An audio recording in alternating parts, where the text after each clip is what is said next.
Alrighty, we will start here in a minute. Right. Coffee time. I'll be right back.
You think the chat feature is broken? All I had to do was refresh. That happened to me on Majority Report today. I thought that I had gotten banned from chat. Yeah, guys, if you're just hopping in here, refresh your stream. Refresh the stream if you're not able to chat. All right. Let's start the show. Who the heck is Pep Talks? I'm not gay, but I fantasize about Marco Rubio. Pep Talks. Pep Talks. Pep Talks. Let's eradicate the Kung Flu. I'm literally coming. Pep Talks. Pep Talks. Who the heck is Pep Talk? They want our women. They want our children. Pep Talk. Sometimes no means yes. Grab them by the pep talk. Grab them by the Marco Rubio. Obama is a racist. Pep Talk. I'm literally coming. I'm Pep literally coming. Pep Talks. We found weapons of mass Pep Talk. destruction. My fellow Americans, it has been confirmed today from Pep Talks that we are indeed all high on politics. Good afternoon, everybody. Welcome to the welcome to the show. High on politics. Oh, that's a heck of a way to start the week. Stammering over my words. Yeah, actually, we kind of already did a soft start of the show. I did see Alirda there. You were talking about how the chat is not letting you in. Like I did say, if you guys are experiencing that issue, just refresh. It is a YouTube-wide problem right now. They are apparently, I don't know, something happened. So I don't want to pretend like I'm the tech guy and know more than you guys do. I just do know that there is an outage. So try and, yeah, just refresh. Hope you guys had a fantastic weekend. I did not. I had a weekend. Hey, Lito. He's here. We'll see if, what's going on here? There we go. But yeah, I had a weekend. It happened. It just, yeah, man, like, I kind of came to terms with the fact that I am probably in a high-functioning depression right now, which, yay!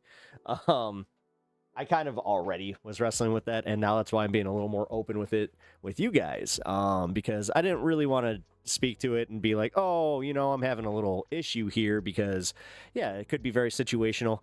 No, I'm having a time. My anger is... dude, like, it's all the small things. I know I hate to even say that phrase, like, you know, in conjunction, because, yeah, you know, all the small things. Actually, hold on. Takes me to how, if you guys just want to do, like, a daily bit, just, like, try to do, like, the Tom DeLonge thing and be like, I'm sorry, I went to the gas station and they didn't have the Doritos that I wanted. Like, I don't know. I just, for some reason, have been doing that bit since I was, like, 14. So you guys can have that, you know. It's just a little bit of fun that I have in my daily life. I think that's also what keeps me from going into a full-blown depression.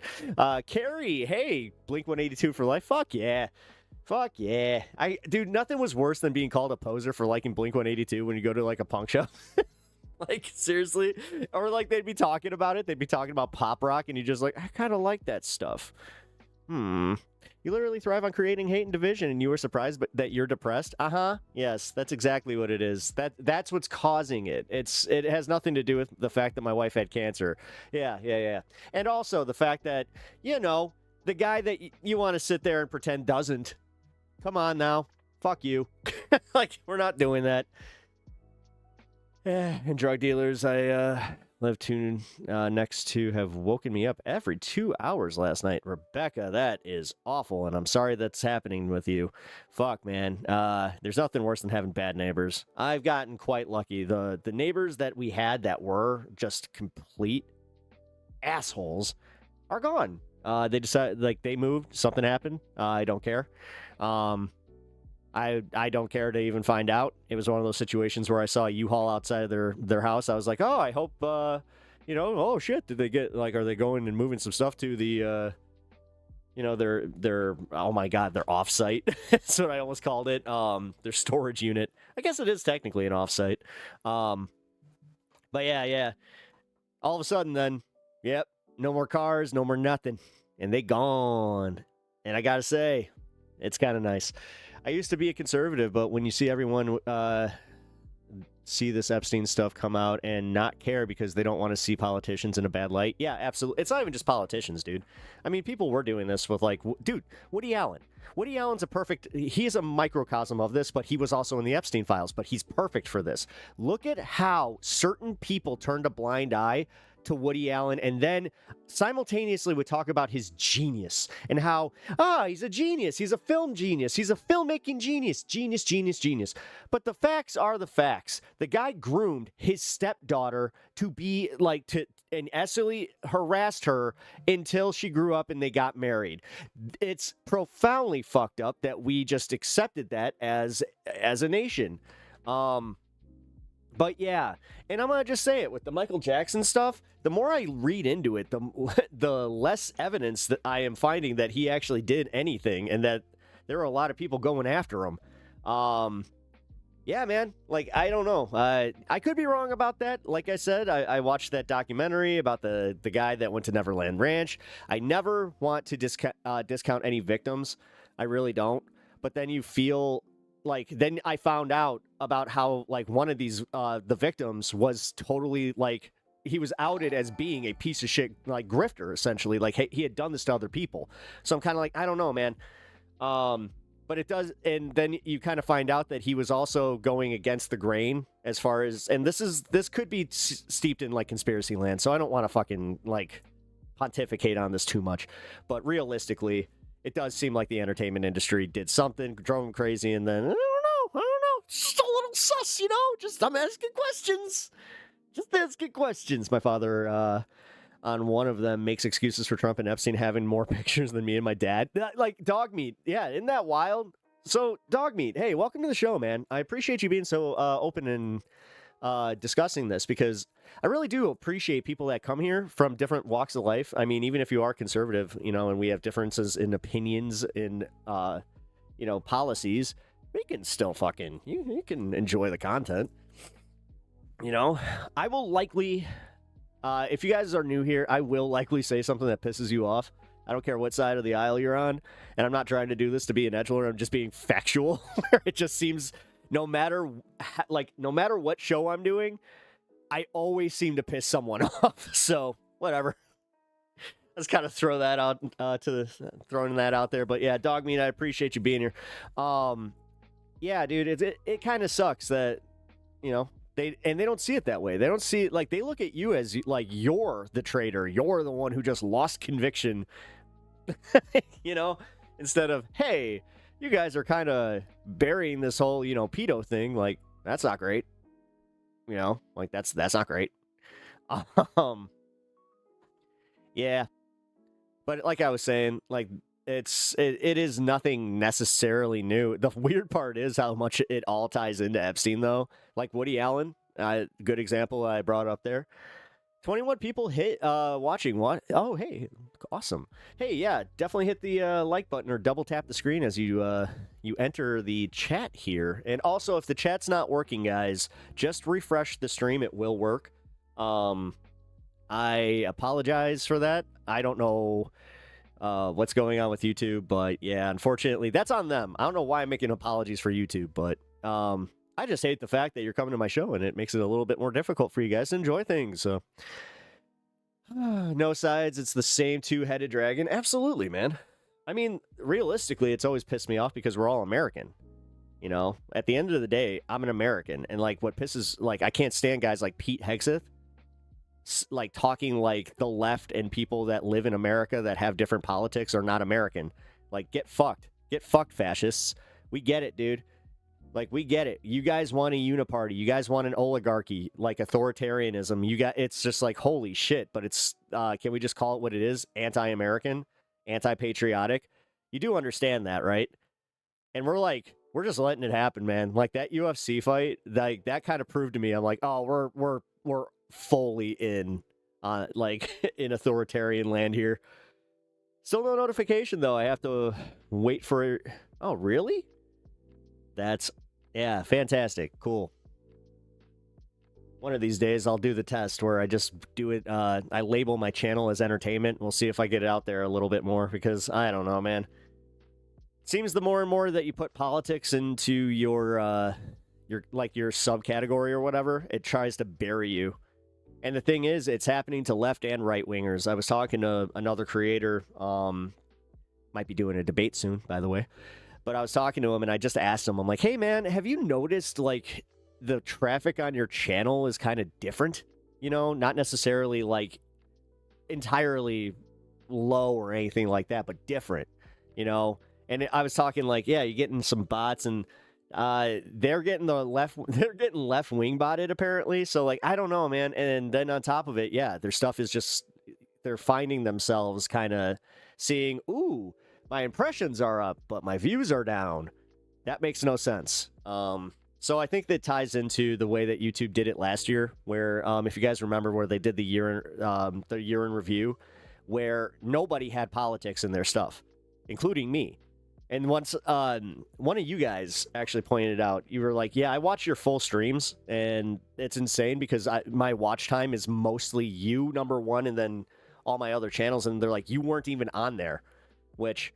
Yeah, that's kind of shit. Like, odd. You leech it. Yeah, fuck you, dude. No, fuck you. Just because I have different opinions, like, I still think that you should be able to say that opinion, and I still think that, yeah, you know what? You should have the freedom to be you and be the hateful conservative asshole that you are. But fuck you if you think that we're somehow the enemy of America. I don't even think you're the enemy unless you're a white supremacist douchebag. Are you? Do you just openly admit that you're a white supremacist? Because if that's the case, go fuck yourself. It's that easy. You guys make it kind of easy. But the problem is, you also are douchebags that are like, you want to talk about fucking division? Right there, motherfuckers. Like I said, these motherfuckers they would love a country where it's just red, red, red, red. Look at the way they're trying to gerrymander everything. Red, red, red, red, red, red, red. And then also, you guys have no fun. Like, nobody can ever listen to you complain again and actually give a fuck. And this is where I can't stand the media for even listening to conservatives. We're like, oh, our conservative media is angry. It's like, really? It's like, yeah, they were coming in anyway. Cussing is demonic. Stop being a hypocrite. You can fuck yourself. You can leave. You don't have to you do not have to be here. Thank you for chiming in, though. I'd prefer not to have somebody condescending like that in here. Dogmeat05, appreciate that, man. Thank you for the sub. Yeah, dude, I always appreciate having, like I said, people that kind of break from the cult and also try to, think for themselves. Bro, you're a tool. Oh, really? Be careful with what you say. Is that a threat? Are you threatening me? I would like an answer on that. Pep, I welcome conservatives. Some douche in chat. You lefties are the enemy. Exactly. Yeah. Yeah, got to keep the echo chamber going. Yeah, that's exactly what you were here listening to the point like where I was saying that I welcome conservatives. You're a fucking moron. Keep going though. You guys are really showing your intelligence here. Yes, we're going to make fun of you for being low IQ because you guys keep consistently proving that you are. It's cool. And I'm fine with it. Trump is my king. Okay, so now you're saying that the No Kings protests actually are for something? So you're saying that technically we're right every time we go out there? Okay, cool. Oh, hey, the get the haircut. Where's the mom's basement one? Since you guys are so creative, I'll just throw out the ones that so you can recycle them. Since some of y'all fucking are already, you seem to either have hit that end of the list of, insults for the left or, yeah. How all you do is insult people. The thing is, I'm good at it. I'm actually better at insulting people than the people that come in here and try to insult me. And also, if somebody does have a funny, witty retort or just a, have a funny observation, I will admit it. Funny's funny. But I think it's funny that rednecks were rebellions, that rednecks were rebellions who didn't believe the government to now getting mouth fucked by Trump and the right. Yep. Isn't it funny? No, that's my favorite part is the don't tread on me people are now like, government, trust the government, trust Trump. He's the government. Wait a minute. You fucking idiots. You absolute morons. Like you guys, you 100%, you got worked. Like you got worked hard. Calling me a virgin is not exactly a insult considering that I'm a married man and yes, I've had plenty of sex. Now, if you're telling on yourself, okay, I mean, if that's your whole thing, I don't know. Like, that's a little weird. Hypocrite. How am I being a hypocrite? I'm not saying that you guys shouldn't even have your opinions. I'm letting you have them. Dude is a scared little white boy. Oh, little boy. I don't know where I got the white from. I guess that's just, that must be something here. Everybody quick on that one. I can tell you hold the, yes. Yes. Is that the cuck joke? Whoa. Hey, you're very original. Guys. Are you telling, like, again, is this something where you're telling on yourself? Like, every time I get insulted, I look at the person insulting me, I'm just like, oh, that's what you're insecure about. That's funny. That's funny. Go jerk it to some, trans prawn. Have fun. We know you do. I mean, you're one of those people. You're definitely a chaser. So you're in a mood. I can't handle mean people today. Yeah, I'm spicy today. So you can deal. If they get a little too mean for you, Rebecca, you do hold the power. I love when they out themselves. Isn't it funny? Isn't it just legitimately funny? Funny story, guys. So my buddy Brandon, or you guys, know him as Cop in here. Actually, you know him as both. It's one of those weird times where like you guys got introduced to him as his actual name. So he was having a good time this weekend where he was just like going out and doing like alone stuff. And you know what? I love that shit. I love having friends that are just like, yeah, I'd prefer not to have company. I'm going to just go, explore. So he was exploring game stores, which actually he got me an awesome dice. I got to go get that. But it was funny because apparently he just happened upon a pride parade. And he's like, yeah, I stuck around. I ended up going to the bars, had a great time. I was like, hell yeah, dude. Fuck yeah. But he was so weirded out by it where he's like, yeah, I kind of like was hoping that I meet like, some straight girls. I'm like, there's plenty of straight girls there or even bi girls. It's just like, I think you're generalizing. Like I guess you just don't, he's never really dealt with that before. So, damn you stupid bootlicker. I grew up listening to Alex Jones with tinfoil hats and now my dad is obsessed with the right. And I used to listen to the Mug Club and Ben Shapiro. And now I want to puke when I hear them. And that like, yeah, that's weird. See, I did Alex Jones, but I don't know. There's still a funny aspect to him because he was always just so wacko that like the second that you stop like being on board with what the hell he's saying, then you're just like, Alex.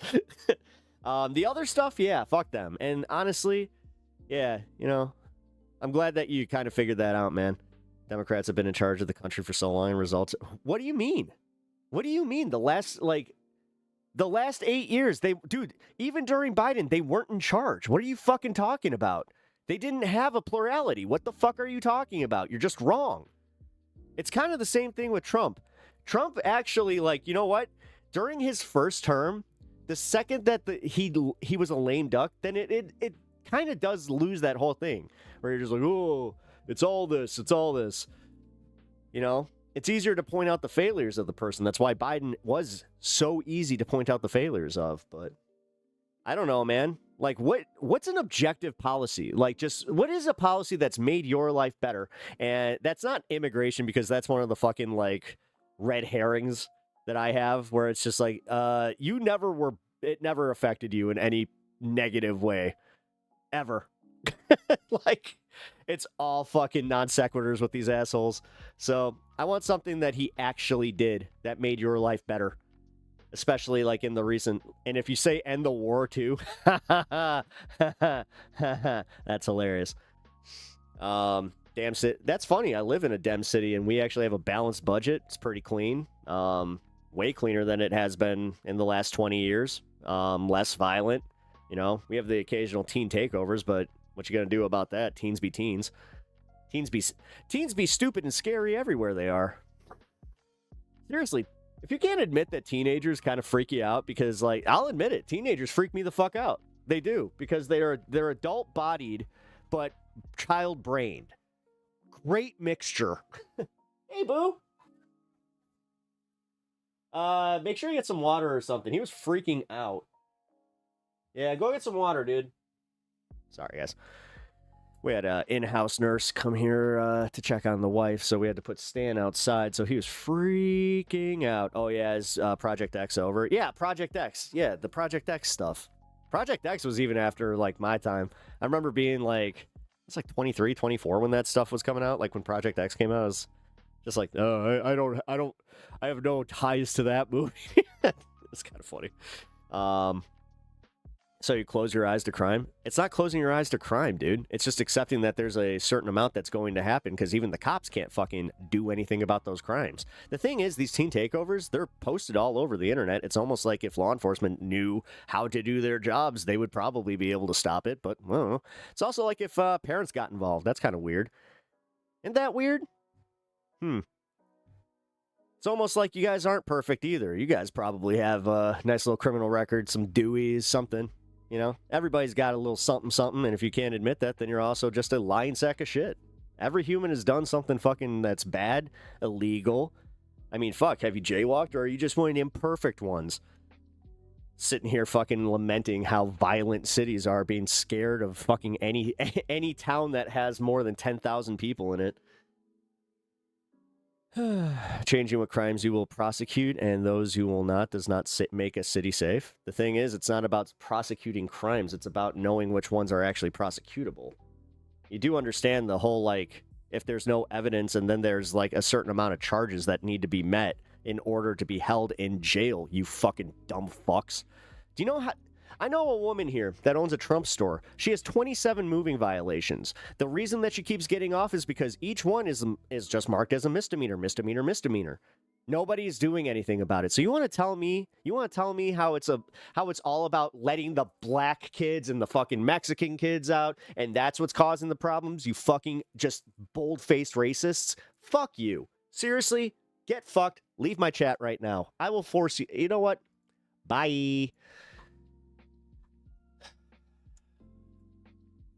You're not adding anything to the chat. You're not adding anything to my life. You're not adding anything to anybody else's life. So, you know what? You lost your privilege to chat here. That was fun. Bro, Florida is the most Republican state in America. Probably sold its ass to real estate and gave all of the farmland and the hard-working rights to that were raising cattle, raise their property taxes. Well, also, the you know what raises property taxes? People. People raise your property taxes. So, every time that you hear government, like Governor DeSantis talking about how there's an influx of people moving in, that means you're going to have higher taxes. That's just how that works. The more people you have, the more you're going to have to raise taxes. That's how, it's just how that's how it goes. I don't know how else to break it to you. I can say that's how it works like 40 times over. But surprise! Also, yeah, that whole thing with like insurance companies not wanting to, you know, do a whole lot with a place that constantly gets ripped apart by fucking hurricanes, even though the last 2 years have been quiet. I will say that much. Some dumb beats, whatever. Whatever. What up? Whatever. Damn, dude. I think I read the comment above you, and I was just like from Phil, and I was just like, whatever. But what up, dude? How you doing? Carlin wasn't a conservative, dipshit. No, Carlin was not a conservative. Who said Carlin was a conservative?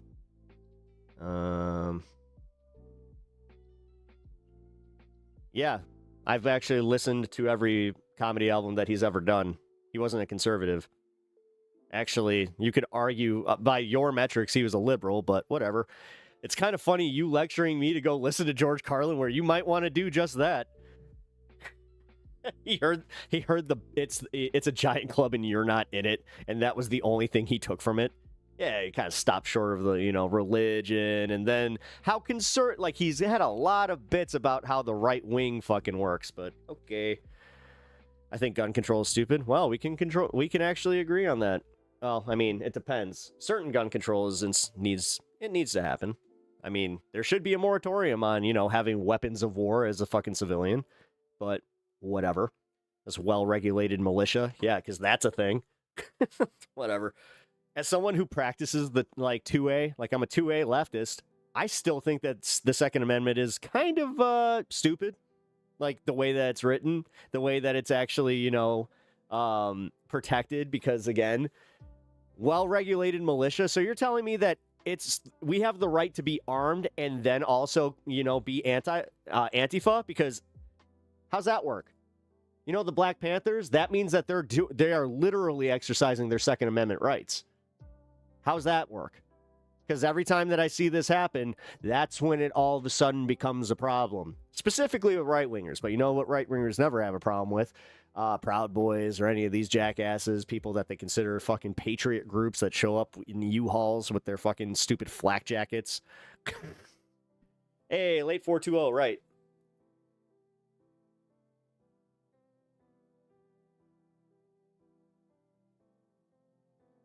All right, I think that does it. This thing's starting to taste a little... Anytime there's a little hint of metal in there, it's like, nah. I think we're done. Oh, damn. That doesn't affect this. Reload. Didn't Antifa do the same shit? Antifa's not really a thing, dude. Antifa is an idea. But there's no, like, group that is Antifa. There are people that got together at protests. Like, you could argue that groups like Indivisible are technically Antifa. Yeah, what did Antifa do? So according to conservatives, Antifa were responsible for the riots in 2020, plain and simple. And that's what they're like, Black Lives Matter, like it's all buzzword bullshit with these guys. And the thing is, it permeated in the pop culture so well that they believe their own bullshit. Like, and hey, you know what? This is what I keep talking about. If we don't want to play the marketing game and get people on board with things where they can just repeat shit and just like go with it. And I'm talking about like, it doesn't have to be lies. We could do this with the truth. The thing is, we need to make it sexy and, you know, a little buzzwordy, something that catches with these people. You know, the best example that I could use is the Tiki Torch Mafia, where like we pointed out how stupid those guys were. But realistically, come on, like, this is what I was talking about. I know you're not conservative. You're technically a independent ex-conservative, right? That's starting to lean a little more left. A little more left. But you probably still think Joe Biden sucks and liberals are stupid. Am I off the mark? Oh, shifting blame, seeing as it was found right-wing extremist groups that infiltrated the marches did most of the damage and violence. Yeah, I mean, the one video that really still sticks out with me is the guy just at AutoZone that they proved was a fucking cop. And he's sitting there breaking windows, and they're like, hey, man, what are you doing? Hey, man, what are you doing? What the fuck are you doing? Why are you breaking these windows? And he wouldn't answer him, and then they were just like, okay, and then they followed him to his car, and they looked up the license plate, and it turned out he was a cop. Wah, wah. I think we all just need to come to an understanding and come together and not argue and let the man just fuck off. The thing is, they're not just going to fuck off. Like, they're not going to. The thing is, dude, like, you understand that we have to work together for that to matter. So that means that political action is necessary.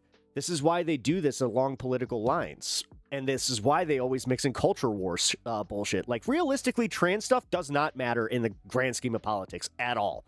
But do you understand how many people literally fucking vote based on that?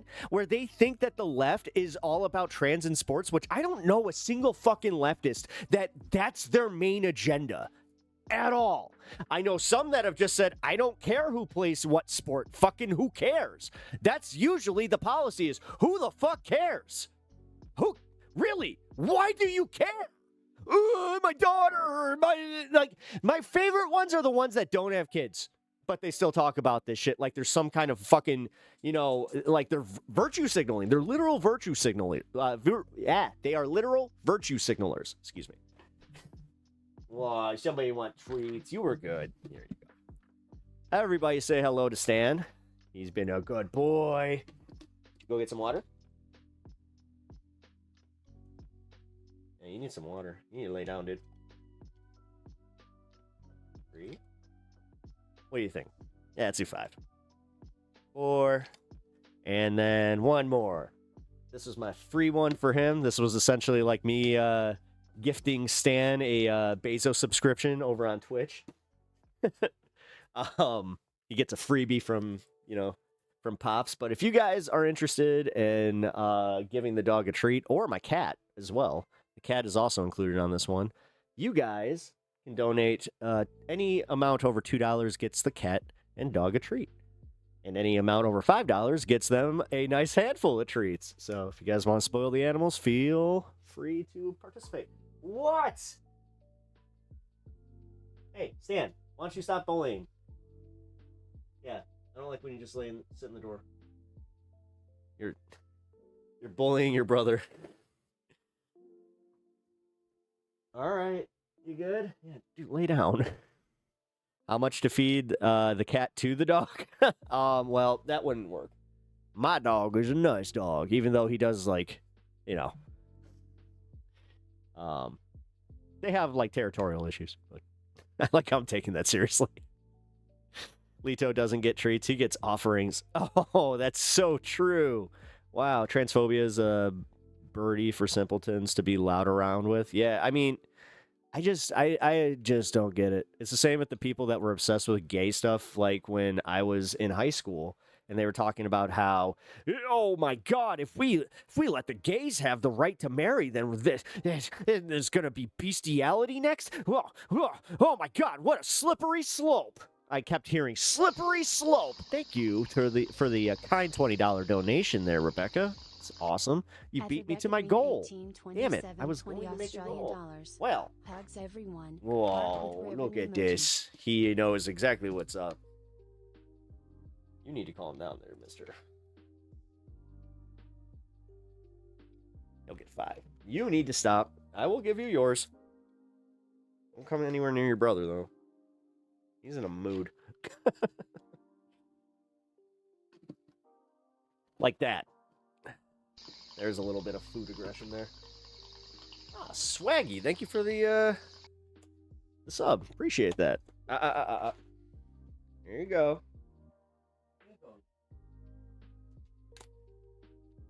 You got treats.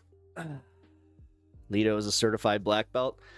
He's a certified black belt in bullshit. He is so annoying. What are my thoughts on using cannabis? I am a fan. I am quite the fan. I mean, I don't know. What's on the back of my sweater there?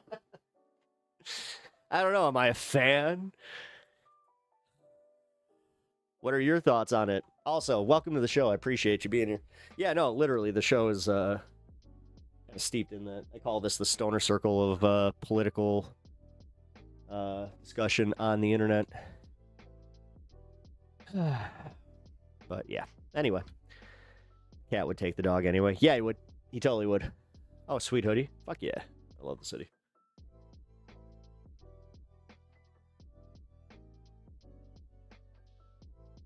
Oh, there it goes. Ooh. That's got a bite to it. No, I don't know who you are. No, I understand that. I'm Pep. Nice to meet you. I'll call you 7X. How you doing, 7X? Welcome to the show, man. No, I kind of meant through like the show's called High on Politics. Not sure if you saw that. But yeah. Welcome to the show, man. You watched the fights last night? No, I did not. No. I didn't care to. Like, the thing is, dude, I don't care if I don't give a shit about UFC. Even if I did, it was like it was a mid card. Like, let's be real. The most interesting thing that happened was Sean Strickland trying to get in. You know, realistically, dude, it was all just bullshit. It's all bullshit. Not a single actual fan was there. It was all paid by like millions, millionaires and just cabinet. Like it was fucking stupid. Also, I'm not a big fan of watching people just collect fucking CTE on the reg. White trash lawn wrestling, yeehaw. That's exactly how I felt about it. Yeah, 7 fights, 7 knockouts. Yeah, okay. Yeah, makes sense. Yeah, makes sense. Yay, 7 fights, 7 more people with fucking, brain damage. Cool. I just don't give a shit. Bitten by Bugsy, eh? Hey, yeah, at least the guy had to sit there and fucking be miserable. I mean, realistically. It looked great, and live music was a nice touch. It was... I just don't give a shit, and it's never happening again, so... you had to pay for Paramount for it as well? Oh, okay, cool. Then yeah, fuck that. 7 KO sounds immensely disappointing as a fan of grappling. Yeah, okay. I mean... Listen. You're talking to someone that watches pro wrestling... And even I admit it's just like, yeah, it's a little boring watching dudes just fucking, hold each other for 20 minutes. No, not exactly into that. But you do you. Hey, listen, I don't care. If that's your thing, that's your thing. I got my own, fucking hobbies. I just do not care. It was so Lady Graham could get pictures with buff, sweaty men, live renditions of the walkout music with them coming out to the White House. Have you ever watched professional wrestling? Like, WrestleMania is that every year. If you're... Swaggy, I'm not trying to be mean, but if you're taken by that, then honestly, you're going to fucking lose your shit when you watch pro wrestling. You're going to be like, oh my god, look at all this. Holy shit, they go all out. Whatever. The thing is, even if this wasn't at the White House, I'd still have this opinion because I don't like UFC. I think UFC's stupid. I think slap fighting's stupid. I think that most like combat sports are fucking dumb. We're kind of past that shit. Boxing, at least it's antiquated. I will give boxing its due, even though it has the same problem with CTE. But yeah, the whole MMA part of things, it just is fucking stupid. Let's be real, man. The experiment is just... And I get it, man. I get it. Most, like, Neanderthal-brained assholes out there love that shit. They love the thought of fucking fist-to-face bullshit. They're the same people that watched Bloodsport and thought it was a documentary. I don't watch, but I'm all the different country music perform. I hate country music in general, so cool. Had more culture than you'd think. What do you mean culture? Country music isn't even ours. You understand that country music was derived from blues, which was stolen from black people? I mean, I'm not trying to be that guy, but god damn it, I hate it when people do this shit. Where they try to there's nothing grosser than white people trying to take somebody else's culture and reappropriate it, while simultaneously taking those same people and fucking making them into second-class citizens. Fucking awesome. I just love the fact that we haven't gotten fucking close to getting rid of that fucking level of racism. Jesus fuck. We have slipped so far backwards, it is insane. Sorry, international music. Jiu-Jitsu was fun to watch. Yeah, Pride. I liked Pride. Yeah. Bellator was all right. It was okay.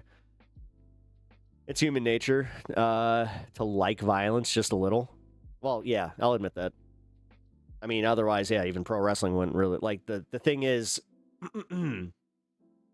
there's something about, like, knowing that the people that you're watching are, number one, giving a performance, but number two, they're going to be able to do just that, like, night after night after night, because it is staged. I don't know, man. Typo, bro, chill out. Well, this is your first time here. This is how I get. So, sorry. Not trying to fucking, put you on blast or nothing like that, bro. Not saying you have to like it, but pro wrestling is pro wrestling. Yeah. It's subgenres now, like with pop, hick hop. Yeah, whatever. Funnily enough, modern country music has hip hop beats now. Yeah, I know. Yeah, because they steal everything. That's literally how it goes. We don't have our own fucking culture. So even like with country music, they have to go and steal other elements to make it fucking better. If I have to hear Fast Car one more fucking time with that stupid twang, he's got a fast car, I've got a ticket to anywhere. Fuck off. You want to talk about a song that didn't even need it? Like, Tracy Chapman sounds country. You know, black woman, but whatever. That's it. You need to make it a dude that you have a crush on or something like that. I don't know. Like, I think that's what it is, realistically. It's like, oh, this guy, he reminds me of me, but also he's got one of them nice chiseled chins and faces. Makes me kind of, get a little sweaty. UFC made nice videos, too, but it was definitely too long, like 5.5 hours for a 7-hour or for 7 fights. It was 5.5 hours. Fuck that noise. God damn, I'm glad I did anything but watch that piece of shit. Holy fuck. Even WrestleMania broke it into 2-night fucking 3-hour shows because they realized, hey, you know what? People have fucking... They only can handle so much. Tracy Chapman is amazing. Oh, yeah. No, she's awesome. A little slap on the ass ain't queer. Old Town Road is my favorite country song. There you go. Well, fucking... What's his face with Billy Ray Cyrus? I mean... Realistically, I don't hate that any more than any other country music. Let's be real. Yeah, I think that you guys might have just figured out that I really don't like country music. When I hear the phrase country music, it's always the same shit. It really is. I mean, it's no different than the jokes in the 90s talking about how it's just like, okay, so let me guess. They're going to talk about pickup trucks. They're going to talk about, girls with their fucking bandanas on. Like the bandana tops. They always bring that up. The blonde girls, like they always bring up some, the blonde curly hair. They always say that shit, which, why the brunette hate? Kind of fucking, that's a little weird. Cold beer. Hey, that one I'm all right with. Willie Nelson. Willie Nelson does rule. There's certain types of country music that I'm okay with. Johnny Cash is all right. No, like that's what I mean. Like, I'm all right with that kind of stuff because that's not country, man. That ain't country. That ain't country in the realm of fucking, again, Zac Brown could suck a dick. Like, I think that the Zac Brown band is one of the most, like, overrated fucking bands I've ever heard in my fucking life next to, oh my God, what is that? Fuck, they were all over the place for a while. They were on they're like Howard Stern's best friend, like one of Howard Stern's best friends is in the band. Fuck. Shit. I forgot the name. Train. The band Train. Screw Train. I don't know, man. 60s and 70s country. Yeah, outlaw country, I guess I'm all right with. Dave Matthews. Oh, man, this guy's over here talking about country music, and then he's talking about how the guy's always singing about women and all the things that happen in the country in a boy's dream. Actually, that one works better if it's even more innocuous, where it's just like, oh man, this guy's in here giving his internet comments over here on the clear in a boy's dream. Doesn't even matter what I say, as long as you add, if you add in a boy's dream, there you go. Shit. Oh, what up, Televani? How's it going? Good to see ya. Conway Twitty. Yeah, I know. Yeah, no, a little Conway Twitty. Ray Price. No, you know what's funny? I have like all of these people's vinyls upstairs. I am crying. Televani over here, making a little bit of tears, making sure that everyone feels queer in a boy's dream. Did you hear the one where we parked the bus on the bridge in Chicago and then unloaded a whole bunch of crap into the Chicago River in a boy's dream? Shit. Fuck off.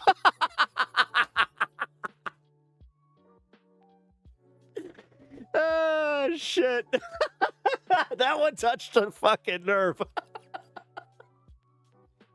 Crash into me, baby, and I'll come into you. Cause it's not that gross, but it's not like the coming that I'm talking about. We're talking about coming to you, giving you a little tender hug. You're disgusting if you thought anything else in a boy's dream.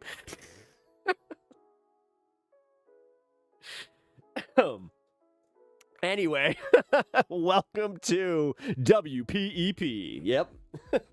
Well, yeah, just welcome to Pep Talks in general.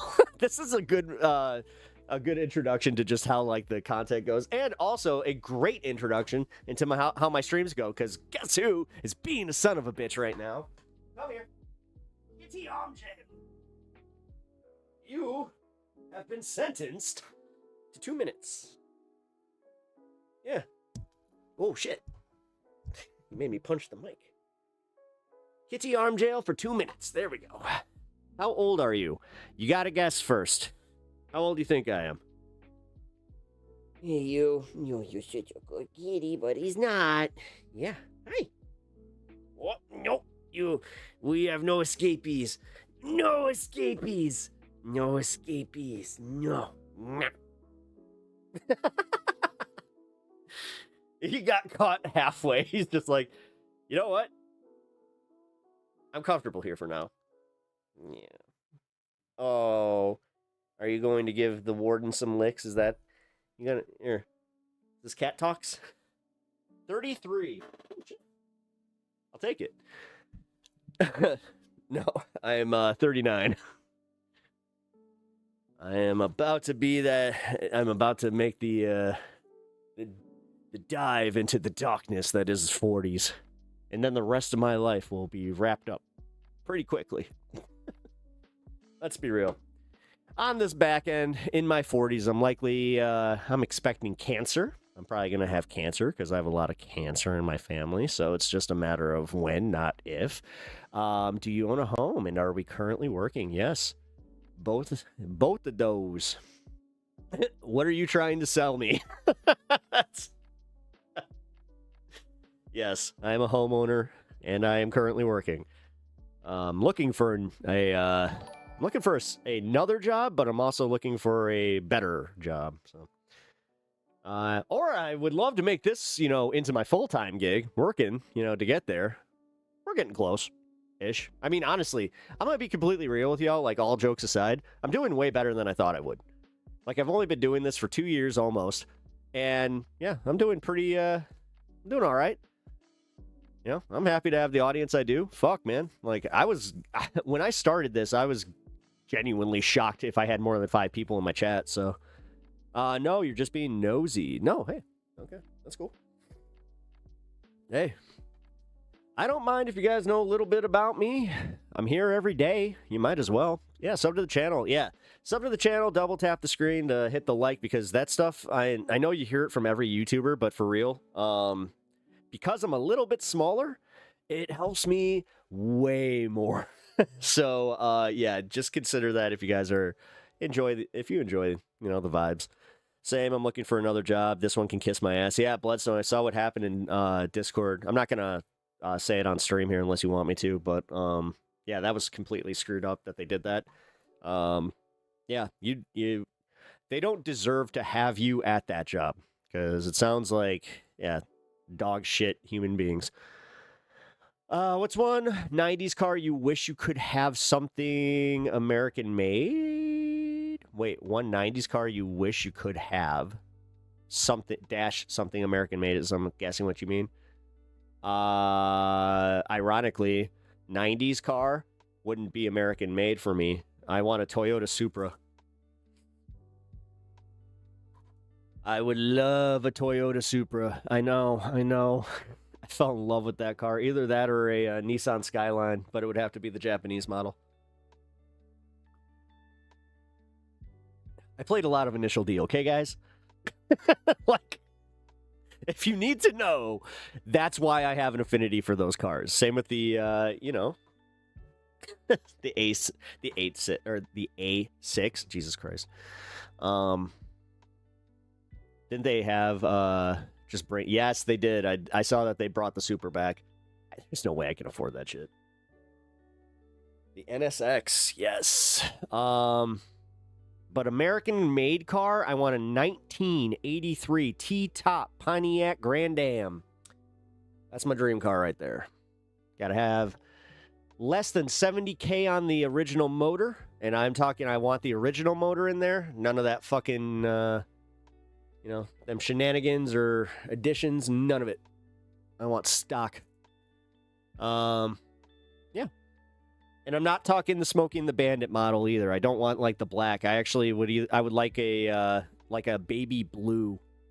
Oh, the baby blue on that one was so nice. Anyway, the pep talk is upon us, indeed. Yum. 67 Charger for me. Ooh, 67 Charger's good. Yeah, 67 Chargers are good. I actually like the 69 Charger.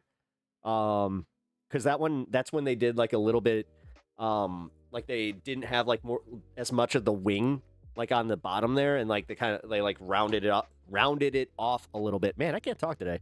Great for a show called Pep Talks. You can read my Discord comment if you want, Pep. Maybe someone can relate. All right. Here. Yeah, so Bloodstone. Hey, everybody. Hey, every pony. Because that, yeah. I do love our little inside jokes here. I'm just going to rant for a second because this life is horseshit and I need some sort of outlet. My job just cut my hours for the this is the second time that they did it. First time was because 40 hours was too much. What? Most people, like, once they hit 40 hours are looking to get, more overtime out of their workers. And now she's cutting another 9 hours. 9 hours is sus at 40. But then again, keeping you over that 31, so they're keeping you at full time, and that's also for benefits. I'm not sure how it works in your state, though. In the state of Illinois, if you're over 30 hours, then they require to give you benefits. Her son, who is having his own difficulties in the jobs market, needs more hours here, and those hours are coming from somewhere, LOL, and that's me. So I'm looking for another job, and in the meantime, I'm stealing as much as I can from my current job at the dentist, especially since $17 an hour is hilariously low in New Jersey. Happy Monday, everybody! Oh, God. That sucks. That sucks. Oh, hey, look, you can repeat things. Dude, when comedians come out and say that dude was just kind of cringe at the end there, like, okay. Also, can we just acknowledge that, like, yeah, hate and division. Get fucked. Yeah, the employer's making a choice. Time to bounce. Yeah. Don't forget the first rule of Pep Law. Yep. Chevrolet Corvette. What kind? I like the Stingray. Like anyone that has the Stingray body, I do appreciate. Also, I do have an affinity for a Charger. Like I already talked about the Charger. And then the Shelby. God, Gone in 60 Seconds really was one of those movies where I love it. I don't care. It's not great. It's fun. It's got Nick Cage at his most Nick Cagey. You know, where he's doing the let's ride. The low rider. It's the great dude. That is one of the best uses of that song. Josh Holkhead is quite the comedian and a pretty good fighter. Ah, yes, quite the comedian.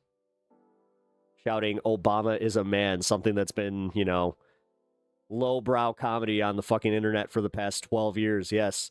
That's the first thing I always do when I'm trying to make a joke on, you know, as a comedian is go to the bottom of the barrel from over a decade ago. Swaggy, I hope you're kidding, man, because honestly, I kind of feel bad for you if you think if that truly is the case to you. But whatever. Again, if that's what you care about, then all right. Hubby loves the Shelby. Yeah, the Shelby is nice. My dad got one of those. Before he had kids. Nice. I like cruising. How often do you go? 150 in a car? Never, because I actually like my life. Believe it or not, even though I'm got a little case of the sads. But yeah. He ended with it. Yeah, I understand that. I did see the clip. But seriously, if you know what the PLP50 car is, look up the X3. With the price of fuel dog meat, not often. Yeah, that's us. True. It was his closer. Context matters, am I right? Not really. Not really, dude. I mean, listen, if there's one thing that I don't give a shit about, it's any UFC fucking fighters' opinions on anything. They have consistently proven to be, like, real shitheads. And then, you know what? I'm not sure if that's from actually getting hit in the head too much or what. I can make the easy jokes there, but yeah. Glorious fighter beclowned himself with a joke. Well, the thing is, they might be having fun now, but realistically, you know, God forbid that they want to go to another promotion because they're going to age out of this one. Or Dana White's just going to get bored with them. He tends to do that a lot. Dana White doesn't give any long-term care. If you thought that Vince McMahon was bad with that shit, just wait until we start hearing about all the UFC fighters that are going to keel over. I can't handle Nick Cage. Really? Why? Nick Cage is great. Fuck it. I don't know, man. Nick Cage is one of those actors that I just, the more that he just is a clown, the more I just kind of go, oh shit. Oh, Steffelson. Oh, my bad, dude. I didn't even, for some reason my alert didn't go off. Thank you for the kind $5 donation. Where's my cat? Hey. You'll be back? Alrighty. We'll see you in a bit. Can't wait for Monster Truck Show at the White House. Yeah, right? They just need to use it as a fucking venue, like, for everything. God, that... Oh, my God. I mean, whatever, dude. The problem is, I genuinely don't care. Like, I'm not one of these guys that's like the Midas Touch. I'm not like BTC or any of these other leftist content creators. I just don't care. Like... He wants us to be outraged by it. That's the thing. Like, it's all, like, you do understand that that's just icing on the cake. He gets his birthday party, and then all of a sudden, if he gets a bunch of lefties mad, then, whoa, the lefties are mad at us having fun. Let them have their fun. The thing is, I just, like I said, I don't care. It's lowbrow bullshit. This is like somebody saying, like, I went to the Rob Schneider show last night, and, you know, like, oh, all these lefties are mad that Rob Schneider was performing. Like, okay, just who cares? It's easy just to not care. I need to see Trump work for a grave digger. That would be funny, man. The great, you know what? I saw him. The great grave digger. Have you seen him? He's great. He's giant. He's ginormous. Have you seen the size of these tires? The tires are amazing. Completely made in America. 100% U.S. rubber.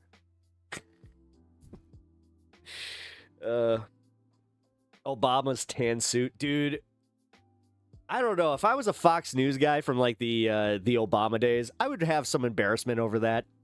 You know, the fact that they would constantly focus on Joe Biden being old and senile, but never focus on the shit that fucking Trump is saying that's just just overtly weird. You know, like he's just so weird.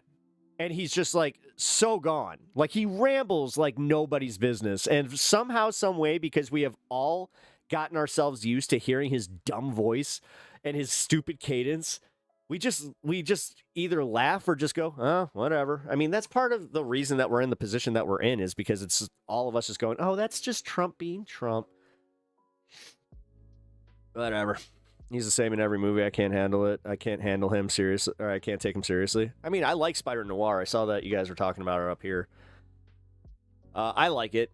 It works. It really, really works, especially in the context of like the grand Spider-Man universe. And yeah, people were mad that they changed his name to Ben Reilly, which if anybody knows Spider-Man, yeah, that's his clone's name. And there's a reason that in the show he takes that name.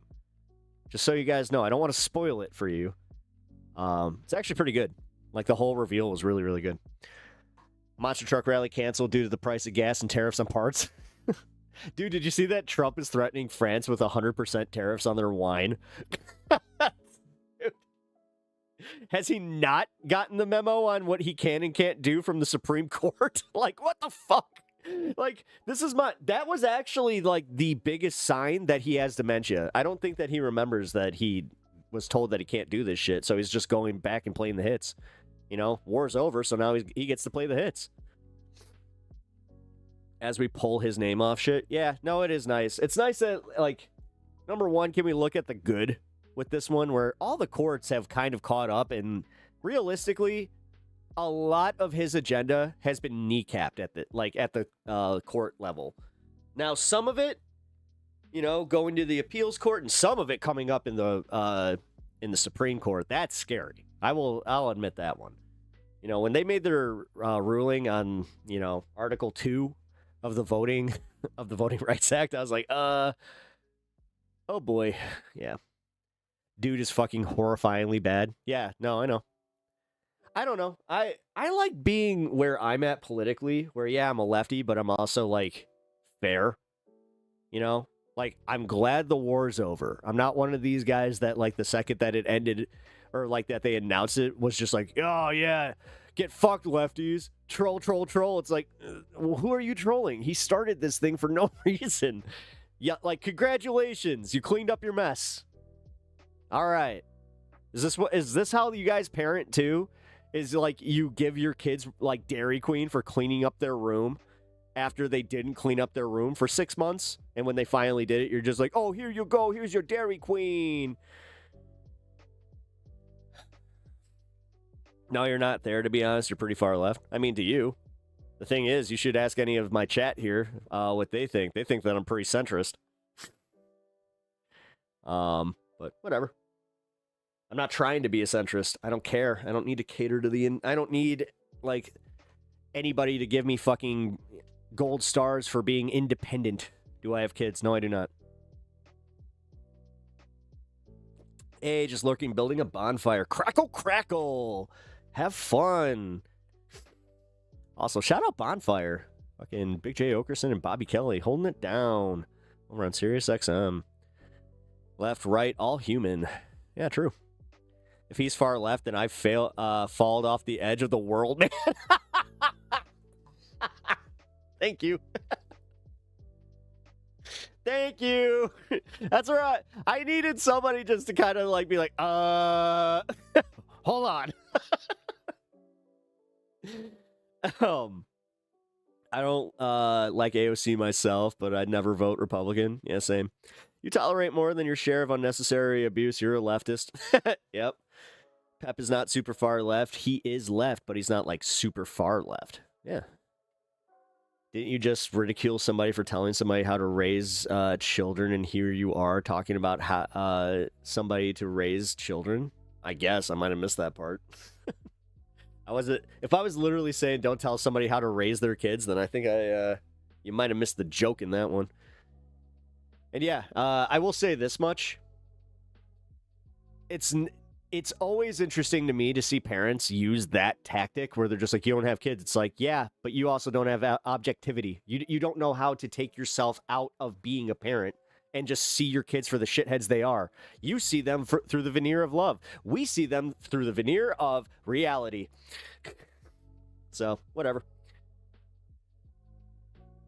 That's always my favorite part, is to tell people that their kids suck, especially when they do. Because I always get the same pushback, you know? But whatever. Not here to make friends like that. Especially not for this administration. It's so ridiculously awful. I mean, it is. The range of politics that Americans are even aware of is so narrow. Yeah, that's what thank you. I'm glad that we finally have come to terms on that one, because I think that, like, you did always kind of know that, but I hope that I brought it to the forefront where it's just like, no, man. God damn, Americans just want to bury their heads. They just do not care. Anyone can tell anyone that they're being a bad parent. Parents don't know everything. That's why so many people are fucked up in this world. Shitty parenting. Yeah. I'd argue that the ones that are even more fucked up are the ones that had parents that doubled down. My parents admitted that they fucked up. Like my dad, and I'm not even joking about this. Like, all the yucks are aside on this one. My dad did say how he was like, he kind of apologized for it too, where he's just like, yeah, you know what? I was not perfect. The more I look back on it, I didn't treat you very fair, because, again, being the oldest of freaking 6 kids, and watching all my brothers and sisters fucking get, dude, like, they got away with everything. Everything. Goddamn, they got away with everything. And, like, my dad has, like, this weird thing, because they got away with it. He doesn't see them in the same light, where, like, we'll be telling, like, family stories, right? And my dad, anytime that, like, my sister will come out with, like, oh, yeah, we were sneaking out here, my dad has that legitimate, like, what? Like, he's upset, because he's just like, I thought you were better than that. I'm like, one of my favorite ones, we were at a Szechuan restaurant. I remember exactly, like how this went, where my sister talked about how she snuck out with her friends, and they went to a concert. And my dad, like, he was just, like, listening to this, kind of getting angry, because it was also his birthday. And I just kind of look at him, I'm just like, it's almost like I told you that they were doing all this, and you decided that it was just me being, I was just being jealous of the fact that they were good kids. Uh-huh. Whatever. Oldest of 6 must have been something. Well, as I say oldest of 6 because my brother passed, so technically I took that moniker, but we still had 6 kids. So, I did at least have an older brother that, like, he took his fair share of lumps, but he was also my stepbrother. Like, I'm one of those guys that, like, when my dad remarried when I was 13, I met my stepbrother, but it was so weird because he was so excited to have a brother that, like, it was immediately, like, he was like, you're my little brother, like. And we became best friends. Like, it was that quick. He took me under his wing, and he taught me many, many things. So, IXQC. How in the... What? That one's new. Okay. I don't have a weird, annoying Quebec or Quebecian fucking, like, accent. I will admit that his accent's annoying as shit. I'm gonna just say it. Rebecca, I'm an only child. Oh, damn, dude. Yeah. I always thought that you were a little lucky, but then again, I like having my siblings, but realistically, man, as someone who doesn't plan on having kids, and my sister also doesn't plan on having kids, actually, my sisters don't plan on having kids. Yeah, it's kind of weird having such a large family, but then all of us are just kind of like, yeah... Did you know accents are leaving America? What do you mean? Like, we don't have accents? You have a tiny penis.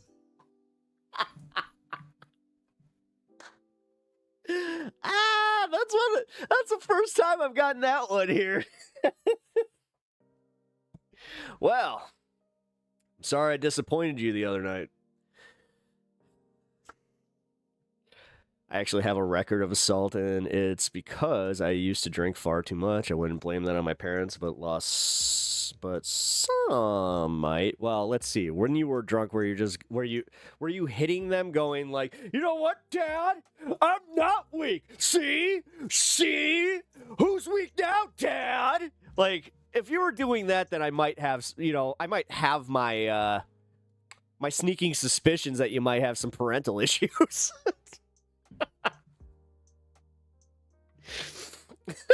You fucking throw a glass just like, now go clean that up. Go clean that up like your mother. Like, wait, so you turn into your dad when you're drinking. Oh, no! Realistically, after the second kid, most people are too tired to handle any more effectively. Yeah. I think it's because we had we had the Brady Bunch. Like, we literally had that. It was me and my sister, and then my dad married my stepmom, who had 3 kids already, and then my brother was born after they got married. Which they kind of got married to, do that. Oh, hey, made it. And it was weird. They got married, and a month later, my brother was born. Yeah, because that's how that works. They tried to sell it like that, by the way. God, that was wild. Yeah, see, there you go. I think you nailed it. It turns me into my dad. Oh, that's not good. Have you ever got to... All right. Now that's a little... I don't like talking about my my private life like that. I do have my limits, surprisingly, which... I'll talk about, like, how many times a day I fart and stuff like that, but... yeah, I keep my sex life on the low. Hello from Mississippi. Hello from somebody who is asking, how is it in Mississippi? How you doing? Welcome. No, I appreciate you guys being here. Always interested to hear from other perspectives from other parts of the country, as also other parts of the world. God damn. I keep forgetting how many people I have here that are international. Did you ever play Disco Elysium? I don't know. Did I? I'm at that point. I'm entering my 40s, so I kind of forget things now. Let's see. Disco Elysium. It sounds familiar. No, I did not. Okay. It's not one of those games that's just like so old. No, I did not. I love RPGs though, so I will check it out. Is it worth it? Like, what would you give it? And also, what would you say it plays in the vein of? Like, what kind of RPG game is it? Thank you, Sophie. It's a leftist game made by leftists for leftists. Oh shit, I'll check it out. I've heard it's a pretty trippy game. This is not the pep talks I was expecting. Why? What's up, Vetch? How you doing, man? It's okay, recovering from a lot of storms. Yeah, we had those also hit us as well. That was tons of fun. Outside doing yard work and being bullied by a group of tiny bees. Dude, I hate that. Yeah, I had a similar situation the other day with some ants. Oh, you should stream it if you play? Okay. Yeah, I'll play that one on Steam. Creators of the game thank Marks and Ingalls. That was cool. Oh, sweet. Yeah, no, I'll check it out. Anyway, somebody asked, have you ever... Yeah, okay, yeah. Ghost Dog, you can ask me more questions. Just keep it to the non-SUL type.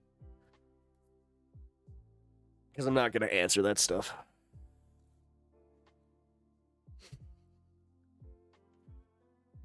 Funny thing is, more women are saying that they aren't having kids, while men are super excited to have kids. Women know the work. These men don't.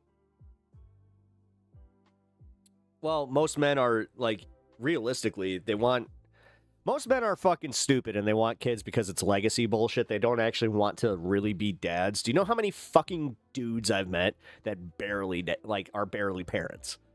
Like, but they give themselves all the credit in the world.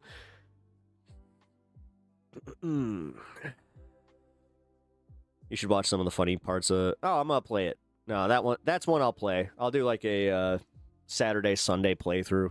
I have a streamathon that I'm planning coming up here. Actually, you know what? Here, let's start doing this. I gotta make a list here. Streamathon. Rename. Why won't it let me rename?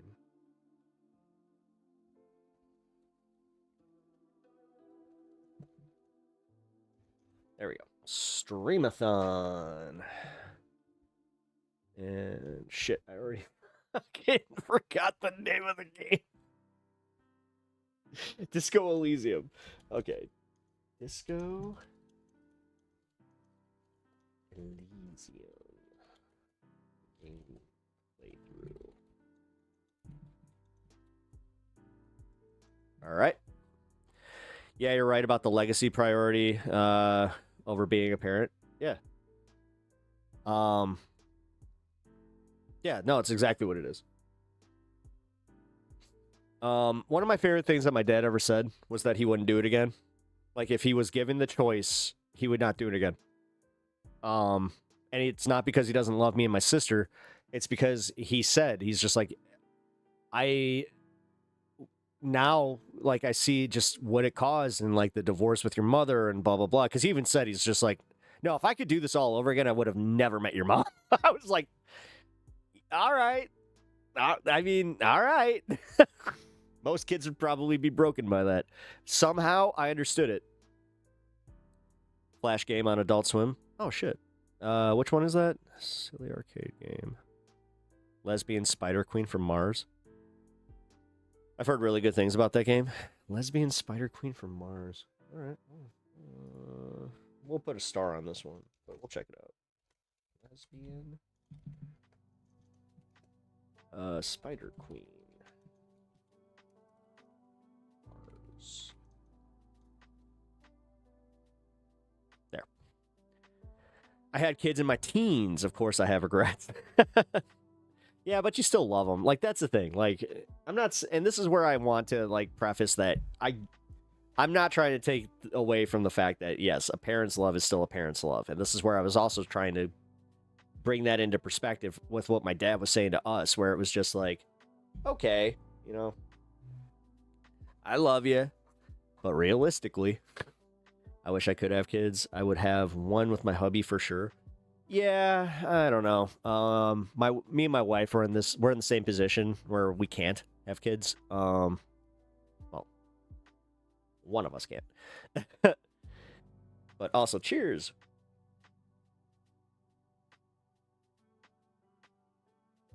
Just realized I would have admit it early.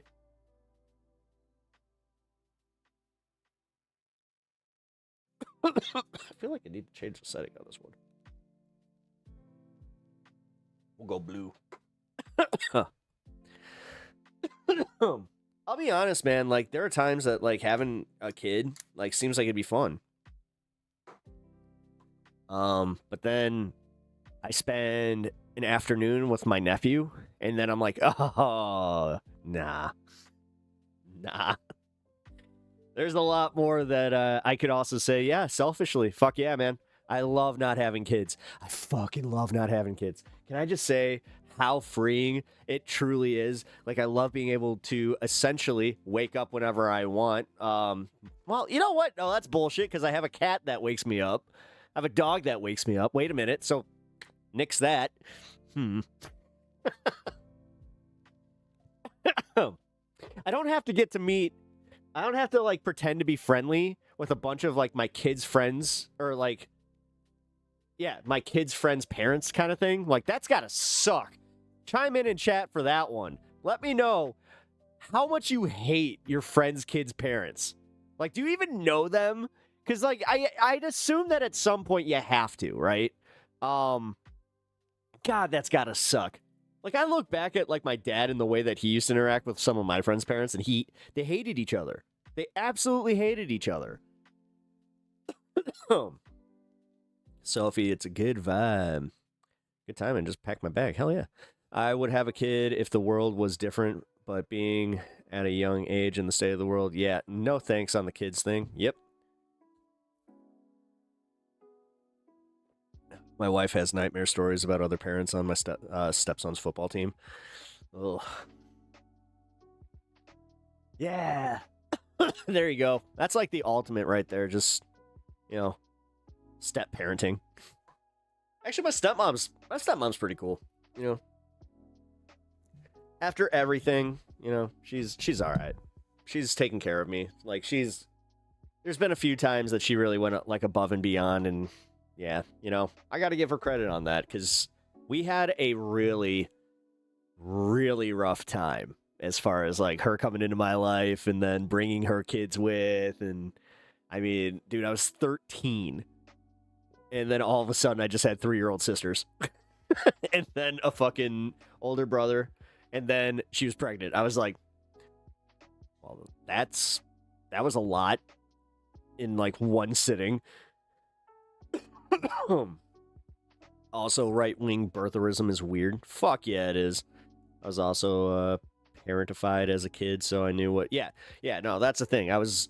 I took care of my kid sisters and my kid brother like all the time, and they would make jokes to their friends about how I was a free babysitter and blah blah blah blah blah. I was like, no, pay me. Like what? I hated that shit, dude. And there were times they wouldn't. They would just be like, well, do you like having a roof over your head? I'm like, I'm pretty sure you're legally supposed to give me a roof over my head and not threaten me with it, but okay. Oh yeah, there are things I appreciate about not having kids. Yeah, me and my wife get to do pretty much whatever we want, whenever we want, with all of our free time. It's pretty fucking awesome. I'm gonna be completely real with that one. That's a side tangent, though. Also, right-wing birtherism is weird. Fuck yeah, it is. Yeah, no, I think that it's profoundly weird the way that they're obsessed with like making everybody into a parent. Like, yeah, it's weird. Also, can I just say, too many people pat themselves on the back for doing something that, everything on this planet can, well, not everything or everybody. I'm going to be a little fair about that one. But it's biologically expected. The miracle of birth. Well, I mean, that miracle happens with everything. Dude, I'm in that mood today. Ooh, I'm going to lose some subs today. I can already feel it. Ooh, I got in a big fight with my oldest friend about that. We've known each other since we were 8 years old. And he's super fucking Christian. And he was talking about how, there's this girl that's super into him. He just got divorced and he's about to move, but he met this girl and he's just like, yeah, but she's 44. I was like, okay. He just turned 40. He's like, yeah, she doesn't look 44 though. Like immediately is about looks and like he's got a little bit of that chauvinism, which again mix it in with the church, and then also how like he has like that all women be crazy fucking attitude about things sometimes. Which, oh boy, I gotta check him on that one a lot. Mind you, this is my oldest friend, so like this is one of the ones where we do not agree on a lot of things. He's not a Trumper though. He's what I would consider like a Christian libertarian, but we have some pretty spicy discussions. He actually he mentioned that he would like to come on the show and have a debate here. The only problem is we know each other really well, so it's kind of, yeah, that'd be interesting though. Men can't be crazy, of course. The thing is, he's got his own issues. But this is my problem with him, is he's talking about how he told her that he wants to be friends because his religious convictions mean that he can't have sex before marrying a woman, even though he's been married and has had sex before. Yeah. Do we have to be nice to him? Not necessarily, actually. That's one of the ones that I know he'd be able to take it. And I think he would be more appreciative if my audience didn't cater to him. Or cater to him. Pander to him. Sorry. Look for the right term there. Yeah, he's a red pillar. Yeah, it seemed. I mean, yeah, he is a little bit. He didn't listen to Andrew Tate or any of that shit. He's just, yeah. He's got a little bit of that, The funny part is he listens to this show, so hi. It's one of those times where it's just like, I'm not talking shit behind your back. I'm talking shit. It'd be nice, if only to not completely turn him off of everything we have to say. I don't, like, that's the problem. Like, there are times that he gets so close to being on the left, and then it really boils down to, well, I'm a Christian, and this is what the, conservative Christian mindset is on this. It's like, so you're doing this because it's arbitrary? It's the same thing that I was talking about with the sex thing, where I'm like, dude, it seems arbitrary. Like, you're creating this, like, new rule for yourself. Because technically, it doesn't really say that as much. Like, the sex before marriage thing, I guess. I mean, actually, you know what? I'm full of shit. It does. The book of Matthew does. Like, and this is where he checked me on that. While we were in the middle of a fight, I was like, oh, yeah, but you're talking old covenant, new covenant. He's like, it's in the new covenant. I'm like, what? He's like, yeah, it's in the new covenant. He gave me the chapter and verse from Matthew. I was just like, son of a bitch. Is he Catholic? No. He's Lutheran. But, yeah. He has a cool job, too. Well, had a cool job. Now that he doesn't work there anymore, I can actually say it. He used to work for HBO.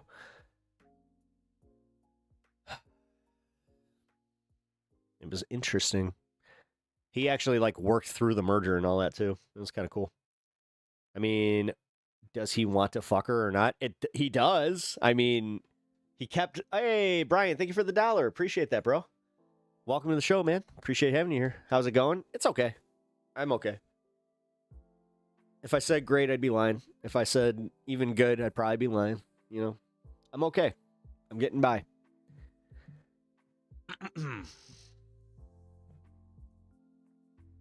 Anyway. Wait, I mean, no, he does. No, he even said, he's just like, yeah, she's like Columbia. Like, dude, this is what bothers me. He's my friend that, like, even when we were kids, he would always get, like, the finest girls being into him. And, like, he's a short king. Like, my dude's, he barely fucking cracks 5'6", but he is a walking fucking, he's walking proof that it's not about being short. It's your personality, which also... That's you. Like, there were times where I'm just like, but did he give you his real opinion about this or like anything? Did you guys have any substantive conversation? Because I feel like whatever, whatever, man. But yeah, he did say, like, he's like, yeah, I would love to. And he's like, I made out with her. I'm like, I feel like we're 14 again. This is weird. Like, I feel legit. I'm talking to one of my closest friends about the fact that he's out there, dating, but like making out with girls and shit, but not wanting to. I'm just okay. I don't think here. Let's see. New Testament. Let's see. New Testament. Rule of having sex before marriage. Subject of cohabitation and S before marriage is not explicitly mentioned in the New Testament. He's full of shit. He's full of shit. He's full of shit. He said Matthew 15:19. And I believed him. I believed him. Both, instead, in the teachings of Jesus, we are urged to avoid porneia, translated fornication, or sexual immorality. Oh, I'm bringing that to him.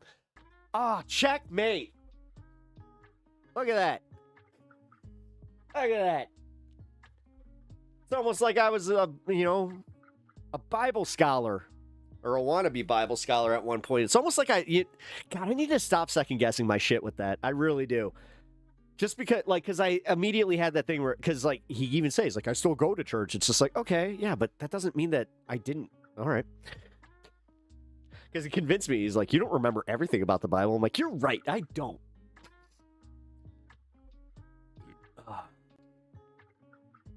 Yeah, it talks about male and female becoming one flesh when married. That's it. Yep. Which, ew. Ray V, how's it going? Read the verse in different versions of the Bible. Hold on. No, because it's still the King James Bible, same thing. And that's the one that he goes by, so.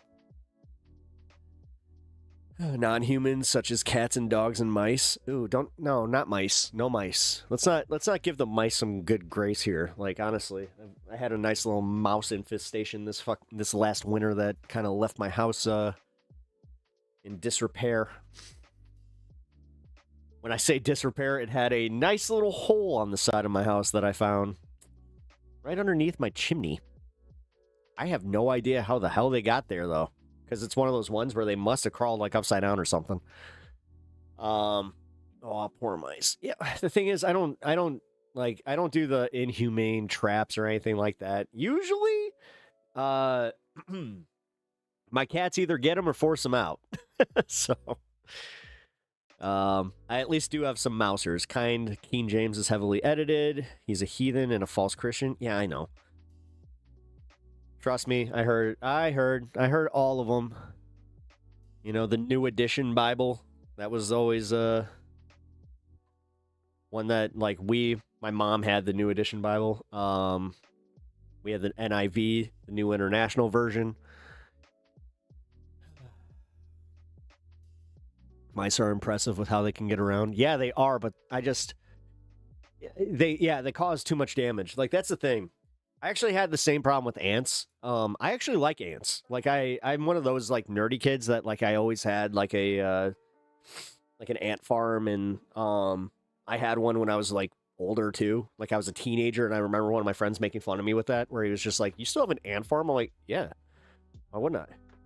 He's just like, dude, that's something kids have. I'm like, well, it's something adults should have, because we should understand the social structures of ants. I don't know. They're interesting.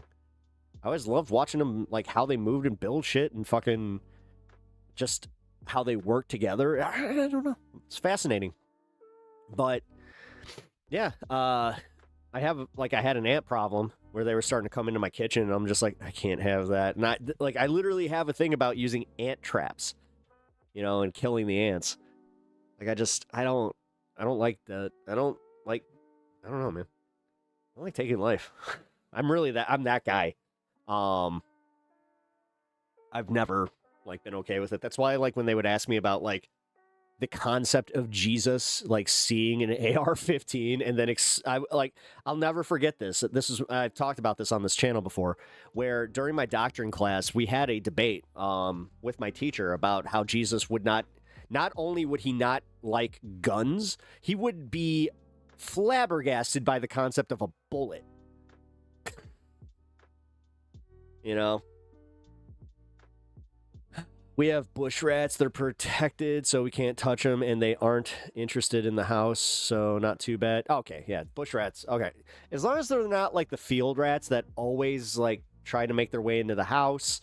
I had, I'll just be honest about this. Like, it was once they started getting into, like, my garden, and, like, they started going into, like, my plants, if you're catching my drift here.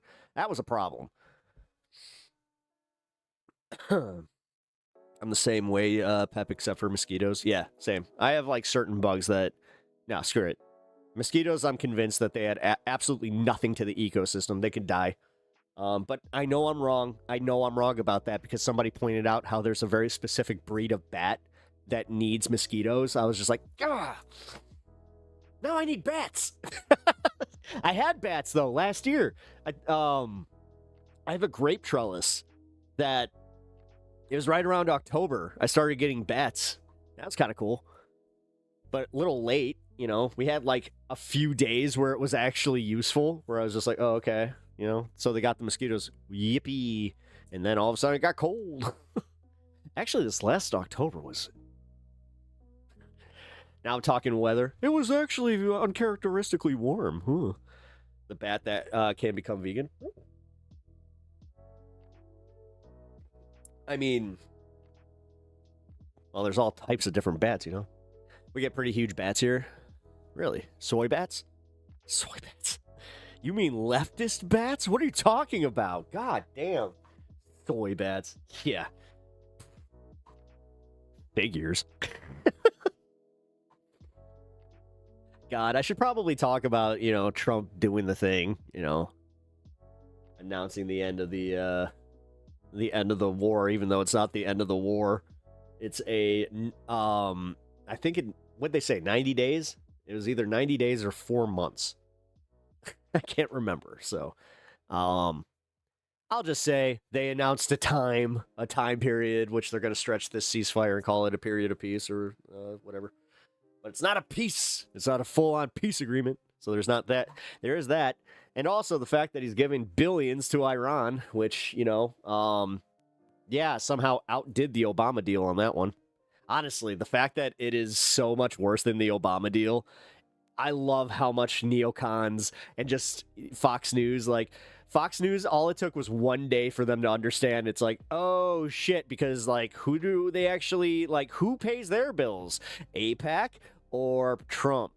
And I'm going to go AIPAC. So yeah, it's really funny because now you got the Israeli contingent being really pissed at this. So I wouldn't be surprised if they ruin this. Libs can't trust. Dude, again, if he actually succeeded, I would admit it. It's not about that, you fucking cocksucker. Like, seriously. You just love to lick his little fucking mushroom tip, and you can't see past that, which I understand he has a big belly, so you're kind of doing this a lot, and you're you know, and then he's also got, that weird where his, ass, totally, fucking, inverts and just, Actually, I remember the tennis picture. No, he got that Trumpy Dumpy. You would know, though. You're sitting there grabbing it while you're just fucking inhaling his fucking tiny cock. Yeah. Yeah, we get it, man. We get it. You love it. You love it. But, yeah, if he actually did, make successes, that'd be great. But what am I supposed to do? Give him literal gold stars for... Like I said, this is the perfect analogy of this. So I'm supposed to give him a treat and pat him on the head and go, good job, Mr. Trump, for getting out of a war that he fucking started for no reason. Outside of thinking that it was going to be easy like Venezuela. So he loses this war, gives Iran way more than they had before, and we're supposed to go, yeah, good job. How about no? How about I just go, yeah, no, he made a really bad deal. And I'm just happy that the war is coming to an end. I'm glad less people will die. I'm glad that we will have cheaper gas. You know, that it has been that's had a huge impact on my finances. So, yeah, he paid his way out. Yeah, exactly. He bought his way out. Yes, dude, at least that's one thing I will say. We're going to get to, some of the coverage of this. The right is not happy about this. You have a bunch of Trump supporters that love this shit because now they think that this is a new talking point. Instead, realistically, this is going to hurt them a lot more. Also, this is the fun time where, because we've been talking about this so long and paying such close attention, we know that Israel is not going to be able to keep their pants on. Because now this is going to turn into who has the power. So it's either Netanyahu or Trump. If Netanyahu goes and does this, this puts Trump in a position to leave, oh my God. What's the word I'm looking for? Dissolve. To dissolve the partnership with Israel. Because if they fuck him, he ain't going to take that lane down, dude. Surprisingly. I mean, yes, he's been Netanyahu's little bitch boy for quite some time here, but this one, this is the ultimate one because he's at the G7. He had his big birthday party. You know, he wants this to be the thing where he wants to be able to talk about how on his 80th birthday he fucking brought world peace. Jesus. Somebody pointed that out. They're just like, yeah, so he saved this for his birthday. I was like, there's a good chance that he did. There's a good chance that a lot of people died just because this dumb motherfucker wanted to announce it before he had his birthday party. Oh, God, our president's such a clown. Like, I'm gonna just say it, man. He's such an ass clown. Like, if he did actually have, like, successes, I wouldn't care about the UFC event. I'd probably even watch it. But he had none. It's more than pathetic than watching somebody fucking celebrating, you know, being in 70th place. But whatever. Not laying down, but is that because he sleeps with the forward lean? All I'll say is don't drop the soap in front of Netanyahu there, Trump. Which it seems like he's got a whole lot of shit, a whole lot of slippery soap in his hand.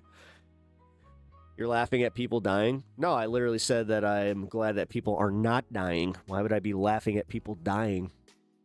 Virtue signaling NPCs? Well, yeah. Plus, also, nothing's funnier than a right-winger trying to fucking virtue signal. Like, one of my favorite things that, like, I love about, like, right-wing media is when they try to outflank the left, so they'll, like, do that thing. Or it's not even outflanking because it's not sincere. What they're trying to do is they're trying to act like a leftist avatar and be like, well, you guys always get mad at us, like, for saying this. Why would you do that? And it's just like, because you're an easy target. Well, the left, you're not supposed to do that. You're not supposed to be on the offensive. You're supposed to just be little bitches. And also, then we're supposed to be victims, like, whenever you're meanie bobinis. Like, whatever, man. That's why it's easy for me to not take it seriously. Like, it's all bullshit. Who's a leftist avatar? Let's see. Who's a leftist avatar that just like...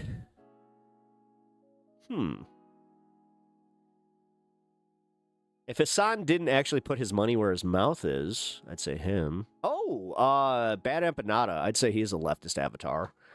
I don't know. Yes, Pep, he's a joke. Yeah. Just wait until you see the big, beautiful ball pit. I know, right? Toddlers get cranky when they don't get Bouncy House for their birthday. Followed by you don't know what you woman is. Yeah. Yeah, exactly. Followed by the always winning argument. You don't know what a woman is. Could you tell me what a woman is? Can you tell me, again, what's some awesome policies that are going to bring about some actual fucking change? Like, that'd be nice. But whatever. I don't care. Alrighty. Well, we should probably get to some news. You know what? I have been doing this for quite some time, and just... Yeah, we're chilling, though. I could go to the second hour with the news. Mountain Range. How you doing, dude? Welcome to the show. Appreciate you following. Glad that you're enjoying the content. If you all are enjoying the content, please consider leaving the like and also subbing to the channel. I mean, come on, it's the 250th. Yeah, yay. Okay. Yay, it's the half century. Yay. Gives a shit. Ugh. Everybody talks about how, like, there's this disingenuous, like, pride bullshit. Look at how everybody is marketing the 250th anniversary of America and tell me, yeah, again, how much the pride stuff is disingenuously marketed. Whatever. I just don't care anymore. Man, that's the fun part about being depressed is, like, you know where my actual, like, ability to care is? It is wherever my fucking hair is that's causing it to do this thing where it's just popping out in the back like that. God damn it, it's pissing me off. Ugh. You know what? Fuck this. I'm having a bad hair day. You know what? Problem fucking solved.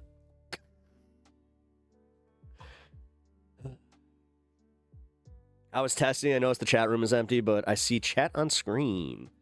It's because I have YouTube up as well. I simulcast on YouTube and Twitch.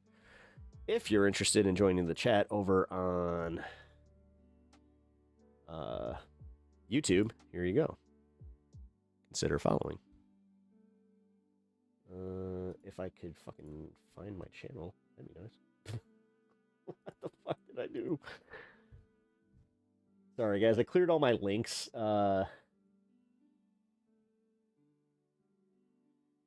Completely by accident. So, that was a day one problem from Pep Talks. There we go. And for everybody over on YouTube, consider following over on Twitch and Twitter. Because then you guys will be able to find me just in case anything were to happen. And trust me, if anything happened, this is the stream you would want to watch. Because, wow.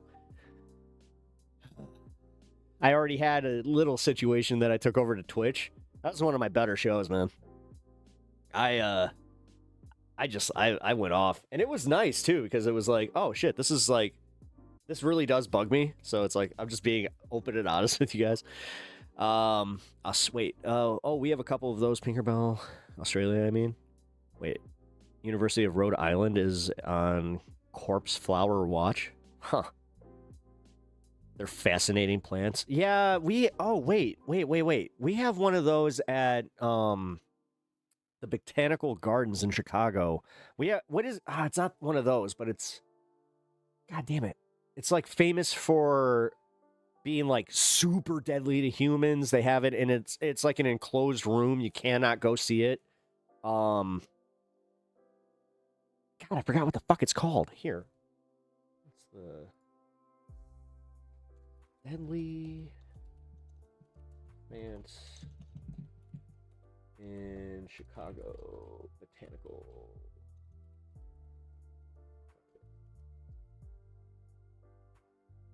The Erie plant, the bittersweet nightshade. That's what it is. Yeah. Yeah, smells like rotting meat, corpse flower. That's what it is. Okay, corpse flower. Yeah, shit, you were right. Okay, yeah, that's what it is. Yeah, that's just wild. Yeah, do not go and fuck with those, because apparently that stuff can take you out pretty quick. So, this is my old Twitch handle, actually. Haven't used it in years because I can't stand the way they do ads when you're trying to check new channels out. I've been toying with turning ads off of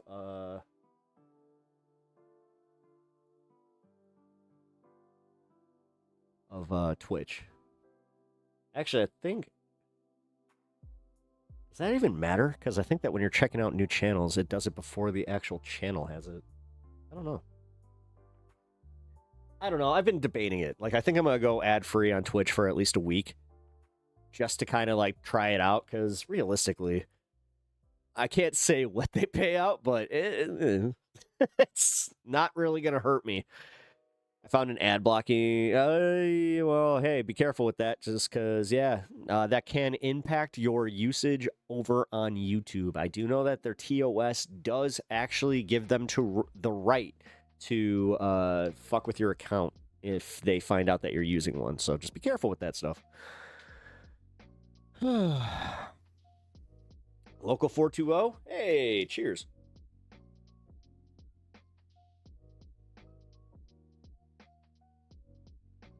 Man, the size of this thing.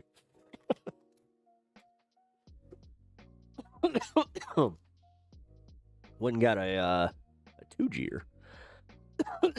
You guys better not rat me out. Nah. Why would I rat you out? I actually, listen, I have a pretty strong no narc policy.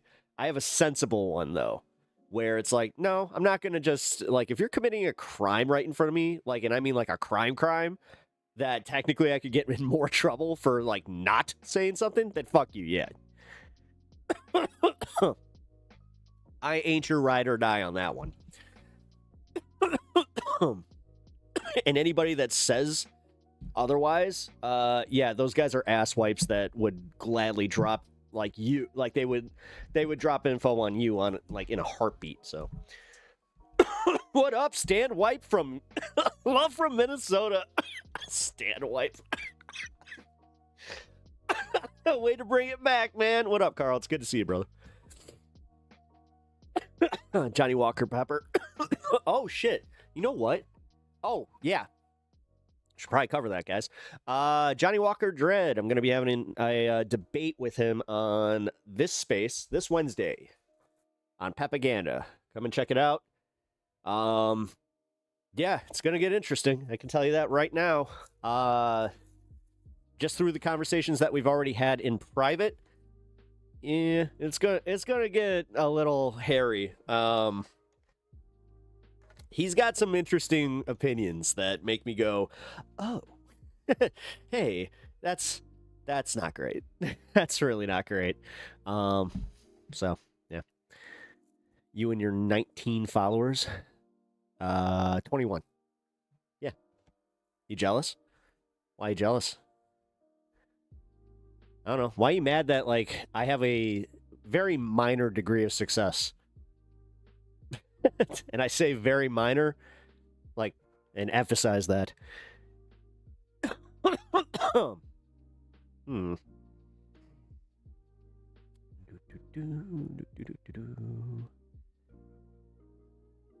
Yeah. Ain't no one following you. Yeah, I just checked. I was like, you know what? Fuck it. Because I'm always interested where it's just like, okay, so somebody's judging my follower count. Let's see if they actually, like, do content creation.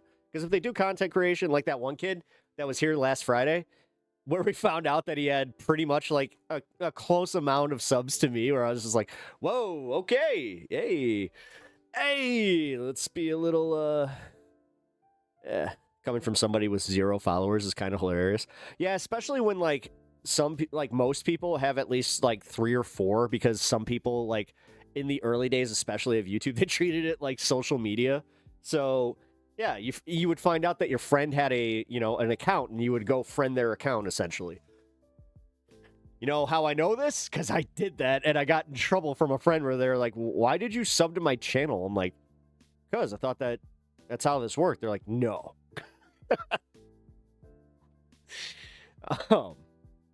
Yeah. He's a disgrace to the name Dave. That's rule number 2 is don't film your crimes and then post them online. Yup. Wait, what's rule number 1? You are forgetting rule number 2 of PEP law. Yep. Yeah, that is rule number 2. PEP law, yeah, rule number 1 is shut the fuck up. Rule number 2 is do not film your crimes. All right, I really do like how we have figured out, like, actual PEP law. Shut the fuck up. Yeah. Hey, Pinker, I saw you on the line yesterday. Couldn't say anything. Don't live stream your crimes. Hey!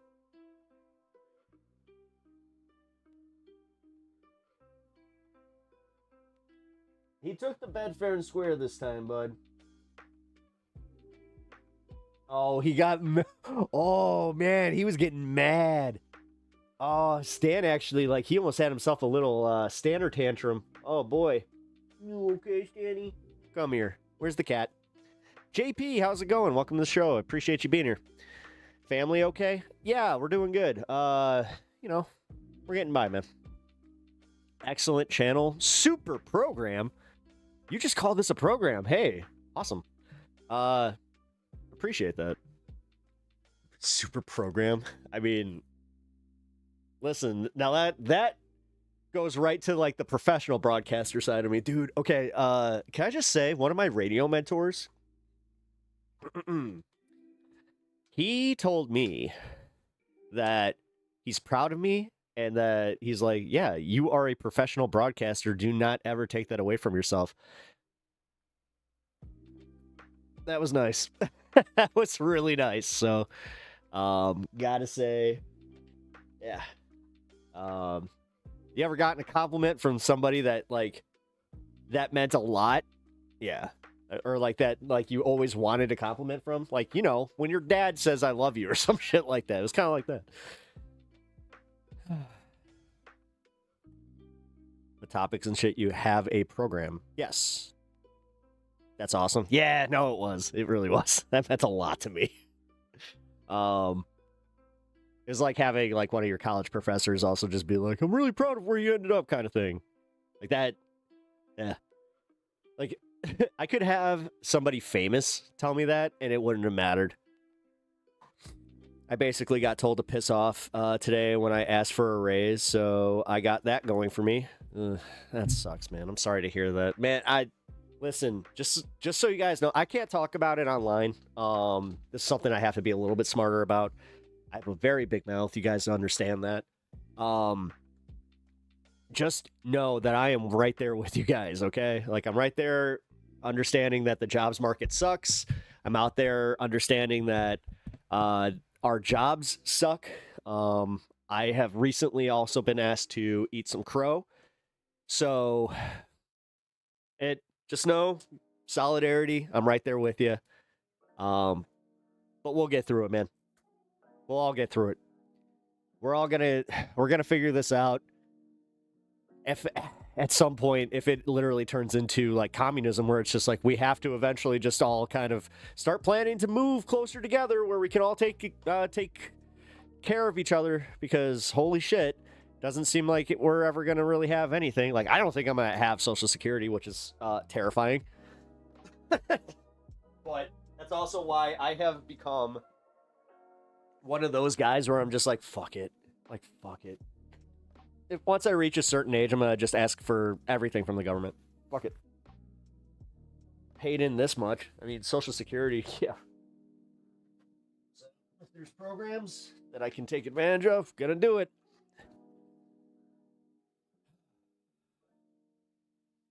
But I will also make sure I'm doing it on the up and up, because, yeah, that's another thing.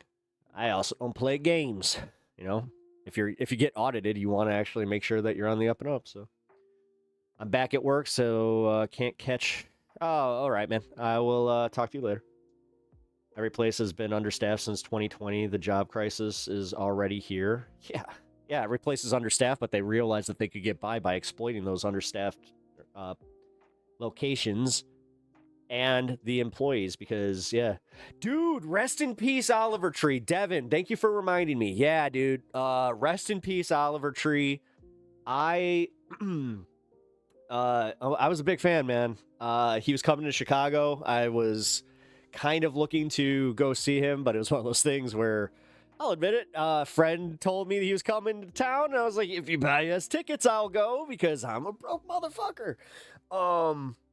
So yeah, that was kind of, it wasn't like we were planning on going and seeing him, so I gotta be like, but yeah, man, yeah, it hurt. That sucked. That really sucked. God, yeah, yesterday just really sucked. Yeah, unreal, a complete loss for humanity. He was so cool, man, and so misunderstood. God damn, so many people hated his music, like, just because he was so weird. The fuck is Oliver Tree? Oliver Tree is a he's like a techno dash what would you call him? Like a surrealist. He kind of reminds me of like Jamiroquai. You know what happened to him? He died in a helicopter crash yesterday in Brazil. Apparently, 2 helicopters collided with each other, and yeah. YouTube deleted my comment about stealing from the jobs. If any YouTube employee sees this, you know what to... Not many artists have died that I actually listened to. Yeah. Same, you know. My buddy said something kind of fucked up about this one, because I told him about that too. I was just like, yeah, dude, you see Oliver Tree? And he's like, yeah, he Kobe'd. I was like, it's like, all right. I guess I'm insensitive wherever, though. I did listen to Oliver. Yeah, man. Like I said, I've been listening to him pretty much since his first album. And I loved how he did a full block of music videos that was the album, and they all tied together. Like, dude, I haven't seen shit like that for a long time. So seeing, you know, the way that he actually produced music, the kind of like the old school MTV like era, man. Mac Miller, yeah, Mac Miller as well. Yeah, that one sucked. And Mac Miller when he died. That sucked. Robin Williams was my ultimate. Are you a techno guy? A little bit. Yeah. I mean, I listen to everything. I literally listen to everything. Like, even some country. He was coming to Australia too. Yeah. No, like his tour was, it was well on its way. Like, that's why I was kind of like, oh, fuck, man. Damn. I didn't know much about him, but seeing my socials filled with him was really sad. Yeah. You should listen to him. Seriously. Like, you should listen to his music. His music is great. Like, I love it. It's so surreal. And the music videos are hilarious. Like, they are, yeah, it's genuinely funny shit. Robin Williams died on my birthday, so forever get to celebrate that. That sucks. That sucks. Cue the banjo. Hey, a little banjo here and there is not bad. I actually see, like, that's the thing. I like bluegrass over, like, country music. Like, because, again, it's tied to the roots of, like, again, blues music, and they never lost what made it great. You know, and they acknowledge the culture behind it. Whereas, like I said, the big thing that bothers me about country music is how they stole blues and then proceeded to be like, well, you know, these black people don't understand. It's yeah, right. I knew him more of a content creator back in the day before he blew up on TikTok. Genuinely so fucking unique. It's unreal. Yeah, actually, funny enough, I learned about Oliver Tree from Ethan. From H3. Like, he was a regular guest on H3 for a while there. And yeah, I saw that Ethan actually, like, he posted on Twitter yesterday about it. And then some dickhead from, like, the Hassan orbit went and made fun of him for, like, saying, oh, Ethan came back to Twitter to say rest in peace Oliver Tree, lols. I was like, yeah, you just lost all my respect. Like, I genuinely think that anybody that did, like, something like that, like, you're taking the opportunity to fucking have somebody that is lamenting the loss of a friend and you're going to laugh at it because you have a problem because he made fun of your guy or he had a fucking beef with your guy. You're fucked up. You're genuinely fucked up, and content brain, get the fuck out. Like, if you believe in that shit here, bye. Like, bye. I don't want you here. Like, that's fucked up. I don't care how much you hate Ethan Klein. Like, goddamn. Hi, Queso. Queso. Damn, you calling me fat? Oh, that was mean of me. Genuinely joking about death in any context is nuts. Yep. I remember seeing him on H3. I remember because they looked alike. Yeah, there's a big, like, joke about that. Dang, I just got here. Hey, Godzilla, what up? No, I'm having, like, I have a big problem when people take their fucking stupid online beefs and they carry it into something tragic. You know, like Charlie Kirk. Charlie Kirk is a good example of this. When I saw people on the left making the jokes and, like, doing the memes, like, right away, there was a part of me that was just like, damn, dude. Damn. Like, we have lost our fucking way. He's awesome on podcasts. I recommend watching him. Oh, he was on Bobby Lee? Shit. I got to check that out. Okay, thank you for that, Devin. Appreciate that. Yeah, I always like checking out his appearances. That's the thing. I didn't follow him like that, so. What's up, Becca? Oh. No, I'm just reading your chats. Been a little free with this, guys. But yeah. Just to wrap this one up, like I said, rest in peace, Oliver Tree, and fuck anybody that took that opportunity to dunk on Ethan when he was saying goodbye to a good friend of his. So, I am Batman. No, you're not. Getting Kirked, getting Kobe'd. Lots of vocab now. Yeah, well, see, that's the thing. Like, there is a level of, like, humor that can be applied. Like, the fact that they did this on the day that he died, that's where I was just like, you know what? That kind of shows me that you have no humanity. That shows me that it's like, you're a bad person. Like, that's what a bad person does. If they cannot step back and just go, don't clown on someone for giving RIPs. Yeah. Yeah, that's an easy one. And like I said, and it was a prominent like one of those people that like restreams Hassan's stream and clips his shit. Like, yeah, that made me angry. I unfollowed him on everything. Like I was done. So yeah, that felt good. Because yeah, also in general, the fact that it was about Oliver too, where I was just like, wait a minute. So you're gonna make this about Ethan and Hassan, when in reality, this is about him losing his friend who was a well-known performer. Like I said, easy to just go deuces. I feel like George Floyd opened the floodgates with all the normalization of jokes. George Floyd, really? That's where he took it? I mean, honestly, let's be real, dude. Zimmerman and Trayvon Martin. Like, you guys remember that, right? Or have we already forgotten? There are folks on social media who were genuinely angry at content creators for being sad about a man's death. Yeah. And not even angry. They were just fucking being assholes. Like, they were just, yeah. They wanted it to dunk on, again, the fact that, oh, so this is what brings Ethan back? Not the drama content with Hassan, but this is what brings him back? It's like, yeah, it's a pretty good one. I would argue that's a pretty fucking good one. Do we know what actually happened to cause the crash yet? No, but I did see that there's like a whole bunch of conspiracy shit. There was like this video that's going around about like him being fearful for his life and the cartel, but then it turns out that hasn't been verified. I mean, yeah, I don't know. It's crazy. Like, we'll see. Like turning your face and to the saw dummy getting loomered. That's funny.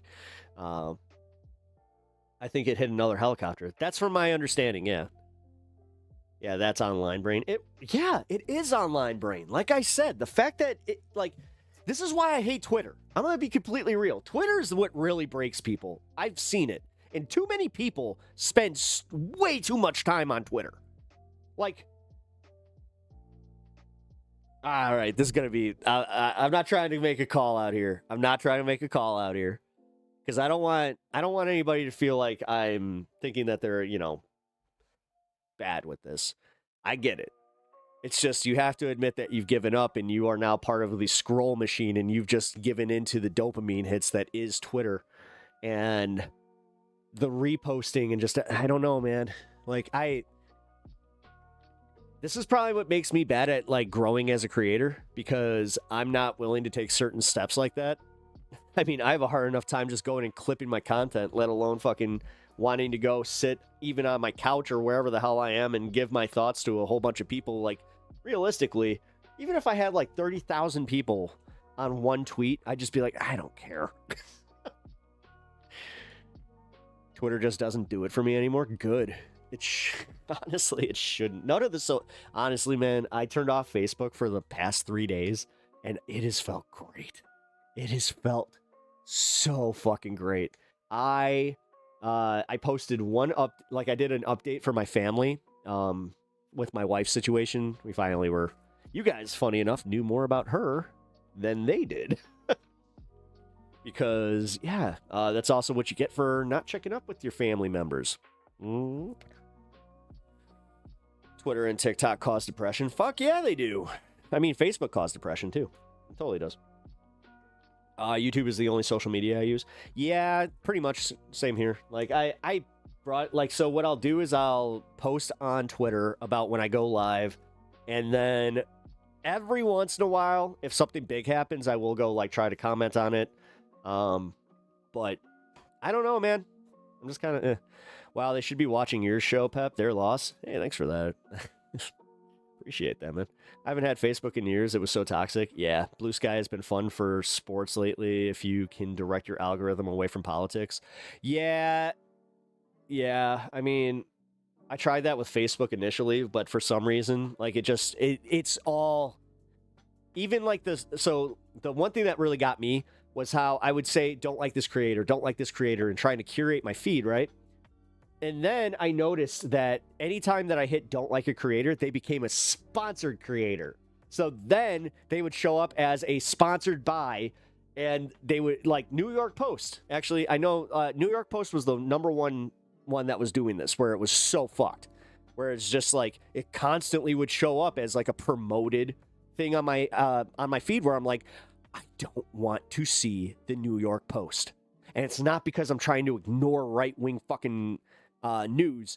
I'm ignoring propaganda. I'm ignoring New York Post, who back in the day we used to just call them what they were: tabloid news, bullshit, the rags, the fucking dirt sheets.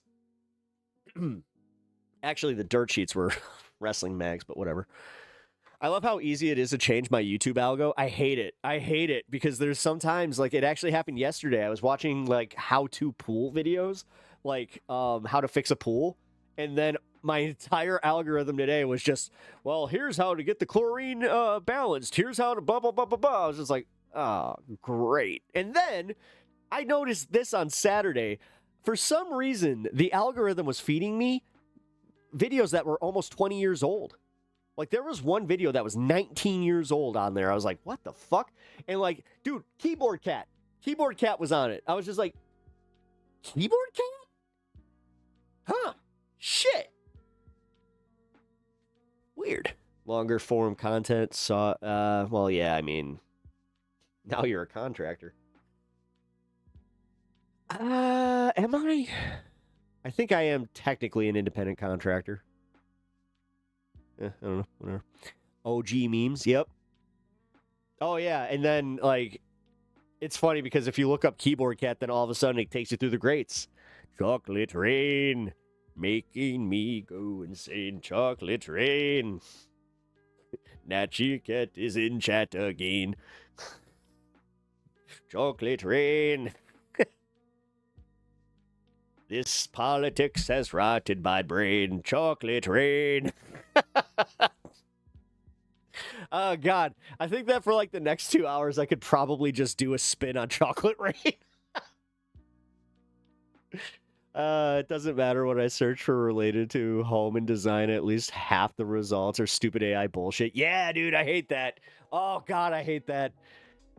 Yeah, I stopped using Facebook, but I also need to limit Instagram. I deleted Instagram entirely. I do not have an Instagram anymore. I think my account's still... I'm not sure if it's, like, still active. But from my understanding, I deleted it. Yeah, I stopped using Facebook. There we go. Just want to use YouTube and Tumblr. Tumblr? Holy shit. I haven't used Tumblr in forever. It throws some great music at me randomly 16 years ago with 100K views. Oh, yeah, that's cool. Yeah, whenever it feeds me music, I'm okay with that. But YouTube Music has its own separate app, which is nice. So at least, like, when I listen to music on YouTube, even YouTube proper, it will separate it into music and then just, like, bullshit that I watch. So I've had some stupid Tiny Toons theme songs stuck in my head for weeks now. We're tiny, we're toony, we're all a little loony. And all of this cartoony. Wait. Oh, shit. I used to know that whole song. Fuck. The thing that made me delete Twitter was unironically Yankees fans, but it made me happier because I no longer see Eric Daughtry. I don't even know who that is, but you really hate Eric Daughtry. I never tried Twitter. Always heard it was just Facebook for Nazis. That's a funny way to put it. I don't know. I guess. I don't know. It's just Newgrounds. Yeah, let's go back to Newgrounds. Hell yeah.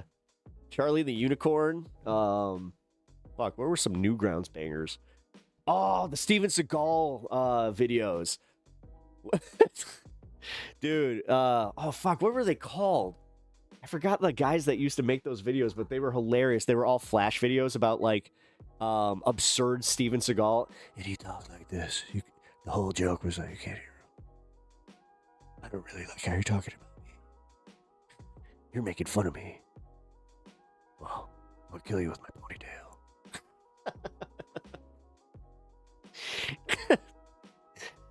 Steven Seagal, though. Steven Seagal is just fucking ridiculous. Yeah, flash videos. Dude, they've been making a comeback, though. I've been seeing more and more Flash videos like popping up. Like shit, dude. I don't know. I like one of the big ones that I still enjoy is Tubby Nugget. Although that one you do have to follow on Facebook, I think. Unless I'm just old, but yeah, Tubby Nug is what I call. You know, because I'm an insider on this one because you know I've watched all of Tubby Nug's videos and I like to send Tubby Nug videos to my wife and yeah I don't know Tubby Nuggets it's adorable. It's a little freaking nugget that just tells you how cool you are and just it gives you positive affirmation. Oh yeah, he got big. Yeah, I know. I've been following him for like over a year and a half now. When before they had a book. The cheat is grounded. Oh yeah, Homestar Runner made a comeback, dude. Really? Holy crap! Candy Mountain. Come on, Charlie. Let's all go to Candy Mountain. Oh, I don't know, you guys. Oh, God. Charlie! My sister, to this day, still sends me some of those. Yeah, you know, because... YouTube Music seems to know what I like and what I kind of like. Oh, God. Oh, God, they stole my kidneys! I wish they made more episodes of Black Samurai. That was so underrated and gone so quick. I don't know that one. Like, I know Afro Samurai. Is that what you're talking about? Dude, that was you! That was you! My cat's the one who just farted, and you know what? Oh my... Really? Is that what... Oh my god, my cat just like came downstairs and was just like, hey. So the dog kicked me out of my bed. And another one.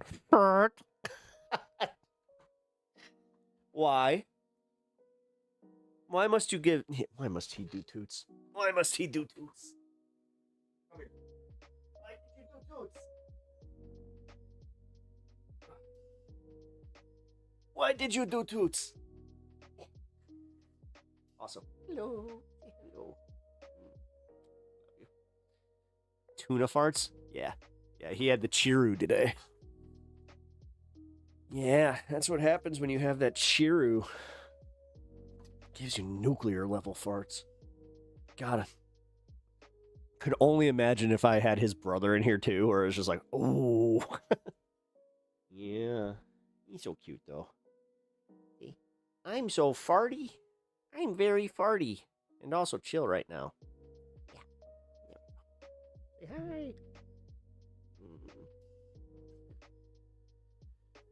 hi. Time? Is it time? Oh, it is. East Coast. West Coast. Is, you know, I know East and West.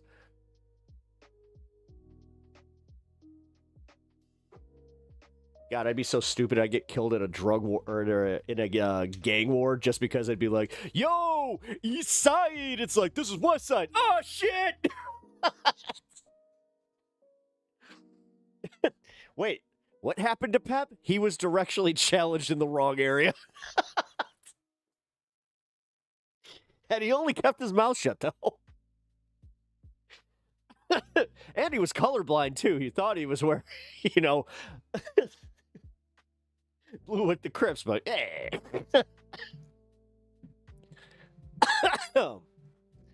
Tumblr is a classic. Tumblr's alright. I mean, I don't know. Is it like I don't know. I recently was told that somebody's still using Snapchat. I was like, what? Wait, what? I just thought we all kind of agreed that Snapchat was ass and that it was all like the whole thing, like the idea that it's just like, yeah, you can send videos, but they never save. It's like,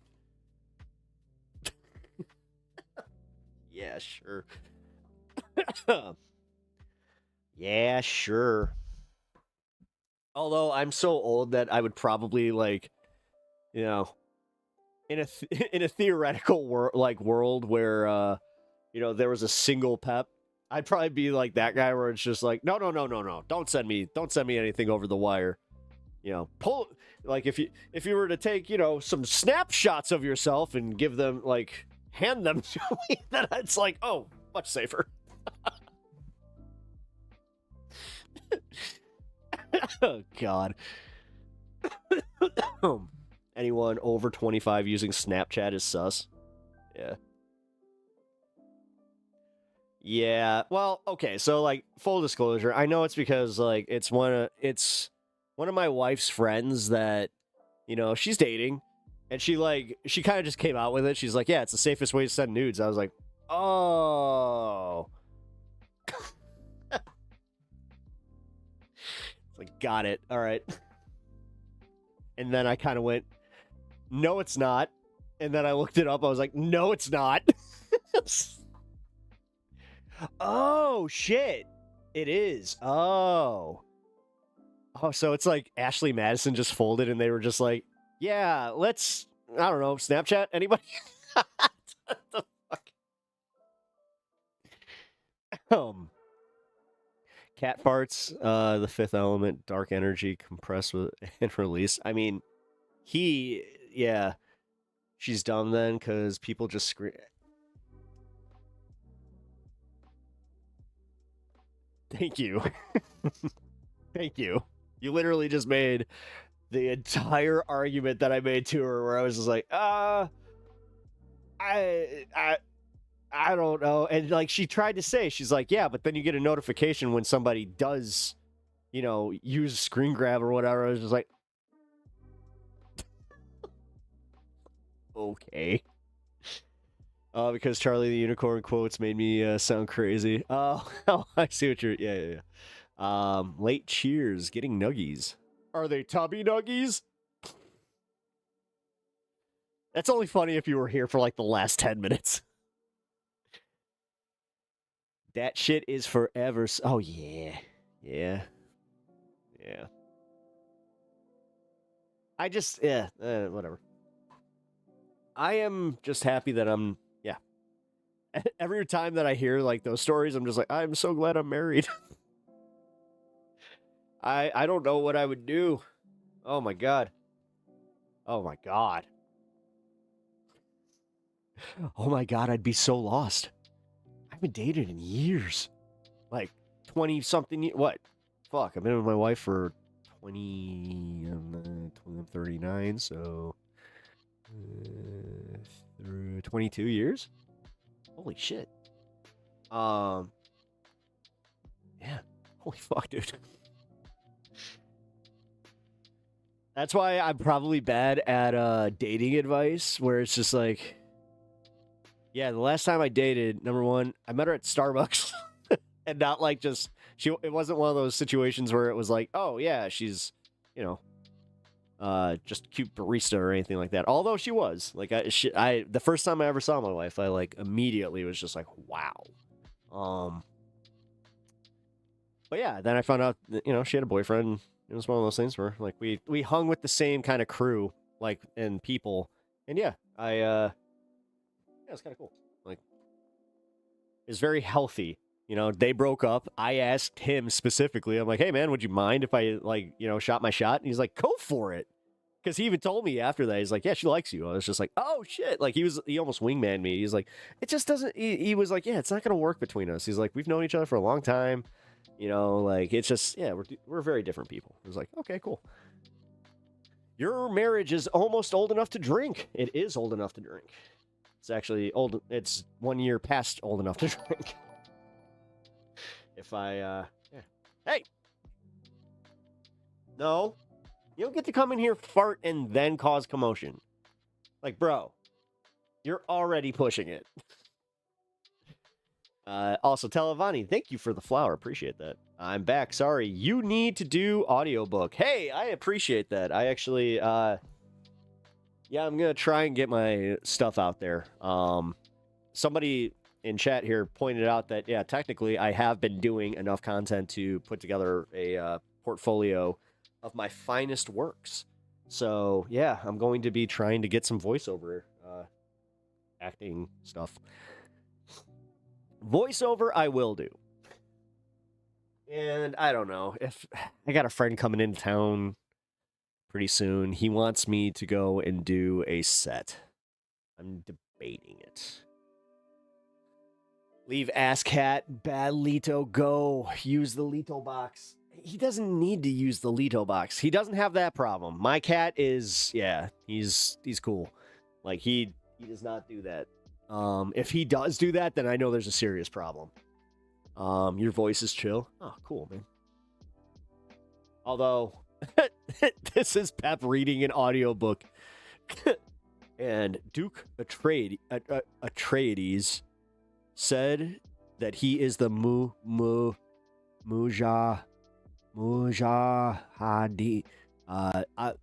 the Muad'Dib. That's literally me reading an audiobook. I can't help you put together. Oh shit, yeah, Sylvie, I'm gonna need that. Yeah, no. Can you actually send me a message on, just do a Discord general, but yeah, just remind me of that. Because yes, I'm going to take you up on that. That one is, yeah. What an amazing story. Oh, thank you. Oh, me and my, like, again, actually, my favorite part about me and my wife is I remember the exact moment I fell in love with her. We were at a Halloween party with all of our friends there, and she had just become freshly single, or she might not have even been single at this point. I think about it. I think they were still dating. I can't really remember. Nothing untoward happened, but I went with another girl that one of my friend, one of my girlfriends. I hate saying that, but like one of my friends who was, one of my platonic friendships. There we go. That's an easier way to put it.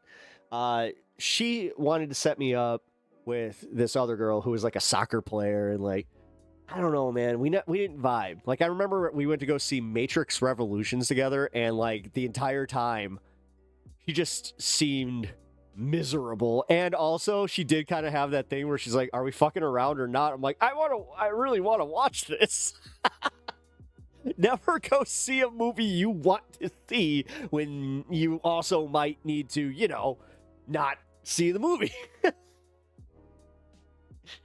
God, that was so dumb. I was so dumb.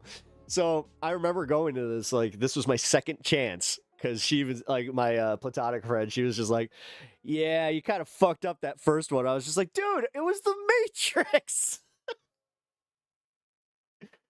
Peppa Pru. No, nothing like that. No. Listen, I'm more so just private. I'm very private when it comes to that kind of stuff. No, also, in that moment, no, I was just an idiot. No, I was very much an idiot. No, I wanted to do something. Like I said, that was the first time I was going to see Matrix Revolutions. It was the premiere. God, why did she want to go see that with me? Now that I think about it, no, that's on her. That was on her. It should not have been the Matrix. Like, oh my God. If it was a second, well, no, if it was a second viewing, even I would have been like, whoa, hold on. Sporty soccer girl was ready to get down LeMayo Pevs. You red carded yourself. Yes, I did. Oh boy, did I.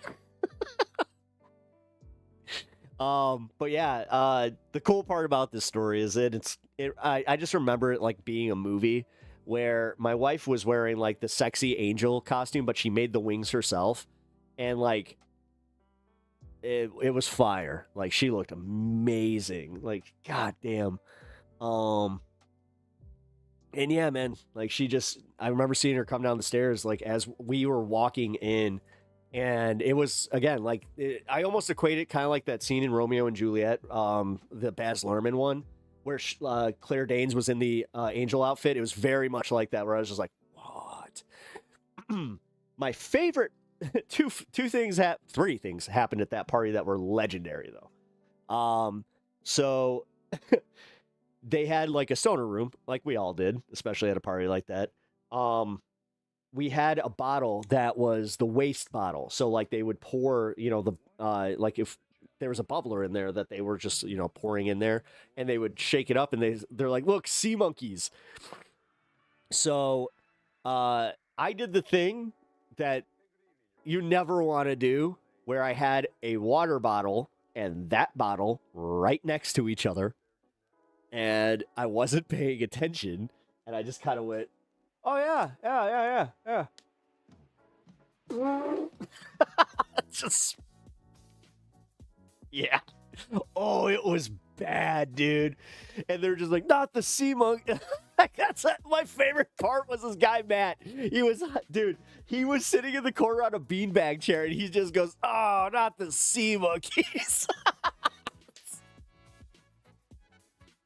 I will never forget that for as long as I fucking live. His reaction made it perfect. Or even I couldn't be mad. Like, I was just like,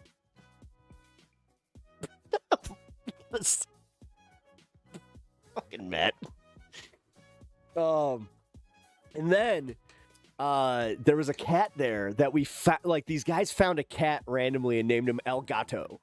And then, yeah, El Gato might have had a little smoke sesh and also had himself a nice little bowl of cat food that was, just tuna. Because we were like, hey, you got cat food? He's like, I don't have a cat. We're like, you got tuna? He's like, yeah. We're like, all right. So El Gato, he was there in the morning. That was the craziest part. He was still there. So to this day, I'm not sure if the guy who ran the party, his name was Ken. So I was like, oh, dude, like, I wonder if he has the cat or like kept the cat. Like El Gato was legendary, man. I think that everybody that went to that party will still talk about El Gato from that party. But the part that got me was this guy. I don't know, man. He was supposed to like maybe give me a ride home if I needed one. But then I decided, I was like, I'm too messed up. I'm going to crash here. Because that was one of those rare nights that I wanted to impress my now wife. So I drank, which I didn't really do. I didn't start drinking like casually or just in general, like for myself, until I was about 24. I started playing men's league hockey, and I was like, oh yeah, shit. Like, they're not going to let me not. Like, I remember it being in the locker room. They're just like, wait, do you have like a thing? Are you like just, are you AA? I'm like, no. They're like, oh, here. I was just like, oh, okay. Then I realized, I'm like, oh, I actually don't mind this anymore.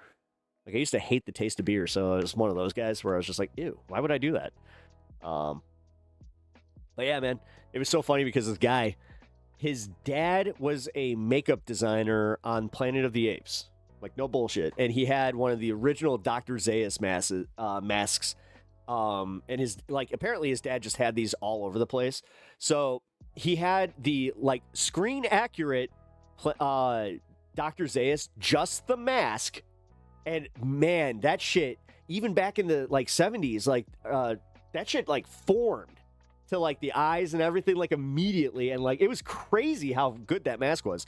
I bring this up because I fell asleep on the couch, and then in the morning I wake up and I see that there is somebody like like, it was weird. He was like not spooning me, but like he was holding on to the bottom, like my feet, right? Which, weird.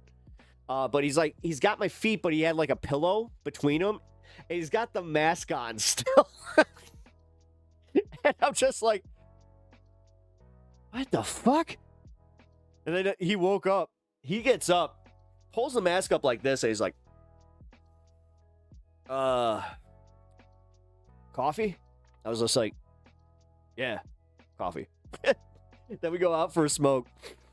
We're standing on the porch, and I'm just like, so we're gonna talk about that? He's just like, I don't know, you were on the couch. I saw that there was a space like, small enough. So yeah. And then funny enough, while we're ripping one, there's Elgato. We were just like, oh shit, Elgato. That was an awesome fucking party.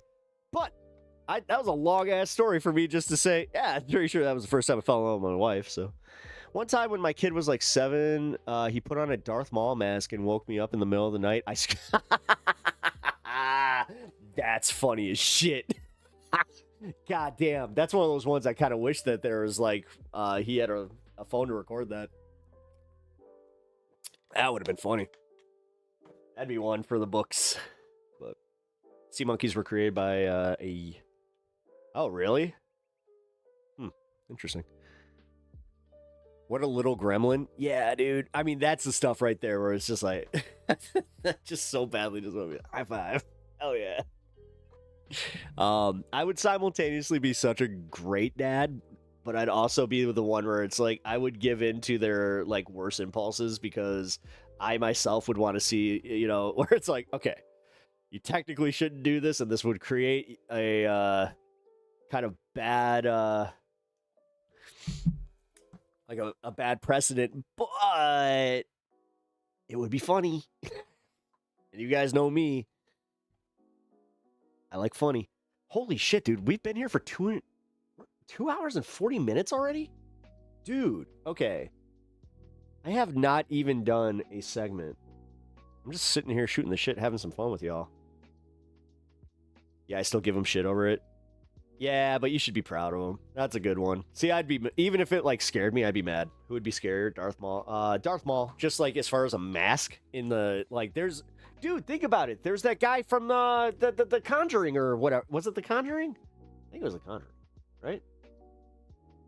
One of those movies. Yeah, he's the demon guy that looks just like Darth Maul. Which one am I thinking of? Who's a horror fan here? What is the movie that has like the demon guy that like has the jump scare that like he's in like a black suit and he's just like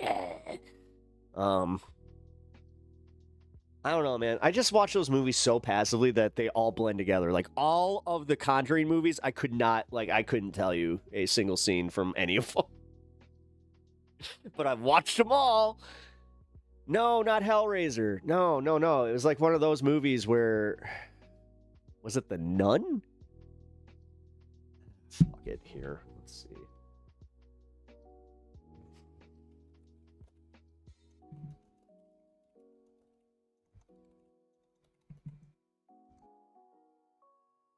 Insidious. Yeah, it was this scene.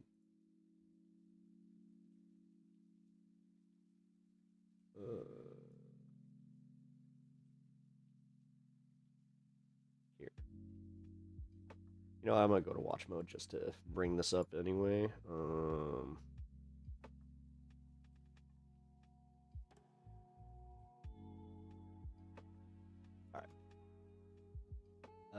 This scene.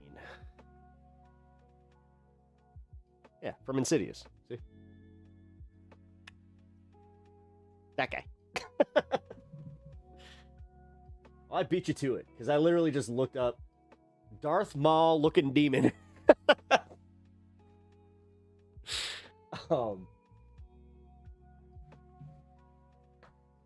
Really? My cat and my dog left? Oh, okay. Yeah, we'll talk about that in a minute. Fox News is buying Roku. Yay! And it is Fox News, which, god damn it, Disney, why couldn't you just have bought them and canceled them? Like, that, you should have made that a part of the fucking stipulation. Oh, no. Yep. Oh, dude.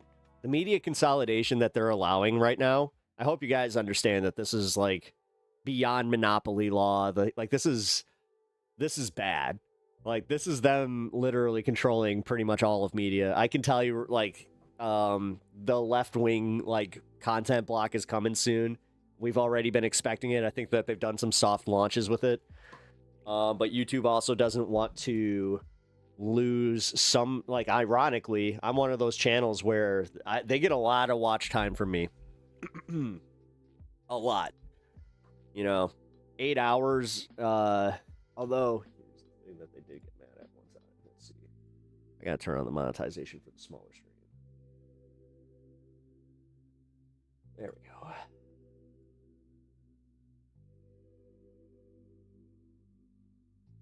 Yeah, I'm gonna turn ads off on Twitch as well. That's gonna happen. We're gonna need to give Lena Khan the to undo this damage. Yeah. I mean, listen. Oh God. Okay, so I want to be careful here because I was actually avoiding talking about this stuff because I know that I'm not in a good headspace for this. So all I'll say is I hope so. I hope so. But my brain is telling me to be prepared for something much worse. Okay? I don't think that, like, I'm going to just say it. I don't think that the November elections are going to go well for us. I think that they are going to either win or just outright steal them. Yeah. I hope I'm right about them, like Donald Trump wanting the Democrats to win. But then again, if that's the case, then it's still no better. Oh, wait, my TV that had a Roku is broken, doesn't work anymore. Never mind, that doesn't affect me. Prepare for the worst. Yeah, no, I'm preparing for the worst. Yeah, I'm probably gonna, I don't know, I'll get an Apple stick. Roku just works so goddamn well. That's the like, dude, the enshittification of everything is just so fucking maddening. Why do they need to ruin everything? Right-wingers ruin everything. Cancel Disney? What the fuck? No, it's not Fox Disney. It's not the movie division. It's literally their Fox News division is now purchasing Roku and then putting all their bullshit for free on Roku. Because now, like, this is a media consolidation thing that'll give them a huge push because almost everybody has a Roku. So they figure that now since people will, like, buy Rokus, they'll just buy it, and that is essentially paying for, you know, their whole thing and the ad revenue that they can generate from it because they're still going to have ads running. Like, no, this is something that in the good old United States of America back in the day would have been blocked immediately, especially because of the fact that the Ellisons have already consolidated this much power. You know, anybody with half a brain would have been able to recognize that this is cratering us directly into oligarchy territory. Like, we're no better than Russia at all. We can't fucking talk about that shit. You can never talk about the Kremlin and, like, the KGB, any of it. You can't. We don't have any fucking ground to stand on anymore. We have just accepted that we want to be a kleptocracy, apparently. So, cool. Whatever. That's just my attitude about it, because, yeah, I don't think that I'm going to be able to move out of this country. I mean, maybe I will be, but realistically, it's that thing where, yeah, I have roots here. I have, you know, I kind of did the thing where, you know, I bought a house at a pretty decent interest rate, so I don't want to fucking just get out of that. But kleptocracy, yay! You're 100% right. Thank you. But Murdoch, Ellison, Musk, we're fucked. Yeah, it's literally the big three of consolidated power in every which way, like every way they can. And then you got the fucking Google twins that are fucking sitting here playing, you know, hold my dick. Waiting for, oh, let's get our orders because, you know, First Amendment. The thing is, those like the guys that run Google, they understand that if they play that game, they will lose everybody that's generating them money. YouTube's business model is pretty contingent on having people, you know, kind of doing this content. That's the reason that they take, you know, as much as they do from me. So this is our country. F that cold hands bullshit. I mean, realistically, man, listen, if this is what they want, this is what they want. The Glaze was out of control yesterday. Yeah, it was. Yeah, it was. Dude, even my friend, he's not into politics. He's just like, yeah, dude, you see the fucking fight card? It was a banger. It was a banger. It was just fucking knockout after knockout. I'm like, uh-huh. It's like, yeah, it was just... Honestly, it was just a reminder that we might deserve what's happening to us. We really do, you know. But also, for anybody that was just like they were constantly like, you had Brian Tyler Cohen, you pretty much had his entire channel dedicated to like a rain watch and like a lightning, like the lightning strike happened. That was funny. They had to delay the show. That was funny. A 5.5-hour show, you know, had to go an hour late. I mean, hilarious, but oh crap, normies liked it. Yep. Yeah, guys. Yeah, we got to get out of this bubble. Yes. Normies liked it. Normies are now seeing it as like, oh, well, at least he did something. It's kind of cool. President Trump should have been taking care of the American citizens. He had no business in Iran. Yep. Alois Bruner, welcome to the show. Appreciate you being here. You are making a lot of sense. You really are. And no, honestly, man, like, yeah, it pisses me off. Also, hit that subscribe button if you are enjoying the content here, guys, because I feel like Alois, yeah, you are right on the money there. Why does every American president have to have a war to fight? Clinton didn't. Objectively, he did not. So. People keep saying Kosovo. I'm like, yeah, that wasn't no. No. People are like, it was a waste of tax money, but gotta admit, hell of a show, am I right? I mean, that's exactly what they're saying. Like, that's what they're saying. Well, and it was. Like, we wasted a lot of fucking tax dollars on it. The problem that I have is for all the assholes that, like, love to talk about wasting tax monies, they immediately go to programs that benefit fucking, you know, families. Working families, immigrant families even, you know, but realistically, they didn't notice that money was gone. They really never do. They pay their taxes and then they usually fucking just move on with their lives until somebody tells them, hey, you know, that person that you've already got a petty grievance against, they were using SNAP. And then they automatically start assuming every one of their tax dollars go to that because they're fucking stupid. Thank God Trump lost to Iran. Yeah, it is funny. He'll come to terms. Yeah. Come to terms with reality. Trump and reality aren't exactly two things that mesh. I mean, you can hope all you want. That's cool. I mean, I appreciate the fact that you still have hope. That's actually kind of cool. But yeah, like I said, though, normies liked it. Normies enjoyed the show. So, oh my God, dude. This entire show has just been me talking. It's been a pep talk. I kind of needed this, though. I needed just the chill. Like, I needed to just hang out and kind of vent with y'all, because holy crap. Didn't really talk about what happened with my weekend, though, and I'm not going to. Like I said, this is one of those ones where it's just like, ugh, bread and circus works. Well, that's the thing. They realized that the bread and circus, it does work. And I think that they did heed the whole, like, if you take away the bread and circus, that's when they'll start revolting. Yeah. Turns out Pep does indeed talk. Pep, hell yeah, so glad to see you on. Thanks, Atch, I appreciate that, man. Yeah, sorry about Saturday, by the way. If you guys were expecting me on Saturday, I was fully planning on going live, but we had a little situation that made it so that was just it. I had other things that were more important as far as like family and just realizing, hey, yeah, you know what, I do this enough. It's not gonna hurt to take the day off, especially when I already take Saturdays off. So, had that happened on Friday, that would have been probably would have still showed up, but yeah. Just so you guys know, you know, Uni, she's, yeah, shout out Uni, guys, because, yeah, she had a pretty rough go of it this weekend, but you know what? She's a fucking champion, guys.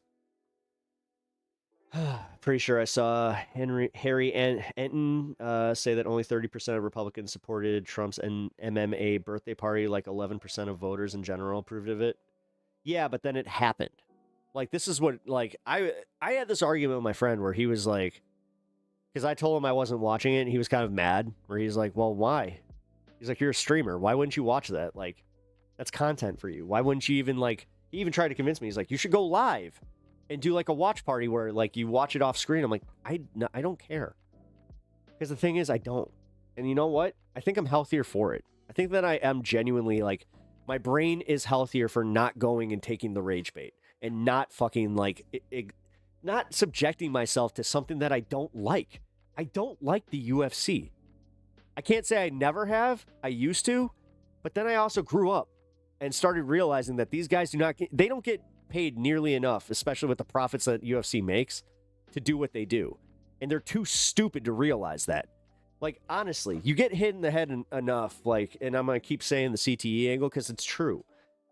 Because it's also like the fucking testosterone, the macho fucking bullshit. It's a way that, like, they don't understand that they're being worked. Like, these guys love the fact that they got the spotlight, they got the fucking, like, in that moment. But holy crap, man, when it comes crumbling down, especially if you're a mid-carder or you're just a fucking filler fighter, like, God forbid. Holy shit. How many, like, this is the thing. Outside of Sean Strickland right now, I don't know anybody. Fucking John Jones, God, he's a fucking remnant from the era I was watching. UFC is boring anyway. It is. It is. It's not fun to watch. I would rather watch boxing, because at least when boxing you get a knockout, it's like, whoa! In UFC, it's so easy to fucking rig. Look at the Ronda Rousey fight and tell me that wasn't pre-planned. The 15-second armbar. People watched fucking 4 hours of pre-programming to get to that main event for it to go down in 15 fucking seconds? Uh-huh. And the way that she just gave in, too, by the way. Holy crap. Was fun until the glazing. Yeah, well, I mean, again, the glazing was just, whatever. I think that it's all disgusting. And I thought that when you look at it for what it is, it was just a fucking birthday party for Donald Trump. That's it. And he likes UFC. So it was like, that was the American people throwing a birthday party for the president of the United States because UFC's his favorite. Like, fucking A. Our country sucks. It really does. We're so dumb. Fuck. Even Russia doesn't do that bullshit. I haven't seen him unless maybe he did. You know what? I could be wrong. Maybe fucking Putin had, like, you know, a fight on the Kremlin, you know, in front of the Kremlin. Oh God. UFC is pageantry for men. Yes. It's also super homoerotic. There's nothing more fun than watching two dudes roll up on each other for fucking 10 minutes. Like I said, you know why there were strikers and why there were knockouts? Because Dana White told them that the grappling bores the president. So he told them more strikes. I don't know this for a fact, but dude, I am confident that I'm right about this one.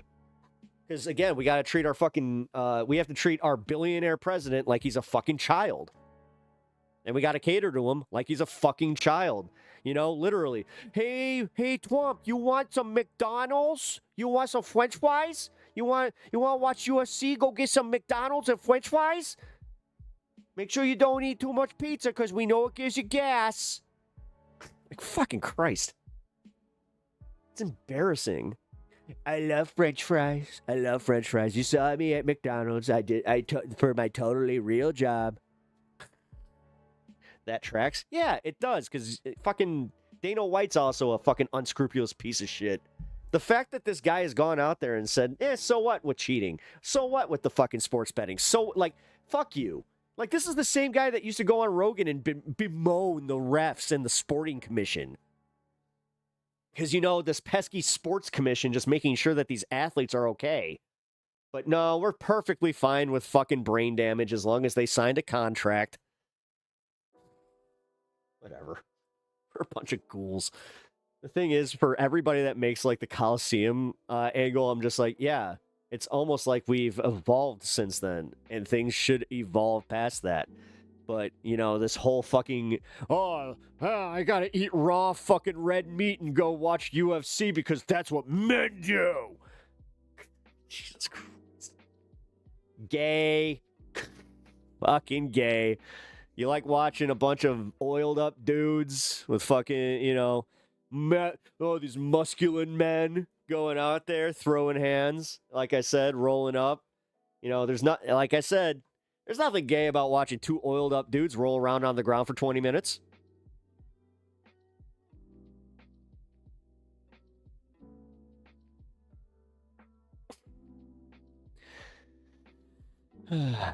When Trump declared war on Iran, I completely missed the point of what American citizens were asking for. Well, yeah. But he didn't care about American citizens. That's not where he gets his money. He gets his money from Israel, allegedly. Or at least his marching orders. True Royce Grace both elevated skill level of MMA and ruined it for the morons who just want to punch kick BS for bloodlust. Yep. Gladiator battles were a sign of the empire in decline, by the way. So, yep. Right-wingers rallied against identity politics for years, only to fall into the weirdest, most strict identity politics. You ain't fucking kidding. That's why I always say they should have to play a full match of Dota too. After 5 rounds on the mat. As long as you're taking notes and not frothing at the mouth like a fanatic, I don't give a shit. Like, honestly, I don't give a shit. What do you mean taking notes, though? According to Trump's son, they get their money from Russia. Yeah. Yeah, dude. That was wild. Eric Trump fucking sending out his text. Who said it? I think it was Sean Strickland, right? Who was the one who actually released the text that got outed on Twitter? Let's see. See, is it even still there, or did they block it? Eric.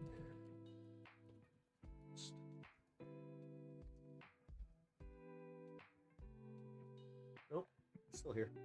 Oh, Daniel Cormier. All right, so he sent this to Daniel Cormier. Here, let me bring it up. All right. I'm probably going to get in a lot of flack for bringing this to light. However, I refuse to stay silent. The UFC is a sport that I'm deeply passionate about, and I will not tolerate this type of insider behavior. Shame on anyone trying to ruin this beautiful event. Eric Trump, his actual legit account. Hey, Daniel, I'm going to be attending UFC 250 tomorrow. Saw you were casting. Hope to see you there. Yo, Eric, didn't expect a DM from you. Excited to meet you and the family. Much love, brother. Anything you can tell me about the fighters tomorrow? Who you got winning? You placing any bets? Nah, I'm actually not allowed to bet on any cards or anything. Are any of the fighters injured that you know of?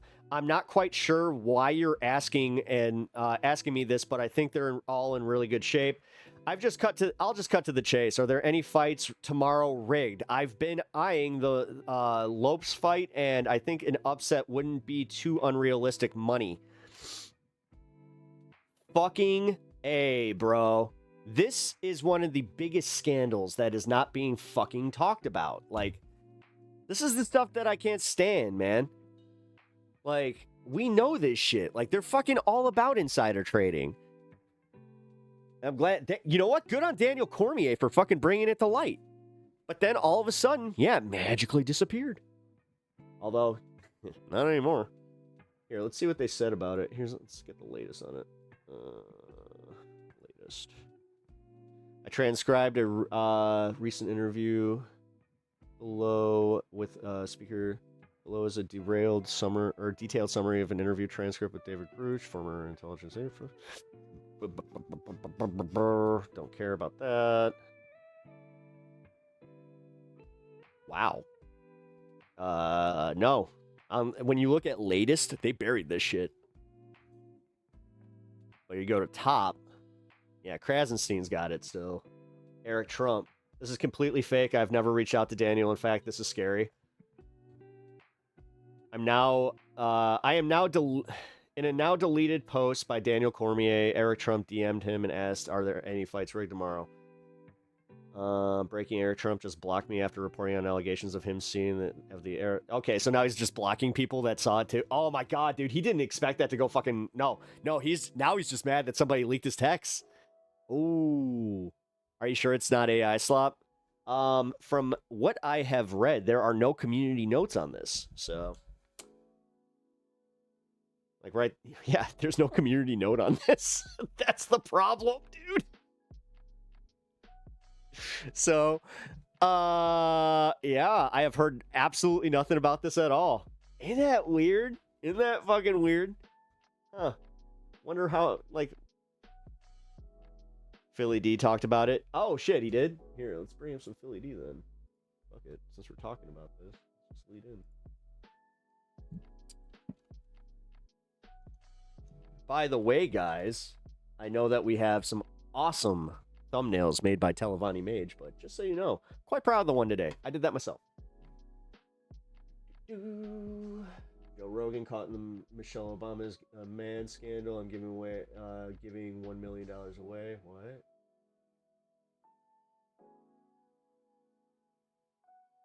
I won Eric Trump. There we go. And then we got to talk about Eric Trump getting in trouble. Here we go. All right, let's get to some vids.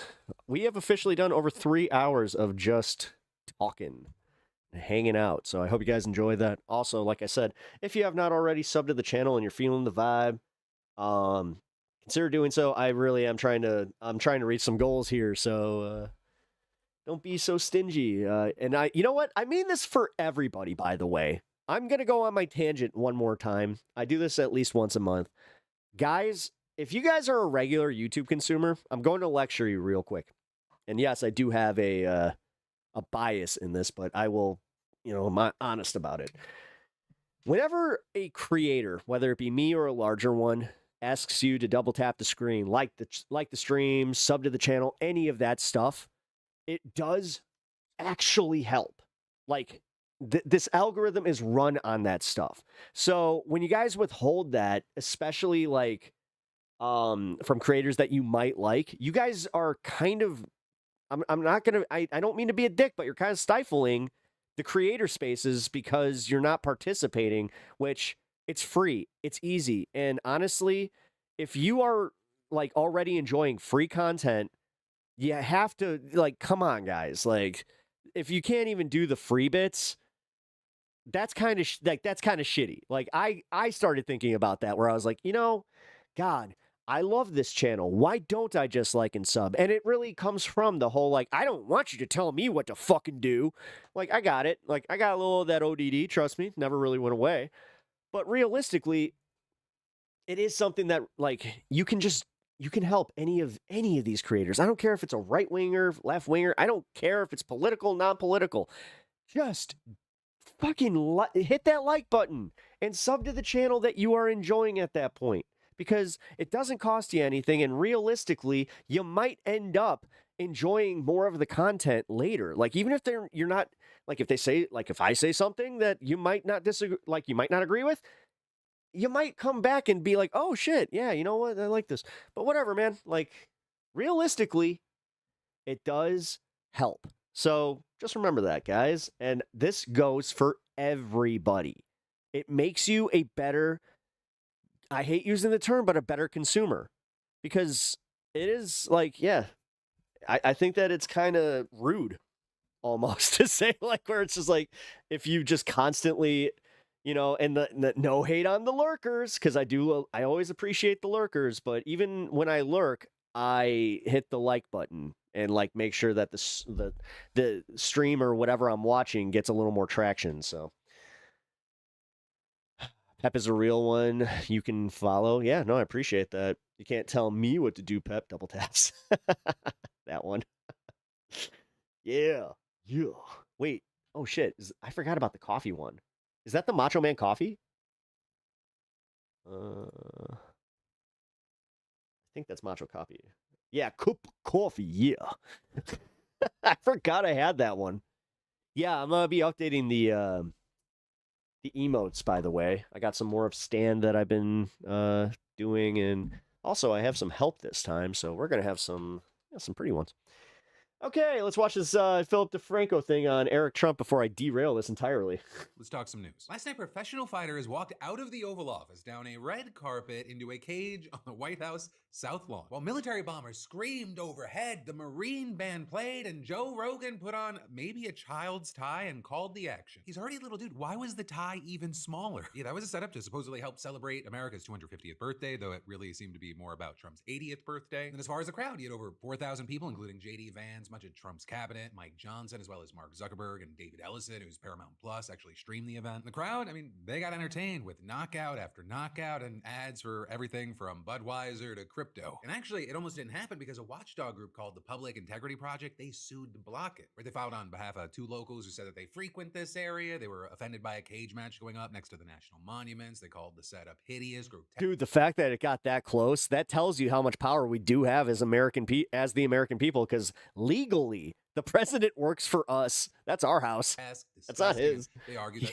the whole He just thing lives was there. corrupt, right? Arguing that it's a for-profit. I just sector, realized but that we're Trump's his allies at landlords. UFC Boss Dana White and David Ellison. But a judge Interesting. tossed that case on the grounds that they really hadn't shown standing or any irreparable harm. But then also there was threat number 2, the weather. Where the Weather Channel was warning about a 60% chance of thunderstorms and wind gusts of up to 35 miles per hour on the South Lawn. The event even got pushed by an hour. The West Wing's rapid response account, they apparently took offense and they fired back at the Weather Channel. Writing on Twitter, this event is about celebrating America's unmatched They fired back at the Weather Channel. Oh my God. greatness after 250. Fucking A. These dumb motherfuckers. Oh, TDS. The Weather Channel has TDS because oh, wait, was that a lightning strike? Get fucked. God damn it. This is why. This is the shit that I keep pointing out. Republicans are so fucking stupid when it comes to this shit. They think that the Weather Channel. Oh, the Weather Channel's rigged. Oh. Which apparently doesn't sit well with a Fauci ouchie. friendless loser who wrote this bullshit clickbait headline. Idiots. And also that reaction and controversy, it was nothing compared to the other 2 big things of the night. Over the first, centering around Daniel Cormier, who's, if you don't know, is a UFC Hall of Famer. He's one of the night's commentators alongside Rogan. And he's the man whose Twitter account posted something that just blew up on the internet. With the tweet reading, I'm probably going to get a lot of flack for bringing this to light. However, I refuse to stay silent. I will not tolerate this type of insider behavior. Shame on anyone trying Honestly, Daniel Cormier knew what he was doing when he did this too, so I think this is real. to ruin this beautiful I don't think event. that these With that, texts there are was a fake in screenshot of a any text way. exchange that appeared to be between Cormier and Eric Trump. And in it looks like the president's son opens with, anything you can tell me about the fighters, who you got winning. Cormier appears dodge. Then it looks like Eric, gets a little more direct, saying, you placing any bets? You get another dodge. And you see the question, are any of the fighters injured that you know of? To which Cormier appears to answer in the screenshot, I'm not quite sure why you're asking me this, but I think they're all in good shape. With a text that's allegedly from Eric reading, I'll just cut to the chase. Are any of the fights tomorrow rigged? I've been eyeing the Lopez fight, and I think an upset wouldn't be too unrealistic. With Cormier appearing to shut it down, saying, no, none of our fights are rigged, and honestly, I am appalled that you would even ask me something like that. And so if that exchange is authentic, it would appear like the president's son's looking for insider info to bet on a fight, or which would be extremely illegal. But then we see a number of things happen. You've got Eric Trump jumping on Twitter saying we are aware of the fake AI-generated screenshots being circulated online. Claiming I have never spoken to Daniel. He has since deleted his post, which confirms it was clearly fabricated. And Cormier, who appeared to delete the post within minutes, seemed to back him up, writing, are people really this dumb? To which Eric replied, thanks, Daniel. And he actually thanked Cormier again when there was video posted that showed Cormier saying that he was hacked or something. And so for a lot of people, that was case closed, but then for a lot of other people, it just raised more questions. But initially, you had a lot of people saying the Cormier account didn't actually tweet this out, but you had multiple journalists saying they saw the post come from the actual account, not some impersonator. Also, before Cormier said that he was hacked, you had people going, okay, if this is AI, how did Cormier fall for a deep fake of himself saying something that he never said? But then also you had people saying, okay, well, let's say he did get hacked. How did he get control back fast enough to delete it in minutes? And also had a number of people bothered by DC saying, why would I tweet that? Which a number of people took that this is fake, but if it was real, he would have just stayed silent. And so to generally that was a mess, but that is not where the mess ended. Because while a lot of the fighters kind of throughout the night, fresh off the thrill of some win, they'd run over to the president and give him, the kind of Hooters treatment, kneeling in front of him, shaking his hand. The one that's really popped off was when Josh Hokett gifted Trump a gold chain and then delivered this victory speech to Rogan. I'm here with the winner, Josh Hokett. Josh, once again, you I can't play this. That is a longer clip than I can actually play. But yes, he calls Michelle Obama a man. There were also a lot of people that thought that crossed the line. Right? Even for a Trump event, a UFC event, and especially for America's 250th anniversary on the White House lawn. Like even everyone Yep. from Shane Gillis to Dana White to Dave Portnoy seemed to not be a fan. And actually had Portnoy of all people saying that Trump should denounce it. Oh, and then also I forgot about this because there was all the other stuff. There was drama last night about UFC middleweight champion Sean Strickland, who made a big stink about supposedly being banned from the event on social media. Where he claimed that a UFC official promised him entry, but then he said, I'd later got a call from the UFC saying I wasn't cleared by the White House. And as far as why, he said, I made fun of Israel and Epstein. And also for additional context, Strickland, he used to be a big Trump guy, but ever since Trump started bombing Iran, he's become a critic. And as far as Dana White, he actually denied the accusation. Everybody's banned, apparently. Apparently, everybody is banned. Of course, Sean Strickland is. Sean Strickland is banned from humanity, okay? We don't want him near any human beings anywhere. Well, to be fair, he did cause a huge scene at another event. So, if he's banned from, watching it in the capacity as He shows up at Power Slap, just he a starts spectator, fights, and he made it very clear that he didn't want to be a part of this event, and now apparently he's banned. And while it doesn't look like he went to the main event, Strickland did sneak into the fan fest at the White House Ellipse, where he jumped into this WWE ring and got kicked out by security. I'm saying the only male American champ banned at the White House because I said Trump is owned by Benjamin Netanyahu. That's not public opinion, it's fact. Right, but with all that said, one, I'd really love to know your thoughts on any of the controversies and just last night in general. And two, if anyone finds out which middle schooler Joe Rogan stole that clip with the suit jacket open, dude. Like, what are you doing? What are you doing? Hey, live at Delaney. Let me. Cool. Got some speakers at Delaney. All right, we'll check that out later. Okay, we're gonna do a few stories here. Segment time. Let's go. You all right? Am I all right? Yeah, I'm fine. I might have taken a little bit too much. All right. I have a bad memory, so I forgot to like until Pep said something about it. Oh shit. You know what? So what I have to do is I gotta make the thing. God, the right wing is so Orwellian. Well, yeah, they don't get it though, because like think about it. They all talked about this like with Biden, where they're just like they're coming for your guns, the deep state, blah blah blah blah blah blah blah. But then they get presented with an actual deep state that is doing everything that is pretty much antithetical to actual, patriotism and just the spirit of America. Yeah. And then somehow we all get made to feel like we're the assholes. Yeah, it's great. It's great. Just be happy that I was able to cover the stuff today and not be in the same headspace I was yesterday, because holy crap, I was pretty much done. Specifically with news and politics. Like, I had almost given up because I was just like, everybody's just gonna fucking... Nobody pays attention. Like, realistically. The people that need to pay attention don't pay attention. Then you have assholes like us that we pay too much attention, and then we just get mad about it. Ugh. Anyway, so yeah, this is great. Fox Corp, which is Fox News Media, is buying streaming platform Roku in a cash and stock deal valued at approximately $22 billion. Yay. Great. That's so great. I'm so happy about it. Now, the media can't be mean to me anymore. Fox News Corp is buying streaming platform Roku in a cash and stock deal valued at approximately $22 billion, including debt? Oh, Roku's in debt. Oh, that makes sense. The deal will give Fox access to the Roku channel. First party date. Oh. Ooh, shit. And more than 100 million global streaming households. Fox oversees a massive media network that includes sports, news, entertainment, as well as Tubi. I didn't know they owned Tubi. The company said Monday that Roku will continue to be run as an open partner-friendly platform. Fox and Roku said that the combined company will become the third largest. The thing is, if they, you'll know that if this is really bad, if they knock TYT off, because TYT's been on Roku since the advent of Roku. Fox will pay $96.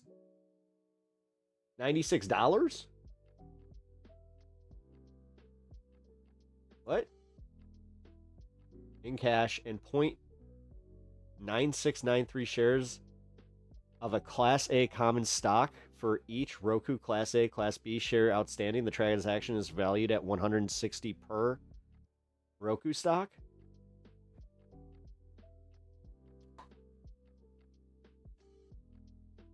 Fuck this world. Fuck everybody. Fuck everybody. Like, fuck this. Fuck this. We go to work for what? For what? For this shit? To just fucking be what they... You know how many people are probably going to lose jobs for just that decision alone? Fuck this. God damn it. Roku been in debt. Roku's not been doing great since like 2022. Yeah, because like honestly, realistically, the TV companies started just fucking, I don't know, having their own Rokus or their own Roku channels. Like I use the latest iteration of the Samsung Smart TV. Fuck, man. Definitely an improvement. Exactly, Pep. F all this. Yeah.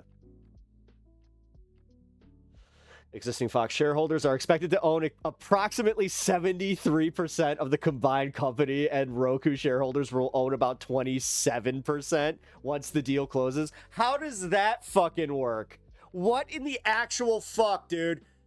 Oh my God, it's all fake. It's all fake. It's all bullshit. Dude, they are just fucking robbing us blind. And they expect you to work like a slave. I'm just going to say it. We're the slave class. We are the fucking slave class. This idea that you needed to pay slaves, fuck off. Make money.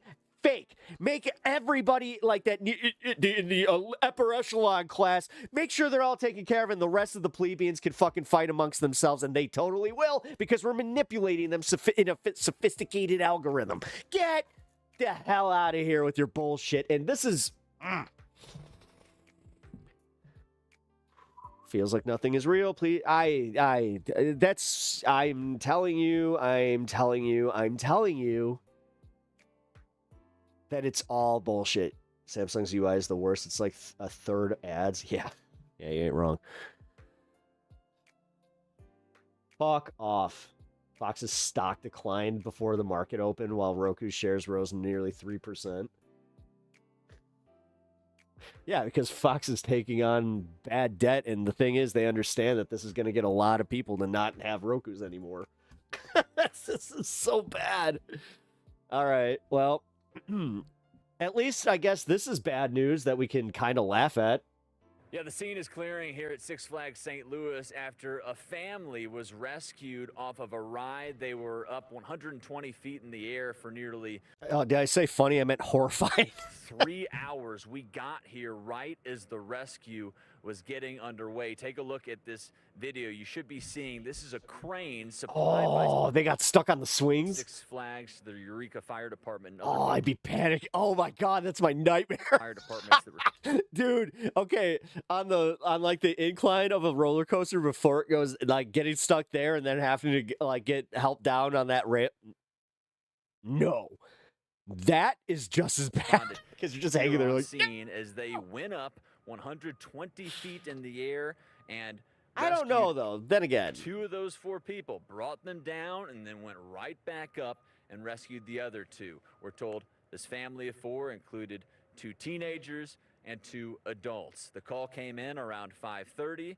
The fire department responded shortly after that, and it took a little while, but we're told that the family was understanding, was calm throughout this process. Oh, crap. He finally stopped with the romantic monologues. Let's effing go. They were able to bring them down right as this storm here in St. Louis and the St. Louis area was about to move in. Let's take a listen to Thought the that my monologue was cooking. fire chief, as well as a Six Flags official who says this is the first time in 40 years of working here that they have had to conduct a rescue on a ride like this. So there's personnel all the way up there, and they were in visual and voice contact with the guests that were up on the ride.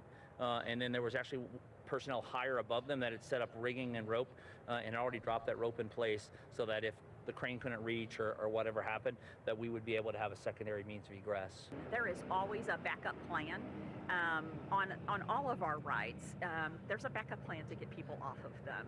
That's one of the first things we do when we build a ride is you get it done, and before you ever open it, it's like, should this stop, what how do we get people off of it? So the Hey, Jeff, how's it going? Good afternoon. $1 question tonight is, why did this ride stop midair more than 100 feet in the 'Cause air it's while old. a family was on board? That Six Flags It's probably one of the official says oldest right now attractions they don't know. there. They did have some backup plans in place to try to get the ride restarted. None of those worked, which led to them calling in fire officials, bringing out that crane and bringing them down through that crane nearly 3 hours later. We'll continue to follow this situation, but for now, reporting at Six Flags St. Louis, Max Deeknight, Fox 2 News. Yeah, the scene. All right, now this shit's crazy. Breaking news now out of Southern California, where Edwards Air Force Base is confirming the crash of a B-52 bomber shortly after takeoff today. A B-52 has a wingspan of about one. You do understand that we somehow just had a casualty on our own soil while we like just ended a war. 185 feet typically carries a crew of 5. B-52s have been flown by the U.S. military since the 1950s. I wonder if they hit the Love Shack. CNN's Josh Campbell is in Los Angeles following this story. Josh, this is a huge plane. It's an old plane. It's still in service. What are you learning about this crash? That it was caused by a rock lobster. I'm just gonna keep going. Well, extremely concerning development. You can see some of the images there. Hey, that's all I got. That's all the video B-52 as well as, jokes I got. Pictures of this large black plume of smoke. The U.S. Air Force Hey, Uni. now confirming that there was indeed a crash of a B-52 in the Mojave Desert just north of where I am. You were here up there in for Los over an Angeles. hour? In a Oy. statement, Edwards Air Force Base Yeah, I know. said that a U.S. Air Force B-52 Stratoforce crashed shortly after takeoff on the airfield around 11:20 a.m. local time here in California.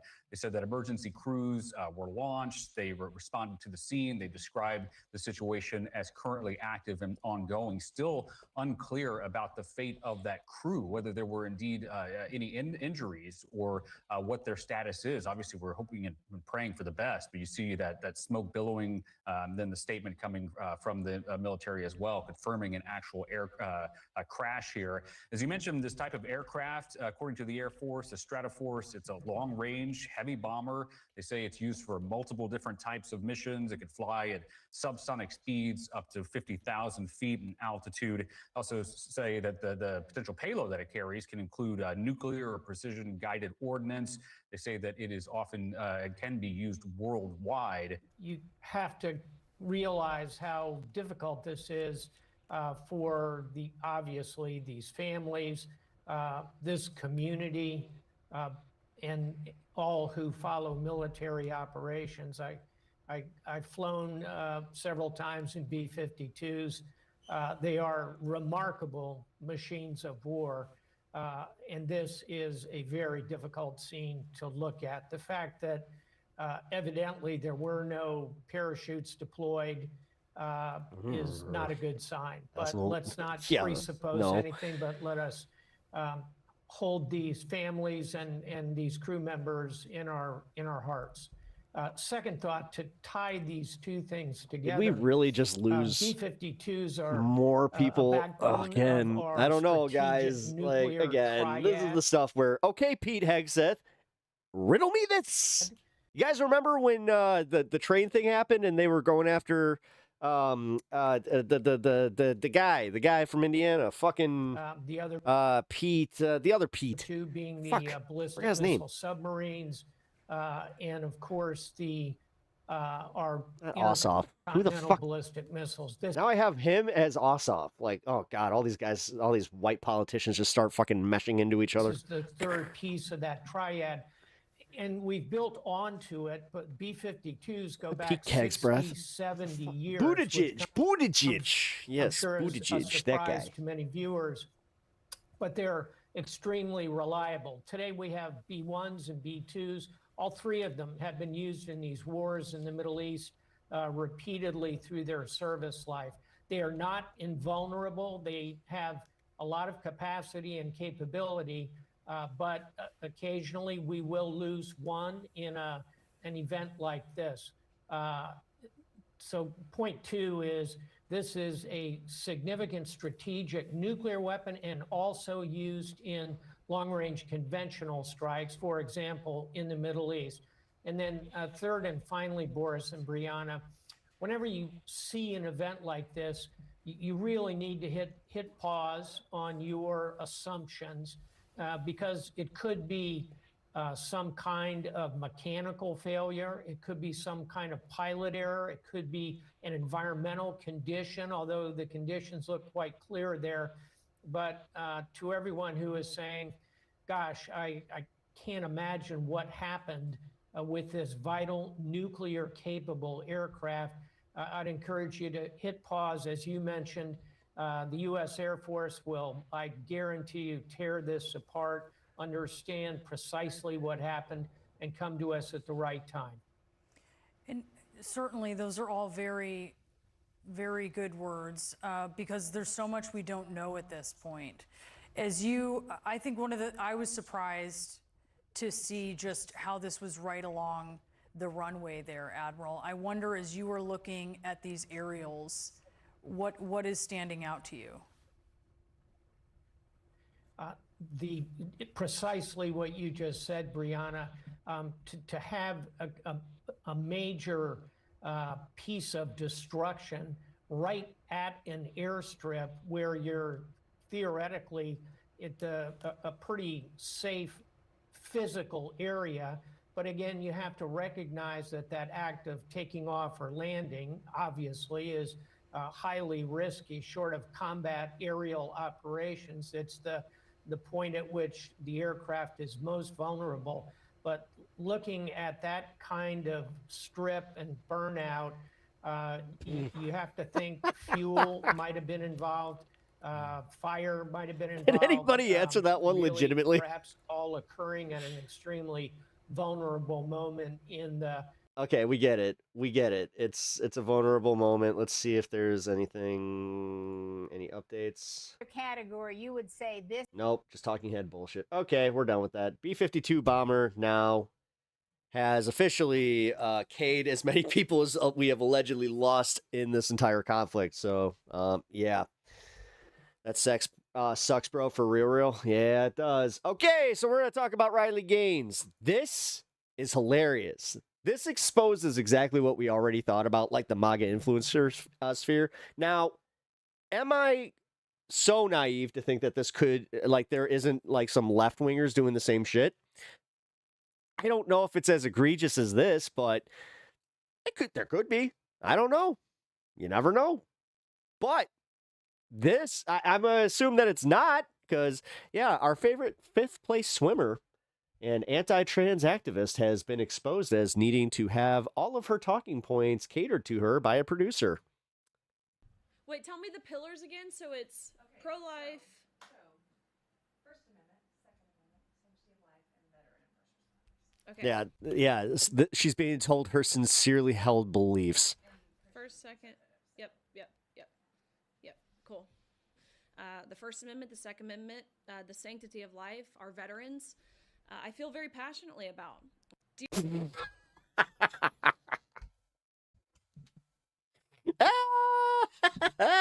And what a pause face, by the way, for this. This is perfect.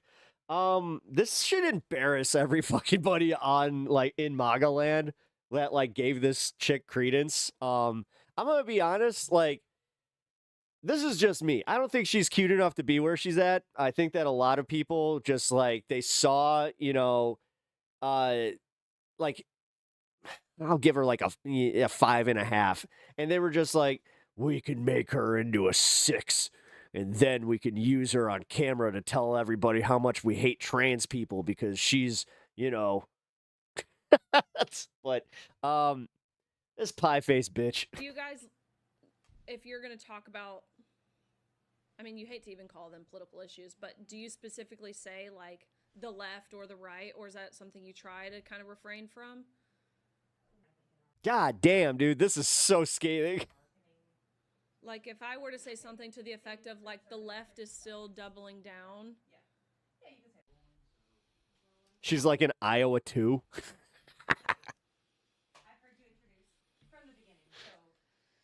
Okay.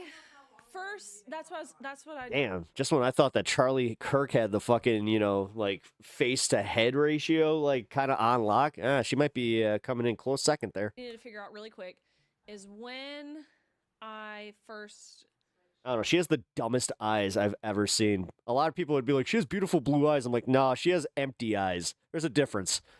I mean, definitely over. I mean, this is kind of proving it. For a year though. I would say, can I just say that? Like, around 2 years ago. Wait, tell me the pillars again. So it's Wait, pro-life.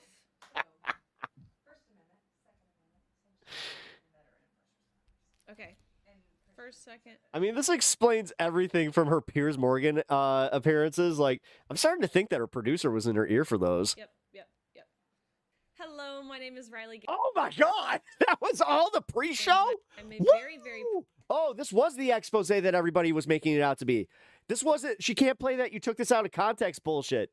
Good on you guys. Proud Patriot Mobile user, and I have been for about 2 years now. Wait. Oh, this was, oh my God, she was doing it for a live read for Patriot Mobile. Oof. Fucking oof. I don't know, guys. Maga is really sending their winners, you know. Totally not gay, Benny Johnson. You got freaking 5th place runner-up, Riley Gaines. Like, I don't know, man. Is this their best? Is this really their best? Whew. All right. Oh, we should probably learn about some of this Iran stuff. You know, because we're an educated bunch here. That's what we do. We're educated, right? So let's do it. The U.S. and Iran have reached a framework to end the fighting. I'm glad that they were at least calling it that. Like, dude, CNN, even with Barry Weiss coming in, they do have to play it like, yeah, this is a framework for a peace deal. But let's be real. Israel could totally tank this, and we want to have an out where we say it was a framework of a larger ceasefire. You know, we can't help what they do. And they're always gonna blame Lebanon or somebody else, totally not Israel. And what needs to be worked out before then, what they're actually agreeing to, in what timeline, and what's left to be worked out is. Wait, if you're going to diss on her looks, diss on the part of their looks that have to be intentional decisions. Very big question. Joining me right now. What, her bad makeup that accentuates her empty eyes? Now, CNN senior military analyst, former NATO Supreme Allied Commander, Admiral James Stavridis. Whoa, this guy, he had a double booking today because he also was on the B-52 thing.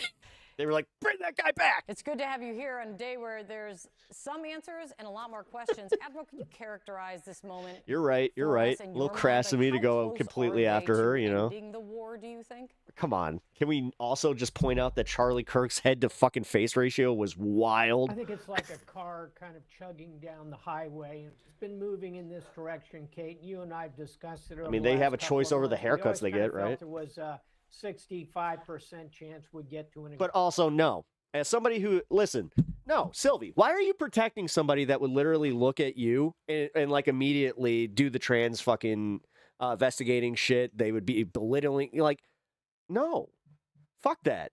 I'm going to make fun of, like, Jillian Michaels. I'm going to just say it. No. She, like, for somebody that likes to talk about trans shit, she better be careful because, trust me, without any of us here, the fucking dudes on the right would be asking questions. And no, it's not fucking out of pocket to be saying this shit. Realistically, it's fucking fair game. Sorry, I didn't. She looks like an average Southern girl, so I wouldn't diss on her looks because then that would be dissing on any other person that looks like her, and that's a lot of people. Here we are. So car is chugging along. Here's the bad news. I don't know. There's a lot of sand in the gears. You mentioned a couple of them, but tactically, I'll add another one, which I guess I can rip on that. Is the mines. How many mines are in the strait? When do they get cleared? Who is going to clear them? Are there going to be escorts for those ships? Those are No, not that one. After. Unless you're doing transvestigating stuff on Riley because that's fair game. Yeah. Tactical concerns. That's what that's what I was saying. Very real. Yeah. Then we're on the same page. To the mariners who are going to be asked to sail through the strait. Like I said. No. Listen, I'm here to be the prick that a lot of people can't be. Operationally, as you mentioned, and I will totally go there because it's like no. It's Israel, Lebanon, Hezbollah, that deadly triangle, very much unfinished business, certainly in the minds of the Israelis, So that's operational. And then strategic. Because also the transvestigating thing, you can point out how stupid it is with things like that, where it's just like, you get it? You get it? Ooh.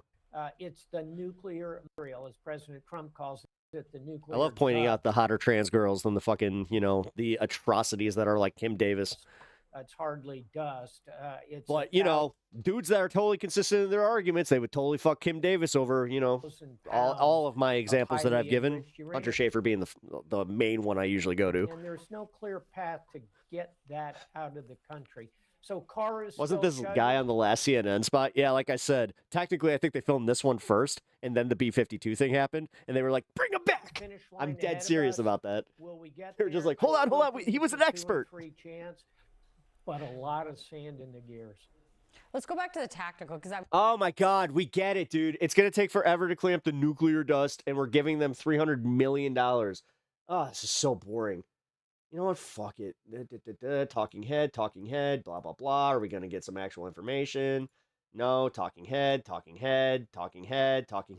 just realized that they only play the talking head shit on here, and they don't actually post their news. Oh. Huh. Why did it take me that long to realize this? Interesting. Anyway, let's move on. Yeah, sorry, guys. The president very frustrated with how the Israeli Prime Minister Netanyahu has been responding to this, continuing to launch strikes in Lebanon right before this agreement was signed. Maybe chat didn't pick it up. Are you what? Can you just copy and paste the chat that I missed? Axios, but he also said this to the New York Times. He described Netanyahu to the New York Times as a very difficult guy and went on to say, to be honest with you, he should be very thankful for us. To us for doing this, because if Iran had a nuclear weapon, Israel wouldn't be around for 2 hours. That was a direct quote from the president. I think that just goes to show how tense. You should watch the interview Hassan did with the investigative reporter from Dropsite. You got the right chat. Relationship between the U.S. and Israel is at this point. The president really not wanting them to threaten. Oh, I got it. Okay. Agreement, John. No, again, when we honestly, I'm not really interested. Like, not today. I'm Hassan out. Get that text. It'll be interesting to see domestically and around the world how it is received. Elena Treen in Geneva this morning. Thank you very much. Kate? Let's talk also more CNN out to be completely real. about this. Joining us right now is the Axios. Oh, Jesus Christ. Fuck this guy. Yeah, we get it. Well, actually, hold on. He's the Israel guy. Let's see. Global Affairs correspondent and CNN political and global. This is one of those rare times where it's like, hold on, he's probably mad. Global Affairs analyst Barak Ravid. And it's your interview that really set things over the weekend on fire with what President Trump told you. And one person not heard from yet publicly, it does appear, is who we were just talking about, Benjamin Netanyahu himself. Yeah. And after that extraordinary interview that you had with the president this weekend, Barak, what are you hearing today? Well, I think Netanyahu, his people, and his mouthpieces. Ooh, he's being careful. Are all furious about this. Yeah, because we're gonna watch the Piers Morgan bit on this. The Israeli ambassador to Washington, Yechiel Leiter, has been making phone calls to members of Congress, telling them how much Netanyahu is concerned and disappointed about this deal. One of Netanyahu's key mouthpieces in the Israeli press, a guy called Inon Magal, wrote on X a super strong post where he called the U.S. negotiators, Steve Witkoff and Jared Kushner, Jew boys. He called Vice President Vance scum. Is this the Axios Israeli agent guy? Yeah. He said they're alleged working for Qatar and the other Gulf countries. So when somebody that close to Netanyahu writes those things on X, play that game. I think it gives some sort of an impression about how Netanyahu and his close circle, what they think about this deal. And the Lebanon front, it's fucking I think stupid. It appears is going to be Jesus Christ,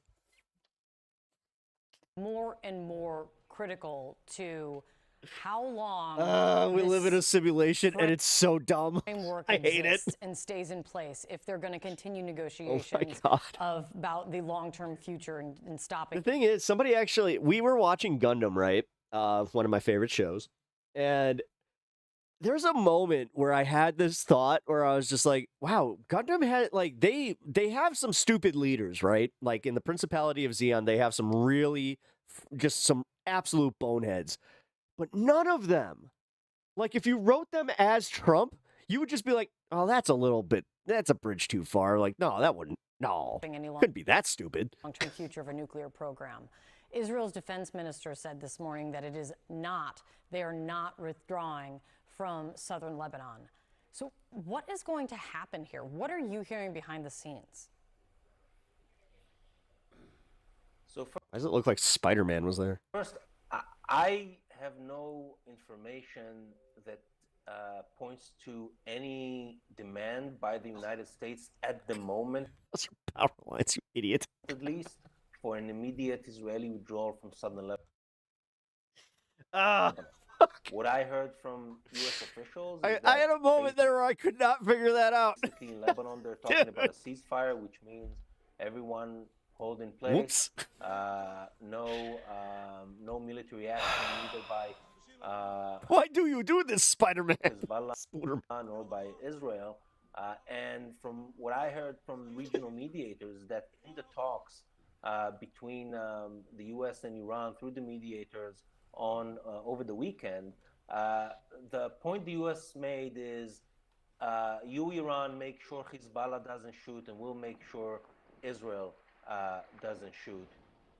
But the thing is that the Iranians... They're going to find a pretext, dude. If there's one thing that Israel will always do is find a pretext to commit the atrocities that they need to.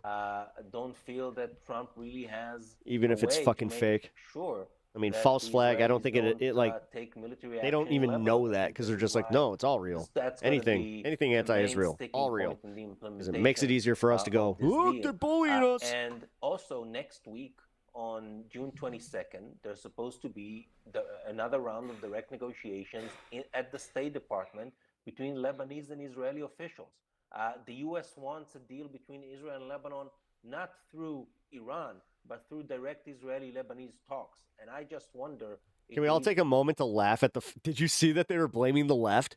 I'm not even kidding. Donald Trump Jr. put out a tweet about how the left are sabotaging the pool, which they don't understand that it's like, no, this is what happens when you have a blue reflection. Like, this is why pools tend to have that algae because they have that blue dark bottom. Yeah. Yeah. When you have a natural stone bottom, that algae doesn't look so bad and it tends to pool to the sides instead of being spread all across the water. Yeah. To actually have good faith negotiations when it is so mad about the current deal. Ironically, I mean, whatever, man. Yeah. I mean, it is hilarious, but it's also like, yeah, that was a lot of money wasted, and we still, I mean, as much as I want to laugh at all his failures, that cost us a lot. And I'm getting every time that he wastes more and more tax dollars, I'm getting more and more pissed at all the fucking Trumpers that were sitting there going, no, Nick Shirley, Leering Center. As Aaron David Miller had put it, I know you'd send it just blatantly ignore all this. out. No U.S. president has said. This is why pools have publicly about an filtration Israeli prime systems. Yeah, I'm kind of Sure, what Trump has said about Netanyahu, from what President Trump said to you on the phone over the I weekend. know that. Yeah, as I read multiple times, it was not a it was not to be missed. In case you didn't hear me, Barack. Not a slip of a tongue, multiple times. It definitely was. Okay. Good transition to the freakout in Israel because There we obviously, go. as you pointed out, This is what I Israel and wanted to watch. Lebanon is Hell yeah. still the primary area in which this whole thing could All right, fall apart guys. and could fall apart very Obligatory reminding you, double tap the screen if you have not liked the stream. It does help me out a lot. And sub to the channel if you're having fun. quickly. I actually want to start with B6 here. Please. Bezalel Smotrich coming out and expressing And thank you his, in advance if you already have. concerns about the deal. He says the agreement with Iran is bad for Israel and for the entire free world, period. The joint campaign had many achievements in weakening Iran. They will not go to waste. We will have to continue the campaign to topple the regime ourselves and in creative ways and ensure that Iran will never have nuclear weapons. None of the candidates who see themselves as fit for the premiership would withstand even 10% of the pressure currently being applied to the Israeli government, especially to the one at its head. In Lebanon, we will be tested. This is our war, our fighters, and the immediate security of our northern residents. I will continue to act so that we continue to stand firm on ours and allow the IDF full freedom of action to continue pushing Hezbollah away. Jeremy, what do you make of those comments? I took particular note of the mention that they would continue to try to topple the Iranian regime in, quote, creative ways.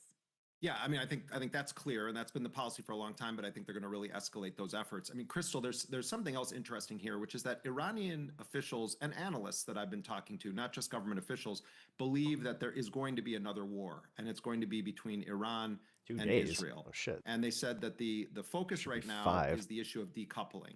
The Israelis and the United States are trying to decouple Hezbollah from Iran. Trump now has gone in a bit of a different direction because of this reported concession to the Iranians. We'll see how that plays out. And they've enlisted the Lebanese government in this parallel so-called peace process, and they're trying to get the Lebanese army to serve as the kind of domestic enforcer of the campaign to break Hezbollah. And that has all kinds of complicated issues attached to it because of the diversity of Lebanon, the way the system is structured, and the popularity of the resistance right now, particularly among the Shia population. I just had to be like, is it Tuesday? Of Lebanon. From the Iranian position, and I was told this by an Iranian. Israel said specifically they are not going to remove troops and they might escalate, that they're not going to listen to the United States. Well, then, in addition to Iranian analysts, don't be the surprised. Iranians want to try to accentuate the divisions between the United States and Israel on Lebanon. And they have no illusions. Don't be surprised when it happens. Trump has been this Man, immense Scahill's reporting has been on just fire lately, backer by the way. of these genocidal Also, if you scorched guys haven't wars. already They're joined the clear on that. Discord, But they also are oh, very shit. savvy students. Thank you for the very kind $50 donation. I really appreciate that. Holy crap. Rebecca Green, 18, Thank you. 27.50 Tell Australian hus. dollars. It's my payday. Don't hide. Tell hubby. No. Smiley face emoji. No, Rock no, on gesture no, emoji. don't hide stuff from your husband. I know it's cute, but come on. I don't want to cause problems. Students of You're American good peoples. I don't want to do politics, that. and they understand that there's Thank you. divisions within the Republican Party. They understand that Israel is increasingly becoming thank a you so toxic much. issue on the right in the United States, that it's Oh, going to crap. play a role in the midterm elections, that Netanyahu is going to face re-election, and that So he's kind of being you. attacked from the right, saying you didn't finish these wars, that Hamas still is in power in their section of Gaza, that Hezbollah is still killing Israeli soldiers, including with these very cheaply made FPV drones. There we that the go. Iranian Thank you, government Bryant. is still I forgot firmly that in you did place, that. and there's actually a Khamenei Appreciate that, who is bro. the supreme That was in leader another of, chat, of, by the of way. Iran. And so I do think that it's not just the loonies like Smotrich and Ben Gvir, but I think Hey, the mainstream thank you. of Israeli political power wants to continue this war against Lebanon. And the wild card here is what happens when it comes up against Trump's public No, I know. He knows it. projections. Okay, cool. You I was know, about to but say. at the end of the day, no one trusts the Americans. No one trusts Trump. The Iranians are not stupid. No, and that's what needs to be stated here. This is what drives me crazy about like how he's going out there being like, we always wanted peace with Iran, and now I've done the unthinkable, what no other president has ever done. We now have peace with Iran. And then, like, he's negating the part that we're paying him billions of. It's like $15 billion. In fact, their delegation often is Like, flush what? with PhDs. What? When ours is And then there's no guarantee that they're gonna they're just gonna, not charge a toll on the strait, any of that. flush with last You weekend's know, golf like scores. there's a Let's lot put of these B7 things up. where they're just like, yeah, I keep saying Israel. Iran is making so many concessions, the most concessions. on the screen. Just to your point, here But then we you have, read any bit of this, and it's just like, nah, dude, we are holy shit. This is the Obama agreement, but even worse. Yair Lapid.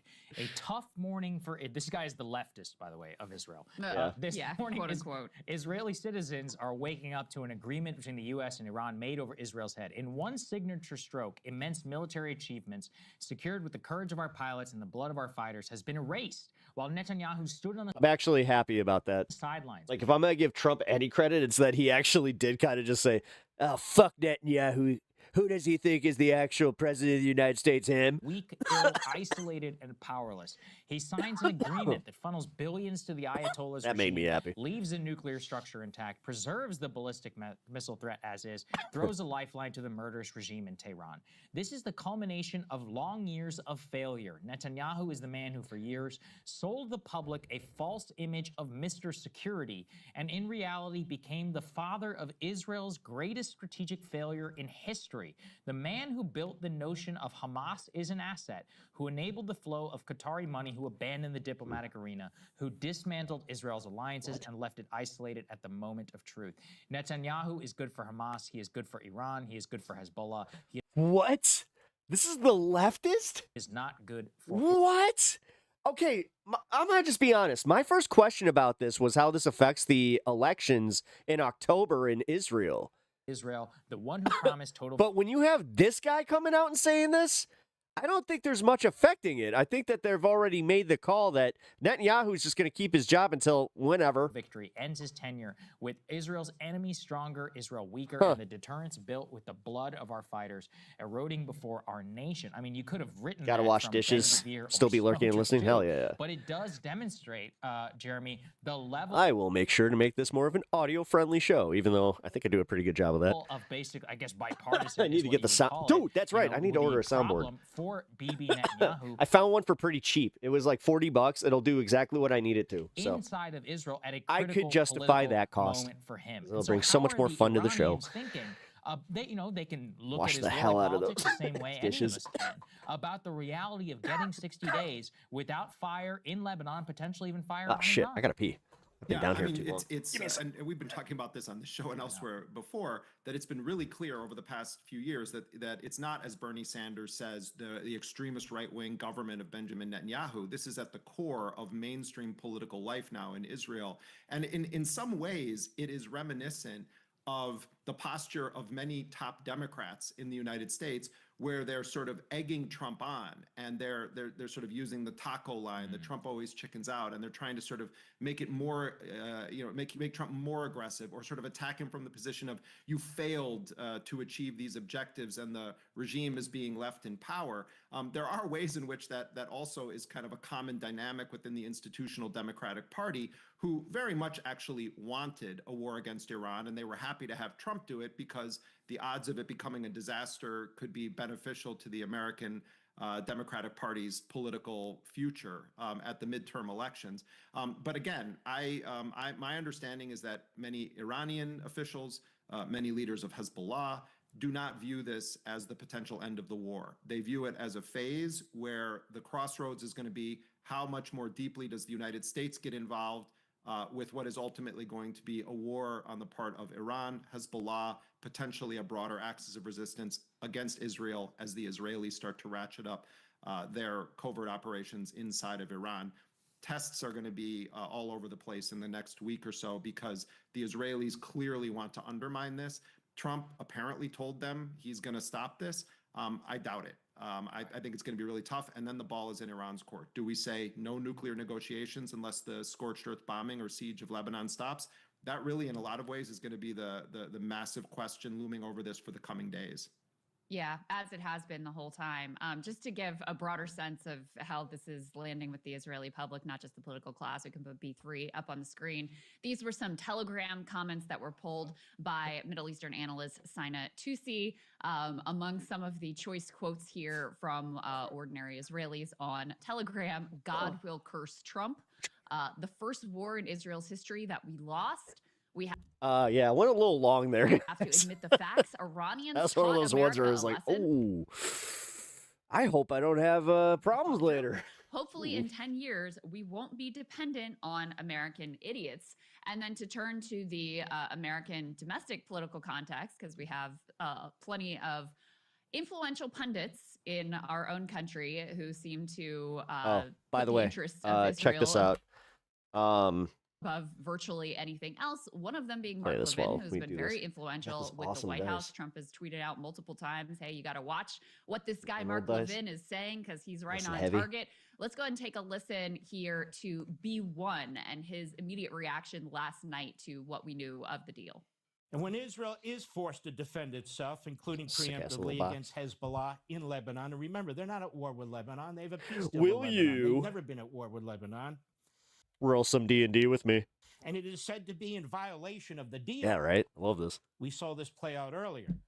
Providing the Iranian regime with a strategic opportunity to attack Israel, claiming it's defending its ally, and that Israel violated the deal. What then?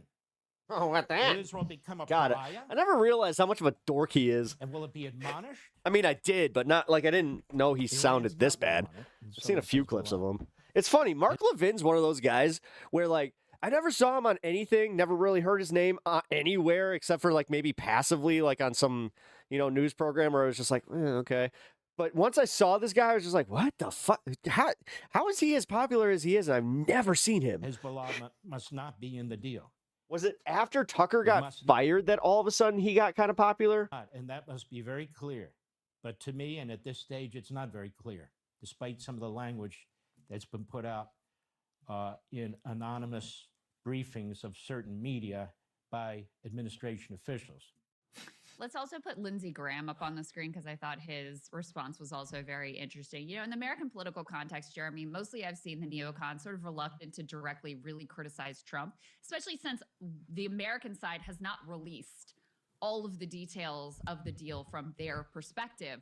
So in any case, Lindsey Graham here says, I'm pleased to hear the memorandum of understanding with Iran to allow the Strait of Hormuz to open has been agreed to. I'll be watching closely the ensuing negotiations regarding Iran's nuclear program and other matters. I'm somewhat concerned that Iran's view of the agreement seems different than what the American negotiating team is claiming. Under our law, any nuclear deal with Iran will be sent to Congress for review and a vote. So Congress didn't get a say on going to war, but apparently peace Congress has to approve. I look forward to reviewing What? final Oh. product. And I believe it is imperative that the That'd be wild if they voted against it. architect of the deal, Vice President Vance, and his negotiating partners be part of the process in presenting the final deal to Congress. Congratulations to all in getting us to You're off, guys. Thank you again for hanging. And also, thank you so much. Again, like that was very kind and goes a very long way right now. At this point, time will tell. That piece about JD Vance to me is very significant Life. because it seems like it's Lindsey Graham trying to position himself to be very critical of the deal without having to criticize Trump directly. Yeah. He can blame, JD Vance, the negotiating team. They screwed this whole Yes. thing up. Yeah. If it was Trump that negotiated I was already seeing that where it was like anybody but Trump is to blame. table, man, we had art of the deal and regime Don't you love change and all that? the things that we all would have. I love how obvious it is, though. They're not good at this. They really aren't. For as sneaky as they think they're just like, well, if we do it this way, and like they have consultants that get paid a lot of money to do this shit, where it's just like, well, if you say it like this, then people might buy it, and instead of just realizing that it's like, dude, we all know what you're doing. It's just a matter of how corrupt are you willing to be and how obvious are you willing to make it. Because if you push a little too far, then you might get some pushback. 2028 messaging here, and clearly Lindsey Graham doesn't want JD Vance to be the nominee, at least at this point, or the successor to Trump and the Maga. No, nobody does. But a couple of interesting details, Crystal. Yeah, One is literally on this nobody issue does. Of Iran's Seems like even ballistic Maga's missile upset with program. him. Trump They're just and like others done were with him. talking from the beginning that the Did Iranian the couch ballistic memes missile finally get to you guys? range has to be reduced, that their ballistic missile program has to be eliminated, that their support for their regional allies did it? has to The be couch completely memes. ended, that the nuclear dust That'd be is so going to funny. be taken by American forces and removed from the country. Now, what are we talking about? Trump is saying, oh, it doesn't actually need to be removed. It can be destroyed in the country. What this is, for people that actually have been following this closely, is Trump is coming around to the position that the Iranians told them was their red line, which is Iran said, we are not going to remove our highly enriched uranium. We are willing to discuss a dilution of it. The Iranians also told me they were willing to put on the table a 10-year moratorium on enriching above 3.6%, that they were willing to dilute any of their enriched uranium that's above 20% back down to civilian levels. Stop. They said that they were coming in with a flexibility. It was Trump that laid out all of these things. The regime is going to be overthrown. The people are going to rise up. We're going to get rid of all their ballistic missiles. They're not going to have a drone program anymore. We're going to come in and U.S. soldiers are going to retrieve the nuclear dust. Now what we're talking about is going back to sort of the discussions that were existing as of February 27th, the day before Trump and Netanyahu launched this war. The big scandal here in perpetuity should remain that Donald Trump chose this war. Yeah. That he did so not We need to keep only reminding at people great that. economic cost to the world, not only because it humiliated the That's United part of the problem I'm States, having is but like people like even on some of the liberals are just kind of like, well, you got to give Trump credit for at least having the strength to not listen to Netanyahu. That's why I was even kind of buying into it. I'm like, well, you know, but then I really sat here thinking about it for the past like 5 minutes. I'm like, no, I really don't. to get in the end potentially Like, fuck is this. going to be worse than I the can term admit that it's at least funny that he did it, but I'm not going to give him credit for it. the Iranians were putting on the table for the year basically leading up to this war. And really, this They will just buy one after the. Yeah, dude. North Korea has kind of made the like wink, wink, nudge, nudge. actual aggressive Congress where you actually had Republicans willing to take on the Notice president. how we're not going after them. Also, did you hear that North Korea's economy is booming? This is like an epic pretty hard. scandal, what has happened, because what we've seen over the past 100 days is a complete and total unnecessary war that was counterproductive, that in the end makes Americans less safe also, because it shows the world that there's this gratuitous violence that the U.S. will just unleash, that Israel seems to be in control. Pep, I'm going to send an article in this that talks about how I know. Of a large portion. I know. Yeah, from Pokemon Go. Yeah, actually Niantic. So they were taking metadata from Niantic and all the mapping data from Pokemon Go players, but also Ingress was a part of it. Harry Potter, there was a forgotten Harry Potter game that they had for a hot minute that they were also doing the same thing. Of our decision It's just Niantic Corp is doing it, which, yeah, it sucks. And I've been playing Pokemon Go since day, 2. Because I kind of forgot that it was coming out. So, like, I had that situation where I was just like, oh, right. Day 2-er. making, and that the president of the United States humiliated the But I highest still office play. in the land and wasn't even able to get a deal. Actually, if you guys are interested in, I don't know, just, if you want my Pokemon Go code, consider either, a donation or join the Discord. Was better than the terms that the other side was putting on the table before you went and launched a 100-day military, economic, and Speaking diplomatic of. war. It's scandalous. Jeremy, one last. Let's just hold that for after the deal's done. Then we can see. Then let's all be honest. After the deal's done, in the interim, I have never heard my cat do that. he's the greatest president of all. We can say. My cat just went. We can say we're very glad that something's perhaps upstairs, though. potentially Hold on. there is a deal to end this disaster, but that it's been a disaster. But one last question for you, Jeremy. Why did Iran choose to make Lebanon Okay, so you read it? so Yeah, no, I central read and it. we hear nothing about Gaza? I read it because I have a lot of friends that sent it to me because they were just like, hey, you're like really politically active. And also you play Pokemon Go. What do you think about this? I'm just like, God damn it. Well, I mean, that's a question that many Palestinians have asked me. I also discussed this the other day with Hassan Ahmadian, who's one of the most well-known Iran analysts. And, the answers that I've been given when I've talked to Iranian officials about this, I just as someone who's really immersed in covering Gaza, I found them to be unsatisfying answers, but I understand them. Iran says that that this is more complicated than Lebanon because the Palestinian factions signed an agreement with Trump and with Israel, that there's a United Nations Security Council resolution that is governing the so-called Board of Peace, that there is a separate track of negotiations that is happening between the Palestinians and the Israelis via the Board of Peace. Yes, the Iranians are watching and they are extremely opposed to this and say that they're in solidarity with the Palestinians of Gaza, but they're saying that it would require an entire separate diplomatic track and that they don't have the leverage to also put Gaza and the war under its umbrella. And one Iranian official said to me, so if we were to start doing this, what do we say about illegal settlements? What do we say about the siege and the forced displacement in the occupied West Bank? It's not that we don't want to do this. It's that in order to do that, it requires a whole other front. And what they're saying is, we're going to get to that, but Hezbollah actively entered the war front on March 2nd by attacking Israel in response to the aggression against Iran. And also the myth of Iran being the kind of primary backer of Hamas, it's just false that Iran is somehow some puppet master controlling Hamas. Hamas and Hezbollah have a very different relationship to Iran.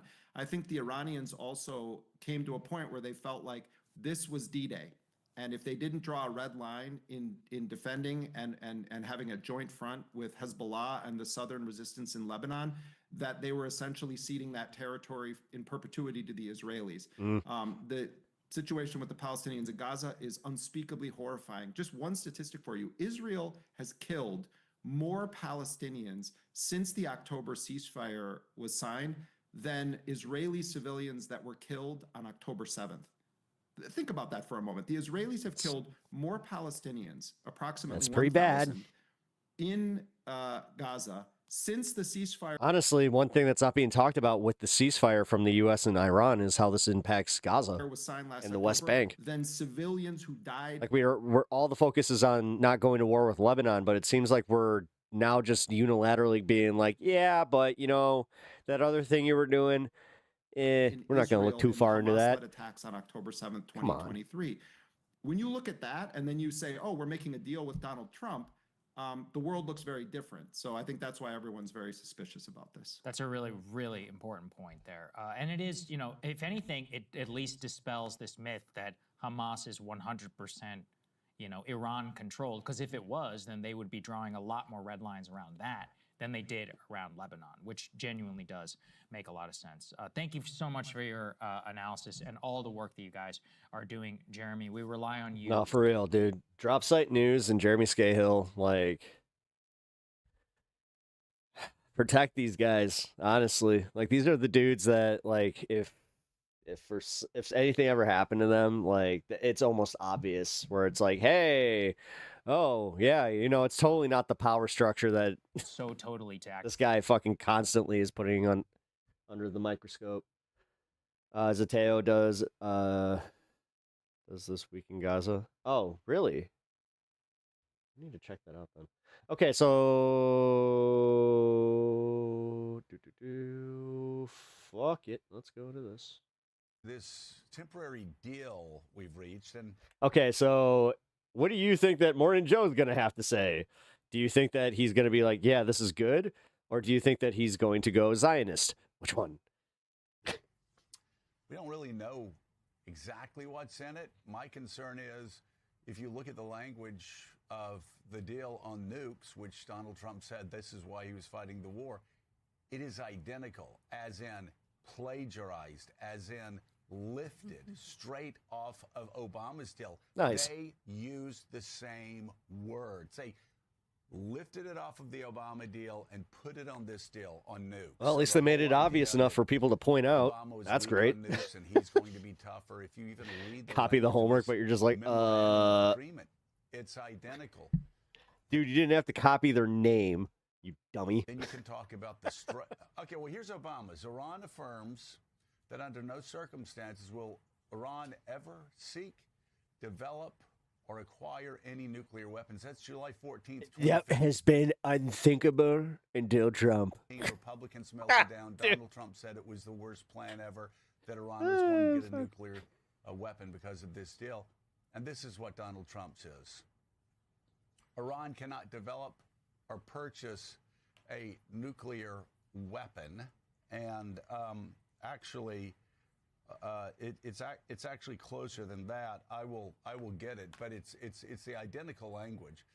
And then you have Donald Trump saying, "Oh, the strait will be open forever for free." Well, no, that's not what the Iranians are saying. There's a 60-day period, Yep. and then they expect to start receiving Payment. regime change. The president had said earlier that we had regime change.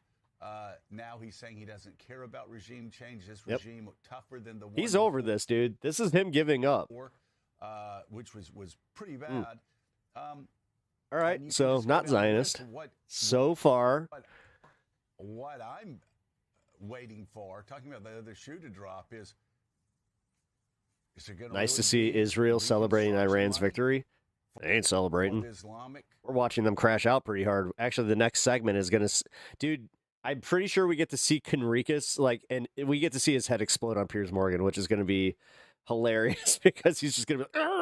Republic of Iran. Guys, ever seen that scene in Scanners? It sure sounds like it. What's up, Duke? How's it what going? does this sanctions relief look like? Because the Trump team told me that Biden giving sanctions relief to the Iranians was the worst thing he ever did. So again, a lot of confusing things. That I hope we have us a good, solid deal that keeps Iran contained.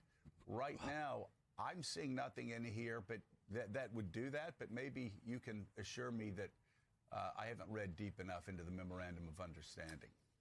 So, Joe, it's always a good thing. No, I know. Iran literally stood up to Israel and U.S. and came out stronger. Yeah, dude, this deal is actually like giving them concessions that they never would have had before. This is us kind of being like, can you please open that straight? Because it's really starting to hurt us. Conflict ends.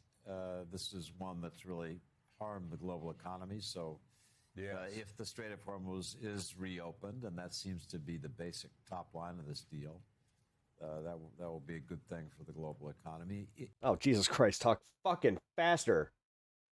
Fucking Borefest over here. No wonder people don't watch cable news. It is a long way to go for what appears to be very little. In terms How come a lot of these guys are like at that age where it's like, I don't know, like you kind of seem like locked in promises from Iran? It does look very similar TikTok. to the JCPOA, which Trump scrapped. Have you seen Scanners? Really? No one's seen Scanners? I've seen Scanners. Because we're just going to begin those negotiations. I love Michael Ironside. This week and over the next 60 days. I'm one of those guys. I'm a Mystery Science Theater fan, so like I watch pretty much like but I think all the dudes that were in the bad movies, and he was in his fair share. That's most important, but seems most unrealistic in this deal is this idea of a broad change in the Middle East, a process. No, it's funny. This just adds to the list of wars that America has lost. Now we have Korean War, Vietnam. Then we have the Iran conflict, which we could argue about. Then you have the whole, Iraq and Afghanistan for over the 25, what is it, 25? No, it's just under 25 years. And then this. And then Iran. Cool. We totally, we're awesome. America, fuck yeah. Begins to pump development money, not just reconstruction, but to build Iranian business. I have stopped listening to this guy because he is such a fucking bore. We're done. All right. Oh shit, Fox News hit him where it hurts. Clickbaity, but let's see. As we wait to hear additional details about Donald Trump's memorandum of understanding with Iran, It's funny. I talked for almost 3 hours today, so I'm just like, screw it. Let's get through this. Trump's biggest and most prominent supporters, including multiple Fox News hosts, Ben Shapiro, conservative radio hosts, are now openly admitting that Trump lost the Iran war and got humiliated on the global stage and effectively surrendered with what little information we do have about this memorandum of understanding, including the fact that memorandum of understanding, according to J.D. Vance, Iran will have access to $300 billion. It's anything but a peace deal. It's anything but, what do we used to call those things that we used to sign back in good old World War II? It doesn't even have an armistice. Of Trump's negotiations. But before we unpack all that, if you end up liking this video and you want to support the channel, please be sure to hit the like, subscribe, and so many people are listening to him and taking this as a W. All right, folks. Whatever. Backlash from MAGA is in. All right, so I got to do my lung test. We're getting close here, by the way. I never did this, and I want to keep this up as a pep talks thing. Let's see. Should I go 3? Let's do 3K today. Disaster. Fox News Trump whisperer Go big or go home. Plan to give Iran $300 billion. Fox News contributor and Washington Post columnist Mark Thiessen called the Trump administration's plan to establish a $300 billion reconstruction fund for Iran, quote, a disaster on Monday. Whoa, we got 4K. To, Woo! What J.D. Vance said on fucking nailed it. Live TV or from earlier today. I'm Who's sorry, got the power? Just in case we have to refer to it, we did a video about it already. $300 billion to Iran under any circumstances is I'm good at that game. A disaster. Offered the Marshall Plan to rebuild Germany while the Nazis were still in power. Disaster. Okay, now again, we'll address the substance of this in a moment, but this is in response to J.D. Vance telling CBS, quote, that's the sort of things they could have access to so long as they honor their end of the obligation. Okay? His commentary is particularly notable given his Colonel Charlie's got it. influence over the Trump administration's foreign policy and personal relationship with Trump himself. Post opinion editor Adam O'Neill told journalists that Thiessen's calls with Trump regarding Ukraine were influential in persuading Trump to continue to take the country's side in the conflict in the face of some of the Republicans pushing for a quick settlement. All right, so he has enormous influence over Donald Trump, and now he's openly admitting that this is a disaster. Now, again, I think it is perfectly reasonable to say, in exchange for a Sorry, I just realized why you can't hear. comprehensive deal, like, for example, the Iran nuclear deal, the JCPOA, which Mark Thiessen and Republicans opposed, that, of course, there have to be concessions to Iran, right? It's not going to be, and it will never be a unilateral surrender. They give us things, and we give them things. Yeah, but the we're problem giving them is way that more Trump things is than they were doing going to give the very us. thing All that he right, first criticized roll with Obama this. for, except on crystal steroids. He's die. giving Iran emerald infinitely die. greater, orders of magnitude greater access to money, which was the very thing we used to bitch about. Mediaite also reports this is precarious. Fox's Bill Hemmer worries that Trump has been, quote, suckered into today is Iran the 8th deal. day of Let's 8. take a look. This 60-day period, sir, if we reach it, let's try a different die. This is precarious. It's tough stuff because Iran's 7. history Whatever. is to get to that table and just drag this thing out month after month. Now it's and a, eventually, now it's a little too loud. Turn it down by like 3 or 4 D. Thank you. That should do it. actually year after year. I just went like, what do you Consistently think in the about yellow. Wait. Shit. No, I'm not. Hold on. 6. There we go. us getting suckered back into a long, stalemated negotiation? I just want to say, again, stunning that It was MAGA fine, but you were Fox going News hosts off. are openly It really wasn't fine, actually. admitting Trump got suckered, that Iran won the war, that Trump lost the war, and that Trump has been humiliated. Now, again, I prefer peace to war, so I would much rather have this than ongoing hot war and ongoing conflict with Iran, which we never should have started in the first That's place. great. But No, I'm that's not good. going to give That's Trump good. We shouldn't be doing that. credit for shit he doesn't deserve I mean, credit for. come on. Like, especially when all of this could have been avoided. It's just funny that like the ones that are pissed off are still like right wing fucking like, you know, Zionists. They don't even.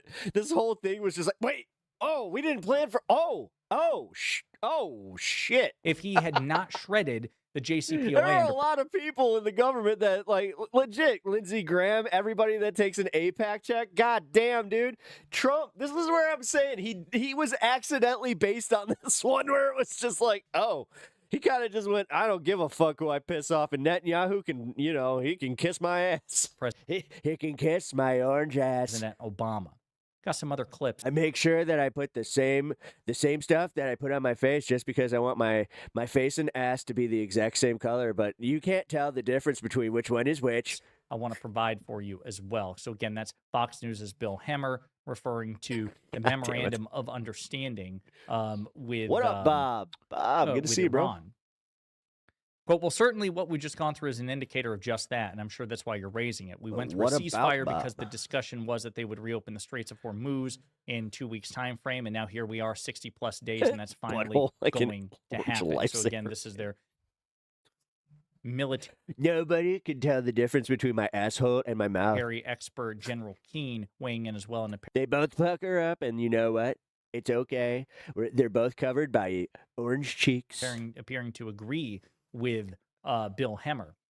Other MAGA Fox News host Mark Levin, who also, like Mark Thiessen, wields enormous influence with Trump, a lot of cachet with Trump. But Trump has repeatedly referred to him as the emblem of MAGA, much to the chagrin of Megyn Kelly and Piers Morgan. This one went off the rail. Mark Levin calls for Trump administration to release deal Hey, details, 2 minutes. fumes at Israel jabs. Hook her up, Buttercup. Fox News host Mark Levin called for the Trump administration to release the details behind the Iran peace deal, which Vice President J.D. Vance said was signed electronically over the weekend. They're doing kegels to make kissy noises. Levin, a close Trump ally, sounded skeptical of the rush deal on Sunday evening, writing, quote, I've asked for days. Why can't we, the people, see the damn MOU? Not through people briefed by an anonymous person. Welcome to Pep Talks. Honestly, I've never seen anything like this. If it's a great outcome for peace, then release it, right? And they aren't. They're saying it's days and days away. We'll eventually release it. Give us time, maybe Friday. So Mark Levin, Mark Thiessen, Bill Hemmer, these major MAGA Fox News hosts and contributors. This is what's weird. The fact that Fox is like able to air all this, I'm starting to think that Rupert Murdoch is also like on the list here of people that are pissed. Are complaining about. What about Ben Shapiro, a leading figure in the MAGA civil war as a consequence of the Iran war? Quote, horrible idea. Which you might want to fucking calm down on because they're going to need the go-ahead to do that merger with Roku. Shapiro rips Trump and Vance over planned photo op, quote, with an actual terror leader. All right, 30 seconds. Ben Shapiro called the planned, quote, photo op Totally the signing awesome of a memorandum of understanding between the United States and Iran and Switzerland later this week, a, quote, horrible idea. In a video released Monday morning, Shapiro said Trump, quote, seems to be treating it like the deal is complete, which again is not It's the not. case. No, it's nowhere near. That's the problem, dude. He just wanted it on his birthday, and he wanted it for the G7 summit. That's it. Shapiro called the MOU, quote, a continuation of the ceasefire, not an actual agreement for Iran to stop enriching uranium. So even Ben Shapiro recognized Cheers, everybody. what it is. Let's and step Trump is off cam overselling real it. quick. Well, I would be a lot more comfortable if I knew what the hell was going on with the deal. My wife's a doctor, gang. Sorry, that's my Shapiro impression. Quote, because we're hearing very, very different stories from both sides here, and I'm going to emphasize it again. I'm not saying it's a bad deal. I'm not saying it's a good deal. I suspect it's a mediocre deal. I don't know. I don't have the text. Once I have the text, you'll have the text, then we can all read it together. So even Ben Shapiro, who does everything in his power to kiss Trump's ass, is admitting that at best, this is probably a mediocre deal. The same Ben Shapiro, who, like Mark Levin, DJX, just in time. and Mark Thiessen and Bill Hemmer, used to bitch endlessly about President Obama's JCPOA. Stunning. If you want to sign some sort of temporary ceasefire, do it via DocuSign and be done. The idea of a gigantic photo op with the leader of the Iranian parliament, who is a stand-in for the IRGC, is in fact a visual slap in the face. Testing that 4,000 I just got. The tens of thousands of Iranians who died at his hands. Not only that, it ties the Trump administration to whatever is the future of the Iranian regime. It's not just Ben Shapiro.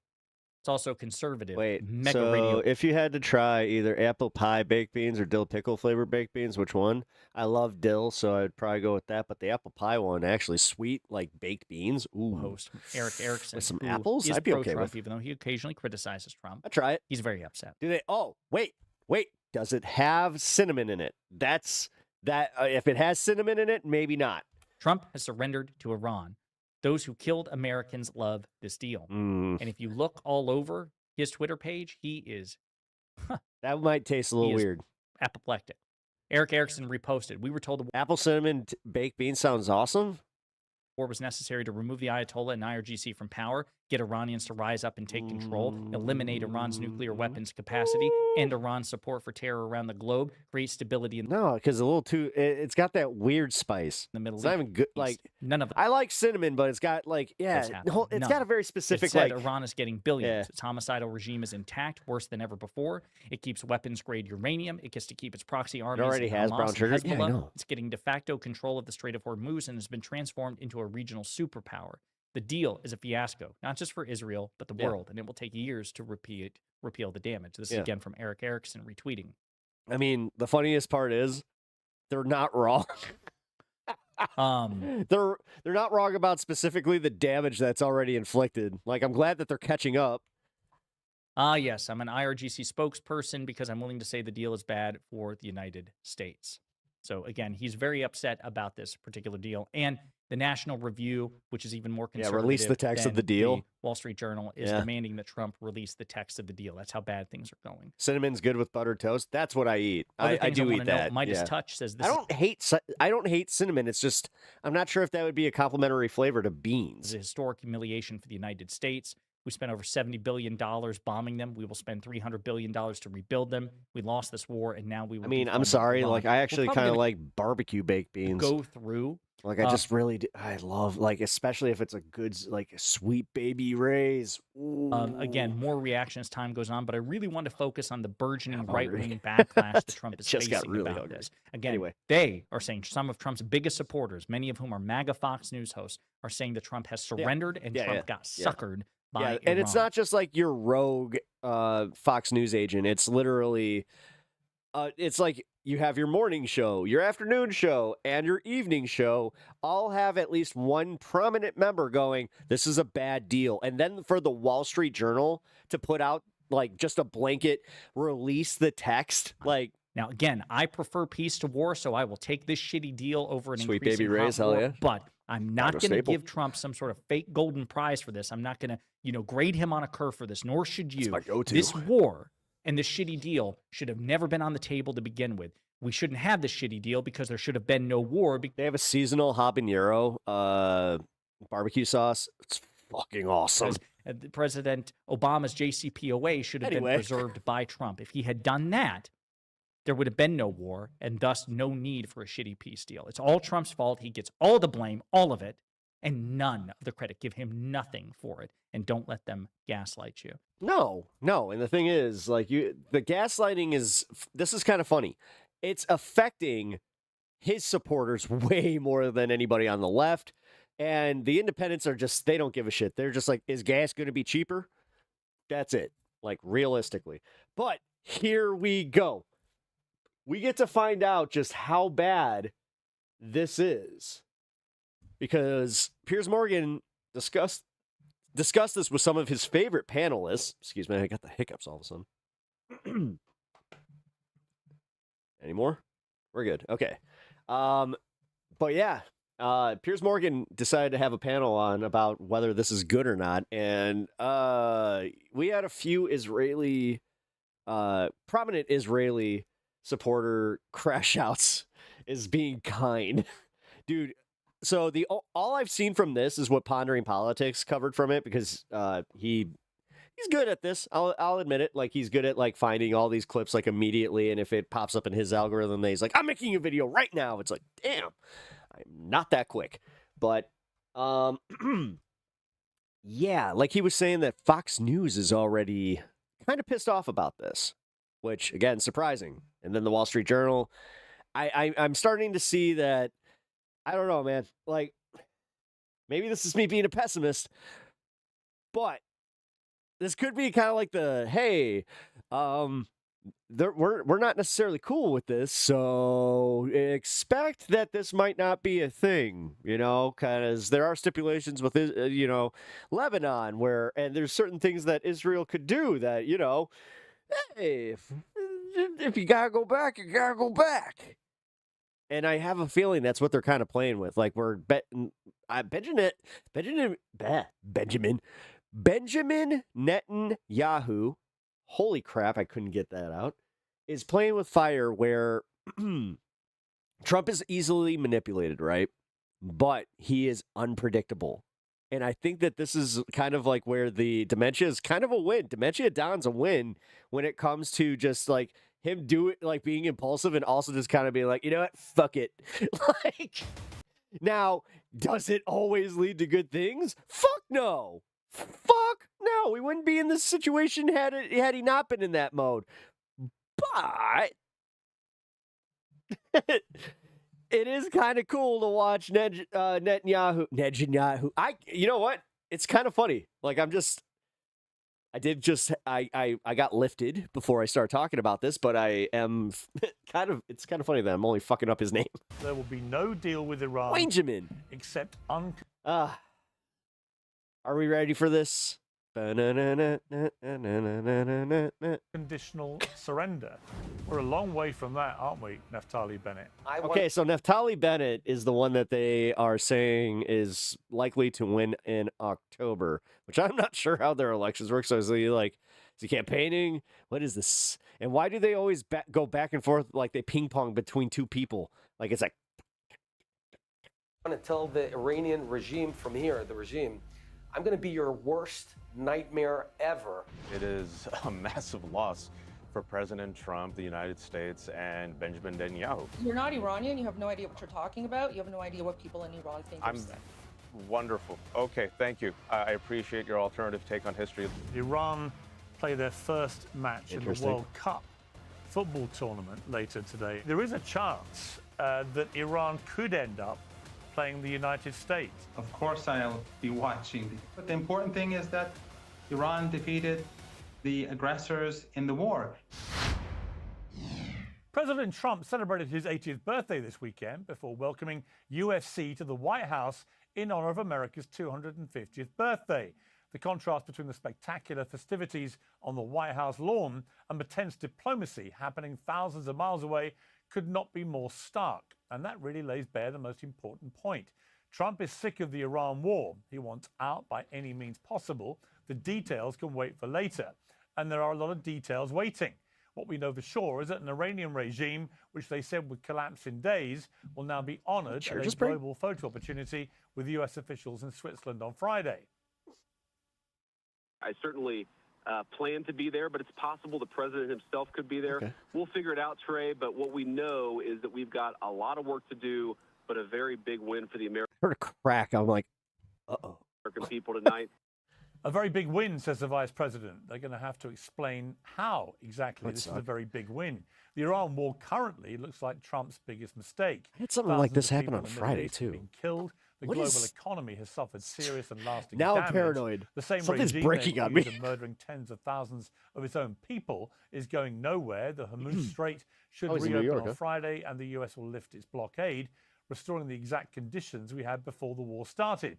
All of the thorniest issues, including Iran's uranium and its demand for sanctions, will be debated later. And the thorniest issue of all is now the Israeli war in Lebanon.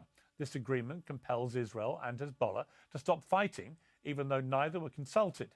Who is Israeli Stephen Miller? Ben Gvir? The US could now find I would argue Ben Gvir. itself in the extraordinary position of effectively guaranteeing Hezbollah's security from Israel. That's a pretty big win if you're Iran. Well, joining us now is Naftali Bennett, the former Israeli Prime Minister. Mr. Bennett, welcome back to Uncensored. Again, why? Can anybody answer why they ping pong between Netanyahu and this guy? Good to be here.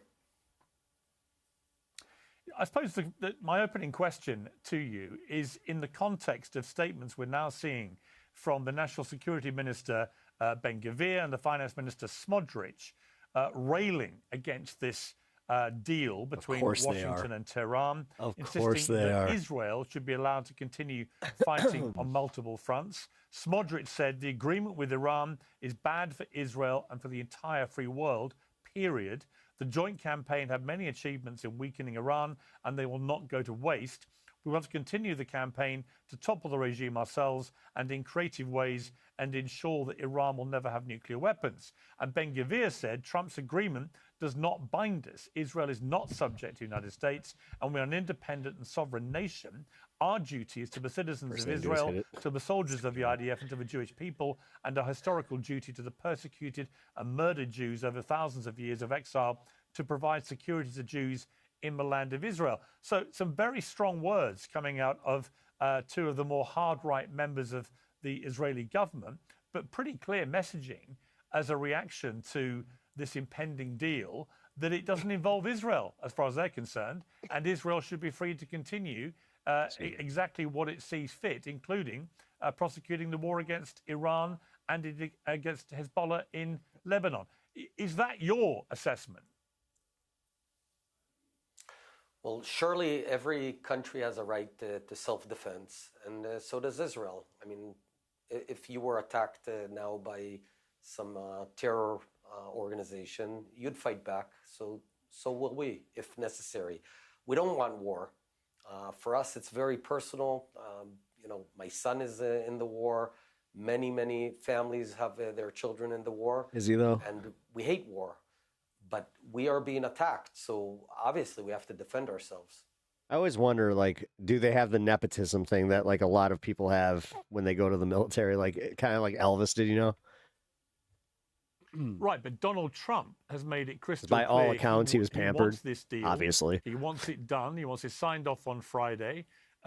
Many people, including many supporters of Trump on the Republican side of America, Israel has a are very whoa, unhappy about the speed whoa. I'll leave that there.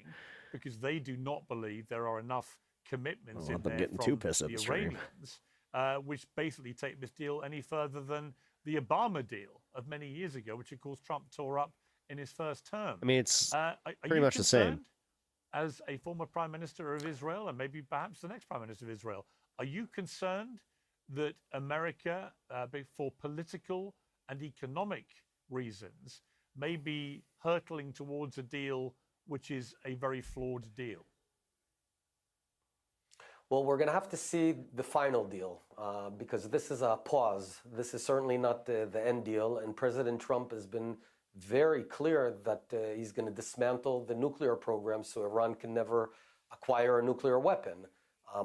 The details matter.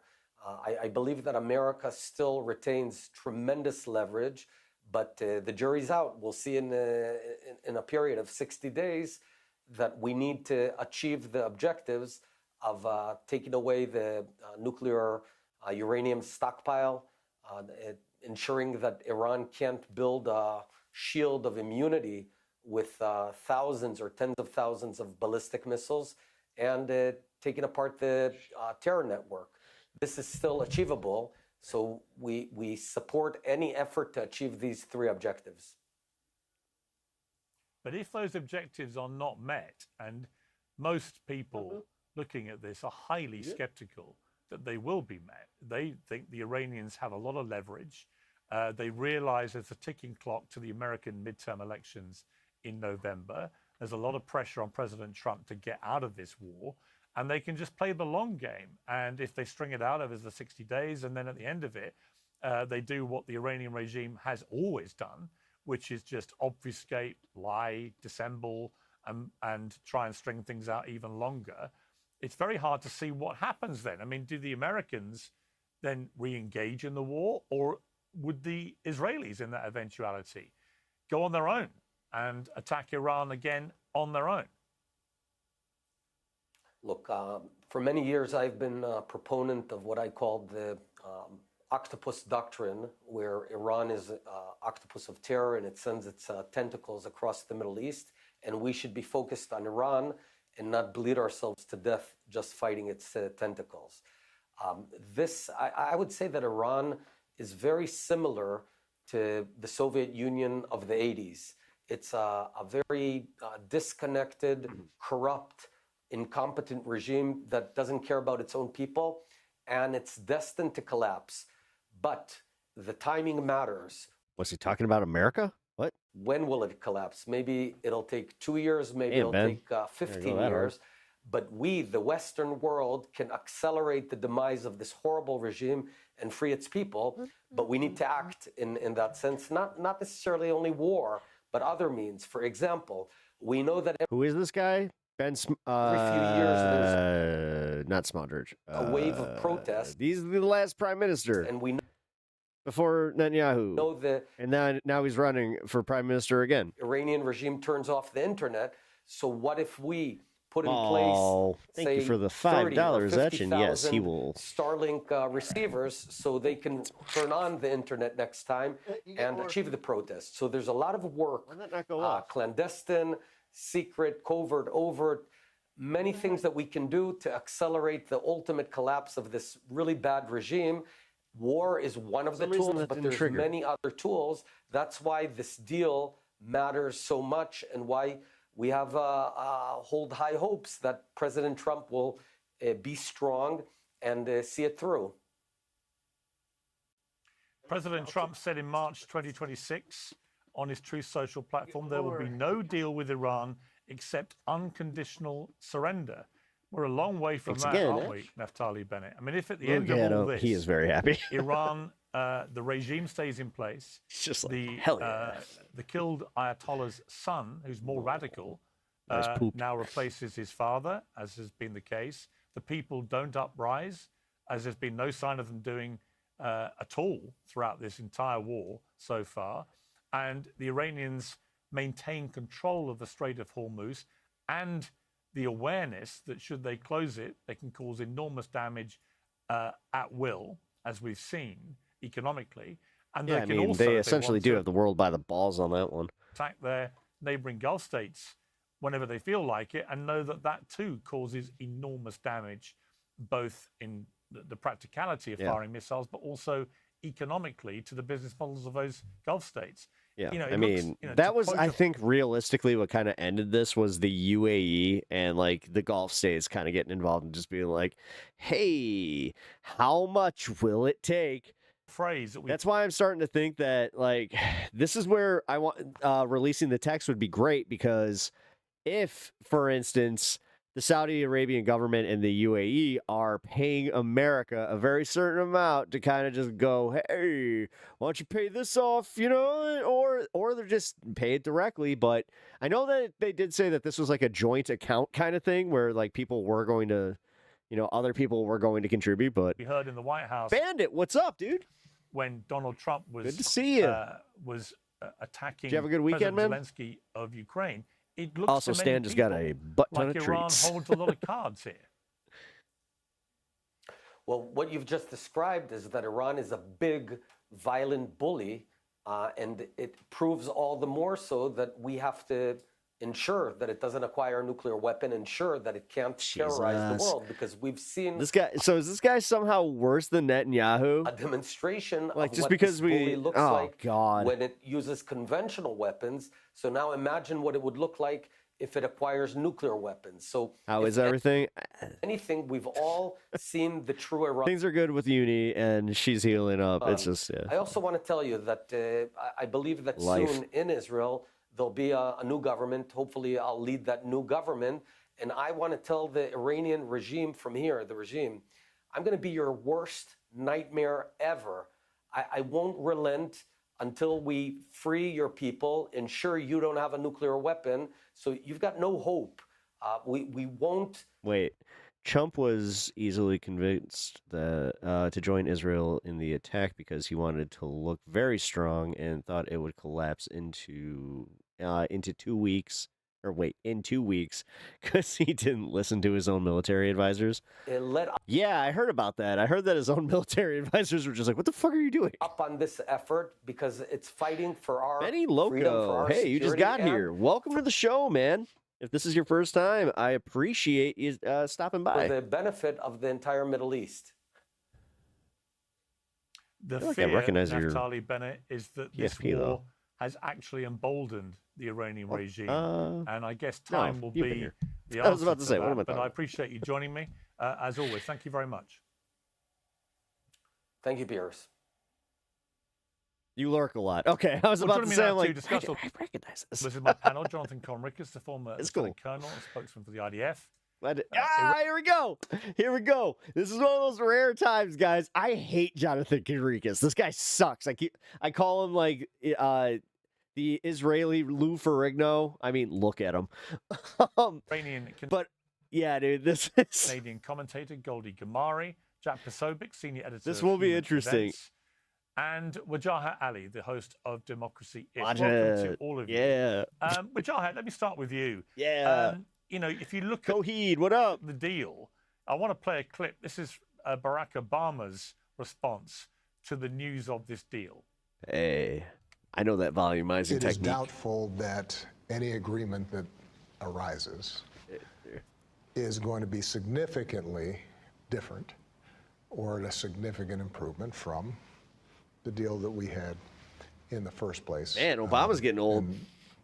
Had worked for a long stretch of time before the United States pulled out of it. So I'm hopeful. Is that the chick from The that, Ring? I'm trying to bombing get her. stops. I think I can't. I mean, that's what many people think is the reality with Jahat, which is that the Obama deal with Iran was ridiculed and mocked by Trump as a terrible deal. He ripped it up in 2018. But many people looking at what's unfolding here believe that actually this deal is no better and perhaps may even end up being slightly worse than the deal I think this might be the first time I've ever worn both sides down. that Trump so mercilessly mocked and has done ever since.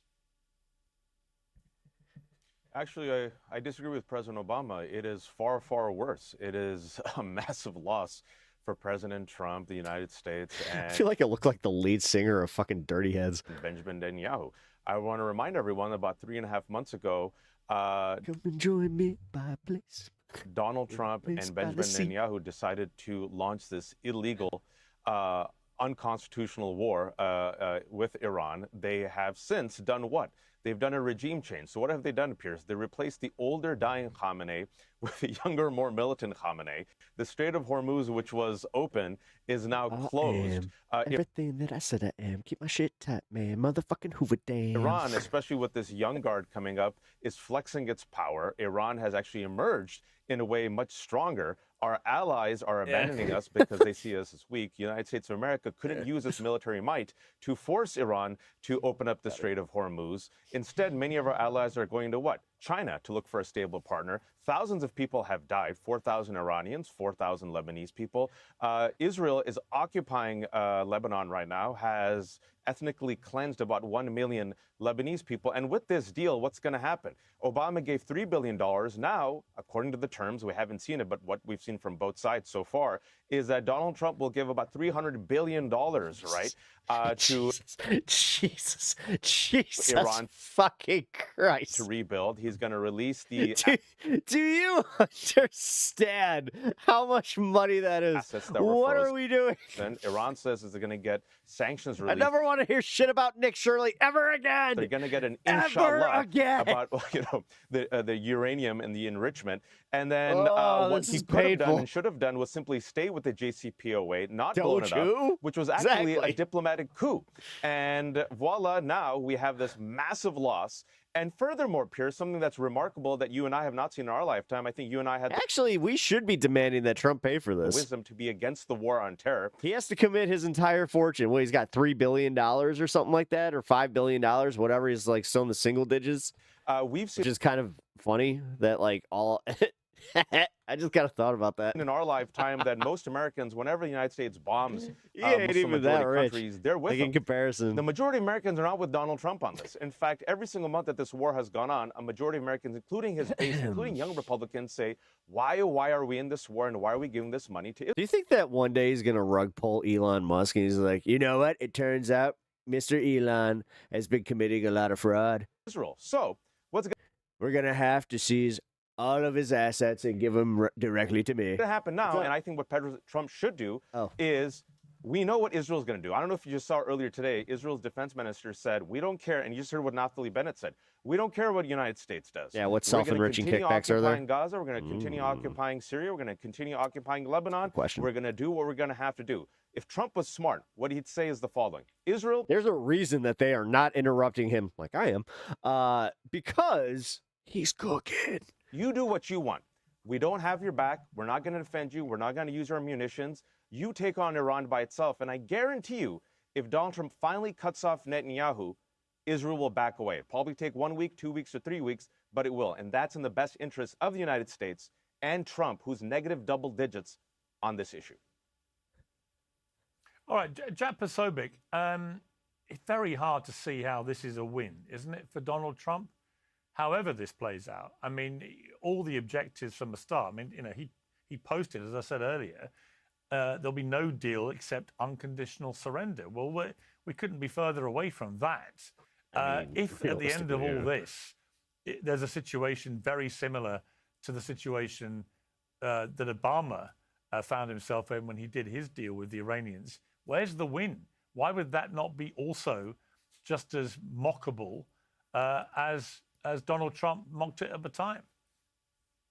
Well, yeah, Piers. I mean, as you say, we're not entirely sure what the final details of the bill will be or the deal will be because it's not completely sussed out. It also hasn't been completely publicized. In fact, just prior to going on here, I reached out to the White House saying, can we get a readout? Can we get some specific details? Haven't received that yet, but I'm sure they're going to be putting more out as we can. One of the things, though, that I would push back on is the idea that it's the same as the Obama deal. In fact, there's other pieces to this that are totally separate from the Obama deal. For example, there's no phased, return to enrichment, return to a nuclear weapon. They're talking about completely ending it, so no backdoor deal where they would be able to get it But the on wording back of that, end. though, Jack, just to jump in on that, Jack, the wording of that is literally almost identical as the wording in the Obama deal, which is that Iran undertakes never to pursue a nuclear weapon and so on. It's literally almost word for word. Right, so I believe that in terms of the a part they're talking about guarantee is the from the enrichment Iranians, specifically, not just the weapon, but the enrichment, not just the weapon, but the enrichment. I believe so that do part. you, What I've you been told accept is then, different. Jack, do you accept that if the enriched uranium remains in Iranian hands at the end of all this, that is a failure? Well, I think that that's one of the pieces that they want to get in this next 60-day extension, that they want to go into what exactly will happen to not just the enriched, but the highly enriched, right? The part that's very close to becoming weaponized uranium. And will that be down blended to lower enriched? Will that be physically removed? Will the U.S. be involved? President Trump actually had that tweet out right after he came out from China, saying that perhaps China would be involved. So I sort of read through the tea leaves on that and said maybe he's reached out to China to see, when he was there, to see if he wants to get the Chinese involved. I do agree that something needs to be done with that highly enriched uranium. And the president has said that consistently. If that is done, we will see a big difference between the Obama deal. But also in general, the two pieces I want to point out where it's different is that he didn't just use diplomacy here, right? He used weapons of warfare. He's able to go back to that at any point if he wants to. And yes, Yeah, the so polling can, is what yeah, it is. yeah, so can they. There's no What are you talking about? They have the straight, dude. Like, do you not? Jesus Christ. So I'm glad that it's harder than I thought it would be for them to spin this, but come on. Question, but he still has shown Yeah, that he's Meal willing Team to 6. do that if there is no compliance. That's totally Yeah, different in this case, from what Obama hell did. yeah, Just man. the context of this is completely Higher different. thing. And finally, I think it's a win for the president because he imagine didn't go the actually, full like, being a neocon military route dude? of boots on the ground, invading Karg Island, trying to go full Iraq, Afghanistan style regime Trying to be change with proud this. of this shit. And he somehow is But- also just like Space Force. But I think that's the problem, Jack, is that with this deal, you can already feel the mood music is that all those neocons who've been full square behind Trump over this, they're now beginning to turn on him. They're asking far more difficult questions. They're all clearly whipping themselves up into a frenzy of anger about this, as are the Israelis. So, Trump could end up in a situation where almost everyone's pissed off. And again, I just ask, That's where's, true. I mean, where's I would the say, win what a here? bunch of I ingrates. mean, I What a can't help bunch of thinking. ingrates. I can't help of ingrates. Why don't you fucking just like take your fucking lips off his donger for just like a half second there, dude? Get some air. Maybe your brain will return, and then when you do get that breath of fresh air, you go, oh, I have penis breath, and then you go, oh God, everybody's mad. Absolutely ingrates because they were the ones who said, hey, let's give this a shot. Let's see if we can knock off the regime. We'll take out the Ayatollah. We'll Every time I see Jack Posobiec now, I'm gonna just be like, penis breath. take out the higher levels, the first layer, the second layer, which was done, and then it would be some massive win. He breathes through his ass like a turtle. Is that true? Where the regime would collapse. They reverse butt chug? People would rise up, and Piers, as you No, yourself they said, butt chug. Seriously, they butt chug air that and like just live that hasn't way. occurred. That was a bill of goods that I was need to- always not in the I cards. am That was learning, and always now I not will learn something more they had. later. And President Trump has said, you know It's like, what? wait, what? We got what we got. We're not going any further. And if you guys don't like it, you can pound sand. And here we have the classic turtle from your average pond turtle. You see, when they dive under the water with their mouth down and their ass up, they are not indeed looking to fuck. They are in fact breathing.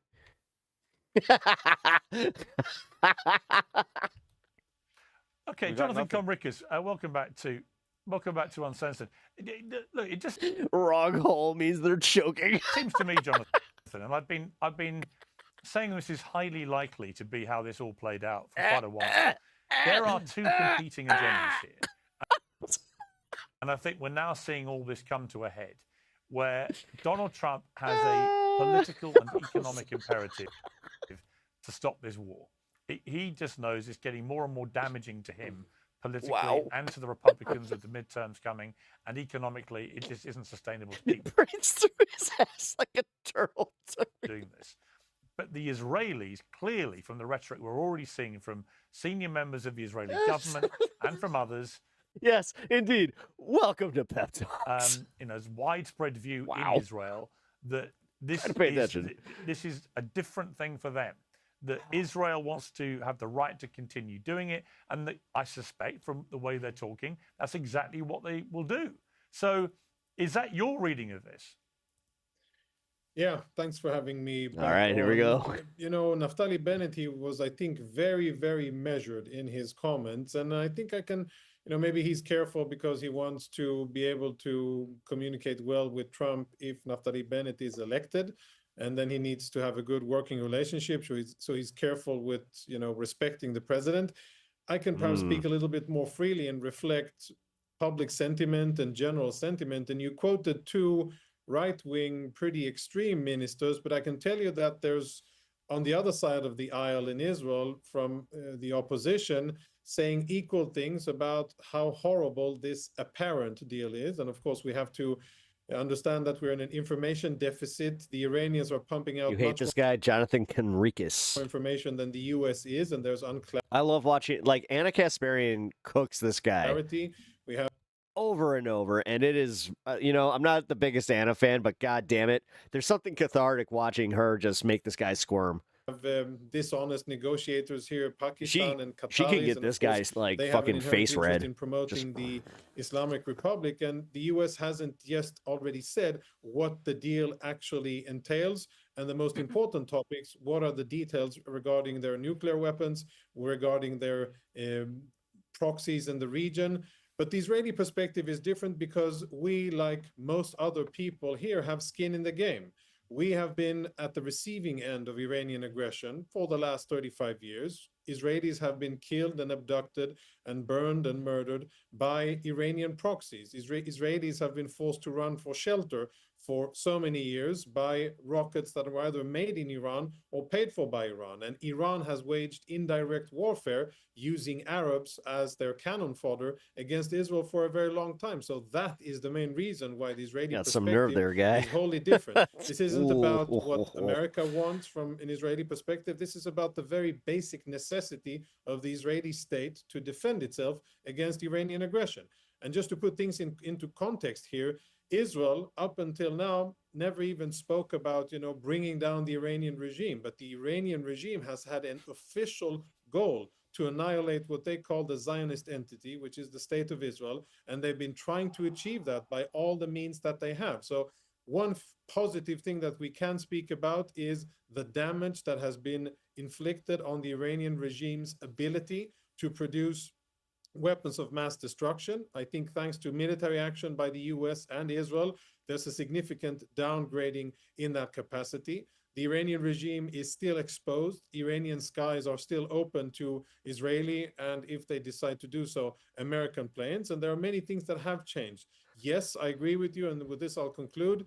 If this deal follows through as it is communicated by the Iranians mostly, it seems to be a very, very bad deal, bad for the Iranian people, bad for the Lebanese people who will continue to be held hostage. God, where did he pull these winners from? Iran's proxy. I have a feeling that this was one of those ones where like the news broke, so like the production team was just like, okay, who can we get on short notice? In Lebanon, it'll be bad for Gulf Not even trying to be mean or being honest. It will do a lot of good to the U.S. because in terms of global superpower and a country that wants to have alliances and allies around the world, not a good look. But again, I'm cautious. I'm surprised here Jake's not on the panel, I'll have the be honest. details, and I hope to be wrong on all the pessimistic things that I've said.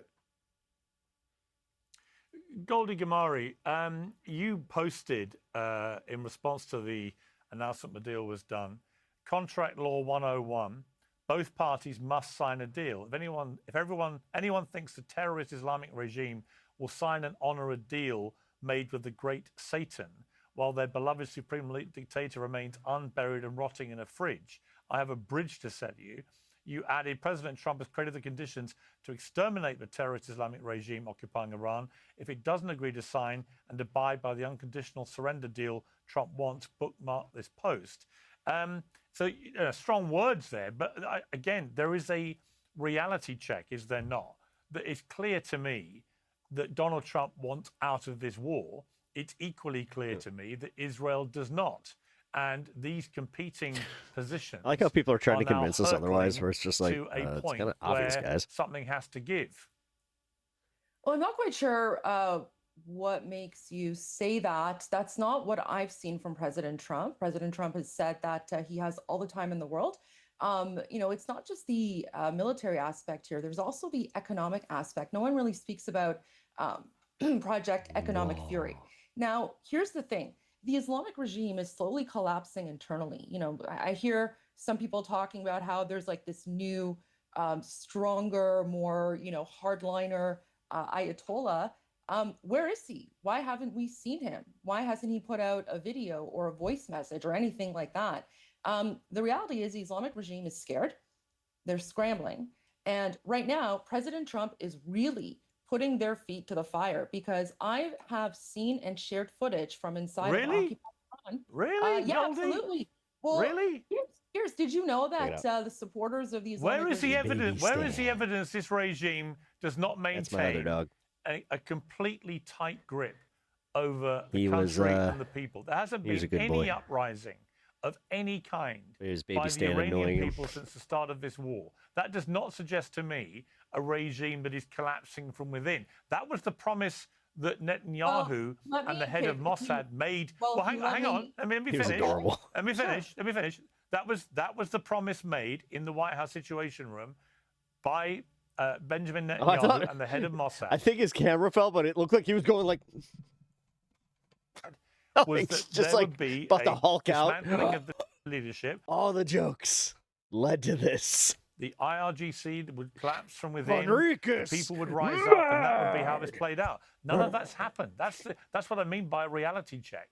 And Okay, so far let me- from unconditional give, surrender well- of the well, let kind me- Donald let me- Trump wanted, we're way away from unconditional surrender. Here's, you have to let me respond. So first of all, there's footage coming out from inside of occupied Iran where supporters of the Islamic regime are actually chanting death to Arakchi and death to Ghalibaf because they are angry at the I like how possibility she of just the Islamic takes regime like signing a few fucking peace deal TikToks and with, is just like, the great everybody Satan. So that's feels number this one. way. Number two, when it comes to this, Come the on. Iranian people rising up, Iranians have made it very clear.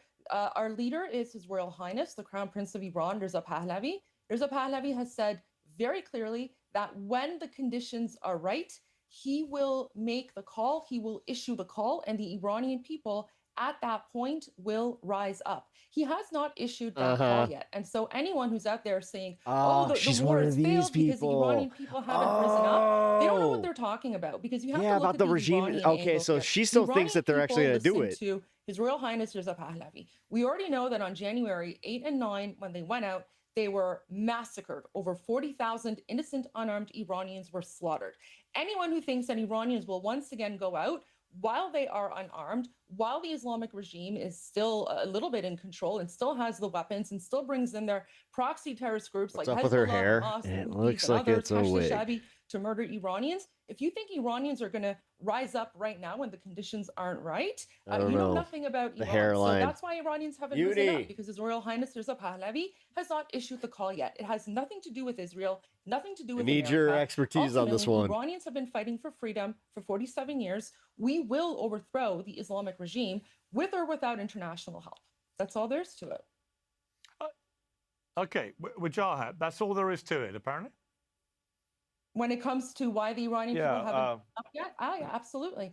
Yeah, we're waiting for the call of His Royal Okay. Highness Reza Pahlavi. That's what he said. He's the leader of the Yeah, Iranian if- Sun so- Revolution. Here, I'm going to ask her. Yeah, back in reality, if Reza Pahlavi actually goes to Iran right now, most likely he would be assassinated and he would not be greeted with the majority people because he's seen as an agent and tool of the United States of America. But let's go back to reality. Donald Trump's biggest mistake. His You're biggest the one who's mistake was living in being a dog fantasy walked land. by You're not even Benjamin Iranian. Netanyahu. I would suggest you don't speak Just- about just- the Iranian people and how they view His Royal Highness. You're not Iranian. You have no idea what you're talking about. You have no idea what people in Iran think or I'm say. wonderful. Okay, thank you. I appreciate your alternative take on history. Let me just respond. Back in She's, reality, she's Donald gonna Trump's weigh in. biggest mistake.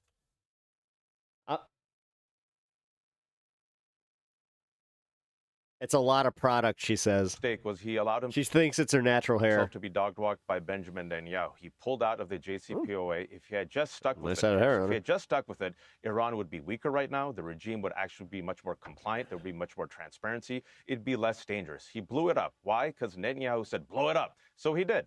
Then he made the mistake last year of joining Israel in its 12-day war. And Donald Trump then bragged about destroying Iran's nuclear capabilities. Breaking He news. degraded it, didn't destroy it. The hair is natural. Biggest mistake was that Donald Trump This did has been breaking news. something that no president has done in 47 years. He actually followed Netanyahu and Israel into this regime change, this illegal unconstitutional war. Now, what happened? And you've mentioned the facts. He promised regime change. There isn't a regime change. It was more so her hairline that was doing it. Sadly, She has a bad airline. There isn't. This is a totalitarian regime. It's gotten younger. The same players have just been, if you will, upgraded because they're younger, a bit more militant. Iran is flexing its muscles. Iran wargamed this. The Strait of Hormuz was open. Now it's closed. Who controls the Strait of Hormuz? Iran. What's happened to the global economy? You've seen Asia Pacific just get riled. Fair. You've seen gas prices go up to $4.50 to $5. Donald Trump, the Trump administration, has openly said that as a result of this, even if the strait opens, we're going to see high gas prices until 2027. Energy shortage, fuel shortage, food shortage. It's rocked Asia Pacific. Like I said before, our allies, our Gulf allies, said, hey, man, we have bases I'm going to here. be cautious with this one because, like, the whole Asian influx of, Asian influx, it's not the best way to put it. Where we had the oil influx because the Asian markets didn't need as much as they thought they would, and they essentially gave that to the global market. We have U.S. companies. Which apparently is why oil is cheaper than it is going down. But the risk of it going back up is significant because of the reserves depleting. And yeah, like he was just saying about 2027, that is true. Like, this isn't just going to happen tomorrow. You will see, like, a minor impact, but there's going to be these spikes happening until 2027. Here, we're getting targeted by Iran. They're looking to China. Unless there were, like, unless Iran just comes out and they're just like, there were no mines. Just, like, sorry. What did Donald Trump gain by being dog-walked by Netanyahu? His poll numbers are rock bottom. A majority of Americans are against this war. Gas prices are up, food shortages, energy shortages, helium shortage. Furthermore, the Strait of Hormuz, again, is closed. I'm not going to be entirely doomer about it, though. Folks. So Iran, bit us in the ass. It has suffered many losses. We should not forget about the fact that Israel has killed so many people. Israel still occupies Lebanon. Israel still occupies Gaza. Israel still occupies Syria. And it's so interesting that Naftali Bennett comes on here and says, well, Israel has a right to defend itself. What about Palestinians? What about the Lebanese? What about the Syrians? What about Iranians? Because last time I checked, the United States and Israel were the ones who unilaterally started this war, assassinated Khamenei. And furthermore, 4,000. IRGC. You don't speak for us, Iranians. Wonderful. Listen, let me just finish. He is cooking on this. So I know. Yes. Regime is being attacked. Sure. I'm sure you are grateful. Do not conflate. I'm sure you are grateful. We are not one and the same. Do not conflate Iran. 4,000 Iranians have been killed. And 1 million Lebanese people have been displaced. Over 40,000 have been killed by the Islamic regime in January. Where were you then? Where were you then? Like, I was against the regime. I was against it. And the regime. It's like everything is blame Israel. He didn't get the talking points from Arakchi. Arakchi didn't send him the talking points, which he so effectively has been riling off now. I mean, basically, Arakchi or IRGC spokesperson could have said everything word by word that you just said. You're just reading off Iranian propaganda talking points. I don't know, you call yourself American? That's rich. All right. That's fucking rich coming from him. Listen. The game has changed. The game has changed. After the other. No one believes Israel. Not accurate. Many of them not accurate. I don't think a lot of people believe you okay, either. Jonathan. Many of them weren't Jonathan. accurate, The problem, Jonathan. The problem is a lot of the Iranian talking points, as you put it, are demonstrably true. I get a treat. In the sense that they do control the Strait of Hormuz. The regime is still intact.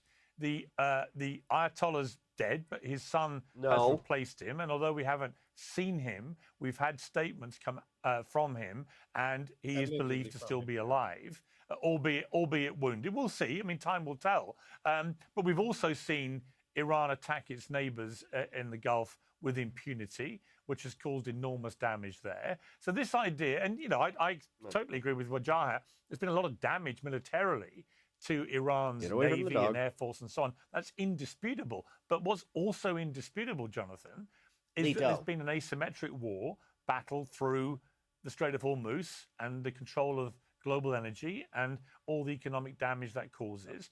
And it's been very effective. And the Iranians know that. So, my concern about this is not a defensive Iran. I think the Iranian regime is despicable and has oppressed its people for nearly 50 years now. And it's appalling. But, there are lots of despicable regimes around the world, and the Americans don't attack them. I think the Americans attacked Iran when they did because Benjamin Netanyahu persuaded Donald Trump come on, this was the Piers. moment Really, to you do it. believe that as well? Really? I'm sorry, I do. I think really? I think he persuaded him. Yeah, I really do. I Really? really Wow. believe I that honestly Benjamin. expect. Wow, I base honestly Piers. expect you, Piers. Let me finish. Piers, Let me finish my point. Let me finish my point. I believe, as we read in the New York Times several months ago, 2 months ago, in a very detailed analysis of what happened, that Netanyahu and the head of Mossad laid out a chain of events which they believed was perfectly achievable, and Donald Trump signed up to it. I'm not saying he didn't in the end make his own decision for the United States. I'm just saying he believed Benjamin Netanyahu when he said, if you do this, then all this will follow. And it hasn't Stop with turned your out protest. that way. And that's why Trump wants out, but Benjamin Netanyahu wants to finish the job. And that is where we now are, I believe. Now, you know, there will be people who, even as I say that, Jonathan, will be screaming, well, yes, because you're anti-Semitic. No, I'm not. No, I'm really I'm not going to say that. I just know what I see with my own eyes. You know, I wish, as an Israeli citizen, not, speaking about whether I support this prime minister or not, doesn't matter. He's my prime minister. I just wish that Israel was had the tenth of the power and influence over global events that we are accredited to in international media, especially the New York Times. And I wish that we had that influence over decision making in the world. Sadly, that isn't the case, and I think it's been proven and demonstrated time and time again by decisions made by this American president, who undoubtedly is a great friend of Israel, but he's made lots of decisions that don't go well with Israel. The situation in Gaza isn't good for Israel. The situation in Lebanon, as it is now, where the Iranian regime allegedly is allowed to link between the two countries, Hezbollah, wish in one hand, shit in the other, my guy. and the situation in Iran, that's not a good situation for Israel. Trump's deal with the Houthis a year and a half ago, where he directly bypassed Israel and made a deal with the Houthis to claim that Israel has some kind of magic influence. It's a very, very tired kind of dog whistle kind of a thing to be saying, and it's just so untrue. The US, I believe, did this because it serves American purposes of being the strongest country in the world, power competition with China, of having a stronger influence in the Middle East, and for the president to show capacity to take on enemies and adversaries and do it well. Granted, the situation on the ground isn't positive in that sense, and there's definitely the results are less positive than what we would have wanted. Final word, I'll say this. You before you claimed things about Israel, on October 7, there were no Israeli troops in any of the places that you just said. Why are there Israeli troops in Gaza? Because Hamas, an Iranian proxy, invaded us on October 7. Why are there Israeli troops in Lebanon? Because Hezbollah, another Iranian proxy, attacked Israel and has been attacking Israel relentlessly since October 8, and they haven't stopped for a single day. Why are there Israeli troops in Syria? Because jihadists on the other side are saying, we want to invade Israel and do what Hamas did on October 7. So there's very good down-to-earth logical reasons for Israel to need to defend ourselves. And I assure you, we don't want to send our troops to faraway borders. I have kids in the military as well, and it's very personal and real world for us here in Israel. But the bottom line is, war in the Middle East will end once our enemies understand that they cannot defeat us and they should stop trying. Until then, we will continue to defend ourselves, and it'll take as long as it takes, and a lot of people may dislike it. But just like we said about the Iranian people, eventually the Iranian people will be free from this Islamist oppression. And eventually, hopefully, inshallah, God willing, one day there will also be peace between Israel and our neighbors. Well, that would be great if there was peace. The problem with starting wars is if you don't win them, then it gets arguably more problematic than it was to start with. Let me just, before we finish, I want to ask Jack Posobiec just quickly about the UFC bill over at the White House. Why did history only start after October 7th? Because it's convenient for Israel. I've seen all the whining and the moaning and the thing is, there's a certain contingent of American that actually buys into this shit, and it's like your average church-going evangelical. It's demeaning and it's cheap and it's tacky and all this crap. That's who that's for. I watched it for a bit. I thought it was great. I thought it was a spectacle to celebrate the 250th anniversary of a day that I know you guys love, but we Brits aren't quite so fond of. That actually is a celebration of Americana. UFC's. But it's on his birthday. If that was the case, then it would be on 4th of July, not his birthday. One of the biggest sports in America. A lot of working class people love UFC. And to have the White House putting on this event outside was cool. Okay, when I say working class, that means, you know, us. When this guy says working class, he means the plebeians. Rock concerts at Buckingham God, I hate rich people. Palace with really Brian May do. from They're Queen such on the cunts. roof. Loved it. And I loved it last night. I don't understand Sorry, Mom. all the whining. Do you? Well, Piers, I can understand. I can understand My it mom because it was would a be massive so mad if I said that. win for Donald Trump, and a lot of people have FOMO, but I do not because Pep, you're using logic. I was there last night, and I had I don't get how a phenomenal anyone is time. ever on the side of when that they. was not only one of the best cards I've ever seen, that was one of the best just fights I've ever seen. And to see it at the White House, to see it there celebrating America's 250th birthday, and it was also the president's birthday. It was the fucking dork Army's birthday. An incredible display of exactly what the MAGA movement is all about. And the way I would try to explain this to folks that aren't part of the He's the perfect example of having a face that the hat actually makes you look bad. I have a hat face. He does not. MAG movement or don't quite get it or Learn never your place understood there, Trump's bitch. appeal is that it's not about you. It's about his connection to the working class. Honestly, I voter, didn't need his to call him connection bitch. To the Learn your place there, Jack. Average American, Hey. his connection. It's very masculine. It's very much about the muscular class. It's very much about those guys who looks like take such a shower dweeb. before they go to work and come home after they come home from work. And it's about that authenticity Sucks. that he has, where you can see he's actually getting into it. He knows the fighters. He's met many of the fighters, and one just Who thing cares? was cool to see as a fight fan myself. This was the first UFC event in history where every These pumpkin seeds single are the bout bomb. was decided by They're that knockout. much. It's never happened Addicting. before. Yeah. And also low It calorie. was a great bout. And Hey. Majaha, I know you're. By the way, lost enraged 3 about pounds. it, I'm doing obviously. okay. Dumbass Trump fans are applauding a bunch of grifters making millions of this deranged spectacle tonight while they pay for The cat's back. groceries and gas and lose health care. God, you're all such cucks, total gimps. And I was like, come on actually with free tickets, by Jai. the way. It's just a we UFC. weren't paying. It's just a UFC event outside the White House. It looked great. They avoided the bad weather, thankfully. The actual competing was brilliant, as Jack said. Almost unprecedented, actually, that they all ended that way. Why whine about that? There are so many hills that the left can die on going after Trump. There are so many things that, even I would agree with you about a lot of it, right? But Iran being one of them. But the UFC bout at the White House, why all I the didn't give a whining? shit. It's just a bit pathetic.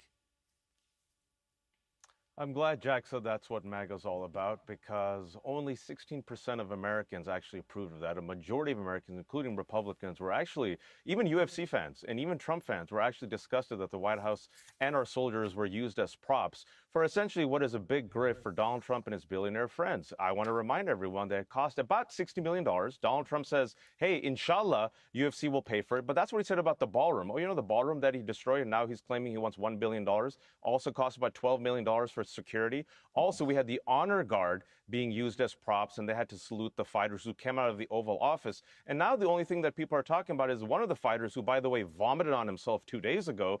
That was disgusting. Said that Michelle Obama is a man, and everyone laughed. So, yeah, if you want to celebrate grifters, if you want to celebrate crypto, go ahead. The only bit it's of only that, 16% of Americans. Okay, Jai, the only bit of that I agree with was the disgusting comment about Michelle Obama, and I thought that was incredibly offensive and shouldn't have happened. But the rest of it, including the ballroom, by the way, if he wants to upgrade the ballroom, so what? If there's a bigger ballroom that is safer and better protected than we saw, for example, at the White House Correspondents' Dinner, then good. Why get so het up about? Because he promised not to use our money. That's why, Piers. Honestly, it's not the ballroom itself. I could give a shit. Something so insignificant in the general scheme of things. Anyway. Although, then again, think about it. Buckingham Palace. He would lose his shit absolutely lose his shit if like Prince William or something like just all of a sudden was just like, yeah, you know what? Dad's gone. Let's knock it down. Let's rebuild something better. He would fucking flip out. Big Ben. You know what? Everybody's got a fucking digital. They read digital clocks now. Let's fucking make it digital. Like, come the fuck on. I won't ask you. Tell the majority. I thought about printing out a red card and a yellow card $10. for the use I of thought road about rage printing out a red situations. card and Oh a shit! yellow card for use in road rage situations, but I decided my life is not worth it. Lol. Happy Sports Cup Pride 10th of July, Big Peppers. Ghost Dog, thank you for the kind $10 donation. And Majority of Americans. yeah, keep forgetting tell the TTS. majority. You'll sound very heads up. Might be turning that off soon. No, tell the majority of Americans because Donald Trump promised the people his own base. I like reading my it won't cost you a donations. dime. It'll cost you $100 million. Then became $200 million. Then became $300 million. Okay. Then became $400 million. And now all it's right. $1 billion in Right. taxes. And if I may say this, he wasted $14 million in the reflecting pool. Have you seen the reflecting pool? Now algae is growing in it, a beautiful microcosm of Trump. Final thing I'll say is for people who really, really seem to hate gay folks, what I saw yesterday, I saw part of it, that to me looked like the Maga Pride Parade. Very gay. All right, that was funny. All right, guys, thank you all very much indeed. I appreciate the debate. Hello. Well, finally, I'm joined by Professor Mohammed Morandi of the Tehran University. Welcome back to Uncensored, Professor Morandi. What is your assessment of this deal, which Donald Trump This has is announced will be signed the on part that Friday? I actually wanted to see, ironically. Well, when we compare the situation today with the start of the war, where it was unconditional surrender and lay down your arms, and then after 39 days of fighting, Trump had to accept Iran's 10-point plan as the framework for negotiations. And then when Trump imposed a siege on Iranian ports to starve the Iranian people, and that's Speed what this one up. senators and others were gloating about, saying that people in Iran have no food. Of course, it wasn't true, but ultimately we saw that this double-edged sword hurt the global economy and the U.S. economy more than it hurt Iranians, and that's why Trump had to go for a deal. But the problem is that we don't know who's the boss. Is it Trump or Netanyahu? That remains to be seen. Choosing without me. If, as you say, this has been a thumping triumph for the Iranian regime, well, why do a deal at all? If you've got your enemy on the run and you've repelled them as effectively as you say, what's the purpose of a deal? Well, contrary to the Trump regime and the Netanyahu regime, the Iranians don't want perpetual war. They want stability in the region. They want it to be business as usual. And it wasn't the Iranians that launched this illegal and unprovoked war. The second in a year, where just a couple of days ago was the anniversary of the 12-day war, where the United States helped the Israeli regime attack Iran, and they failed then too. They failed now. And the reason why they failed is because they underestimated Iran in every single way. Iran's military strength, Iran's social structures and state institutions, and the popular legitimacy of the Islamic Republic of Iran, something that in the West they always tried to deny. Thus they create this. No, and I'm glad you sent that video, Sylvie, that shows modern day Iran. Myth of like, Iran, this oh, shit. narrative of Iran, and based upon that, they carry out policies that fail, and they always wonder why. Oh, it's because it went backwards.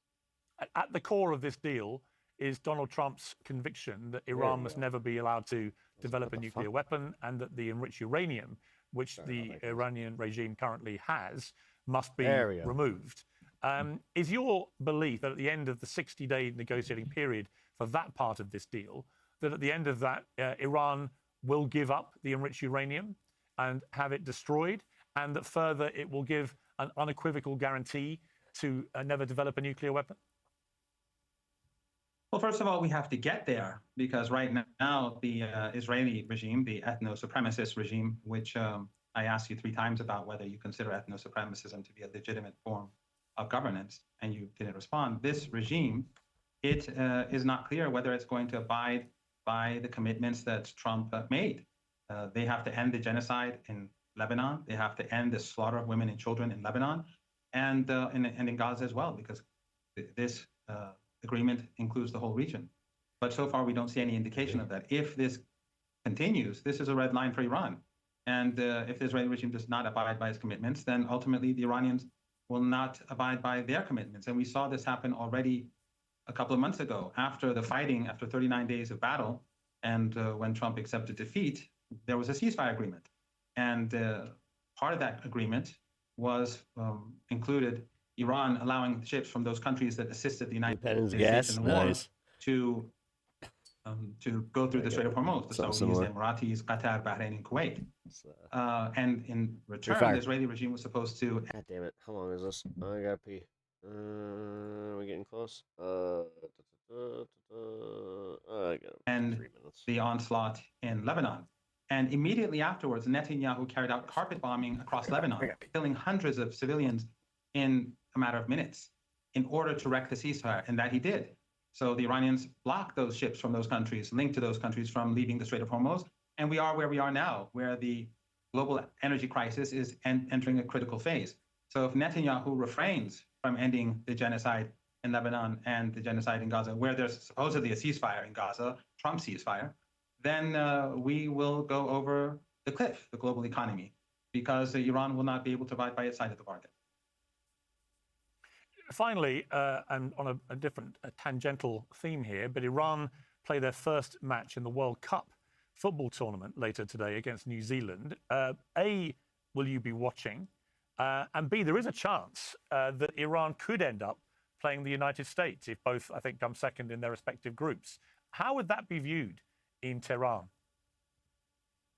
Well, of course I'll be watching the game. I think most Iranians will be watching the game. And playing a football match with the United States is nothing new. We've already done it at least twice in the last 30 years. So it's hopefully the Iranians will win today. And if they happen to play with the United States, hopefully they'll win there too. But the important thing is that Iran defeated the aggressors in the war. And with regards to the nuclear issue that you raised, and I forgot to respond, Joe Kent, as you know, said in his resignation letter at the start of the war that Iran is not pursuing a nuclear weapon. And he said Iran is no threat to the United States. And he also said this war is all about the Israeli regime and the Zionist lobby. So those who pretend that the Israeli regime does not have enormous influence, this ethno-supremacist regime, as those who claim that it does not have enormous influence over the United States, they should go and read Joe Kent's resignation letter. And I don't think he works for Iran. Professor Morandi, thank you for joining me on Uncensored. I appreciate it. Thank you for having me. All right. We're going to go to roulette mode. Haven't done one of these in a while. What do you guys think? Fuck. Let's see. I mean, I'll give my opinion on this one. And I think that you guys kind of get the gist of it. Trump got outplayed. He got bored with this, and the markets started actually correcting to the reality of the economy. So Trump all of a sudden was just like, it's do or die time. And he also saw that, you know, it happens to be my birthday. Like, I wonder, do you think he pulled the birthday card? Guys, I'm not sure if you know this, but it's a special little boy's birthday, and it'd be great if we could get a beast deal because it'd make me look good. Like, what do you think?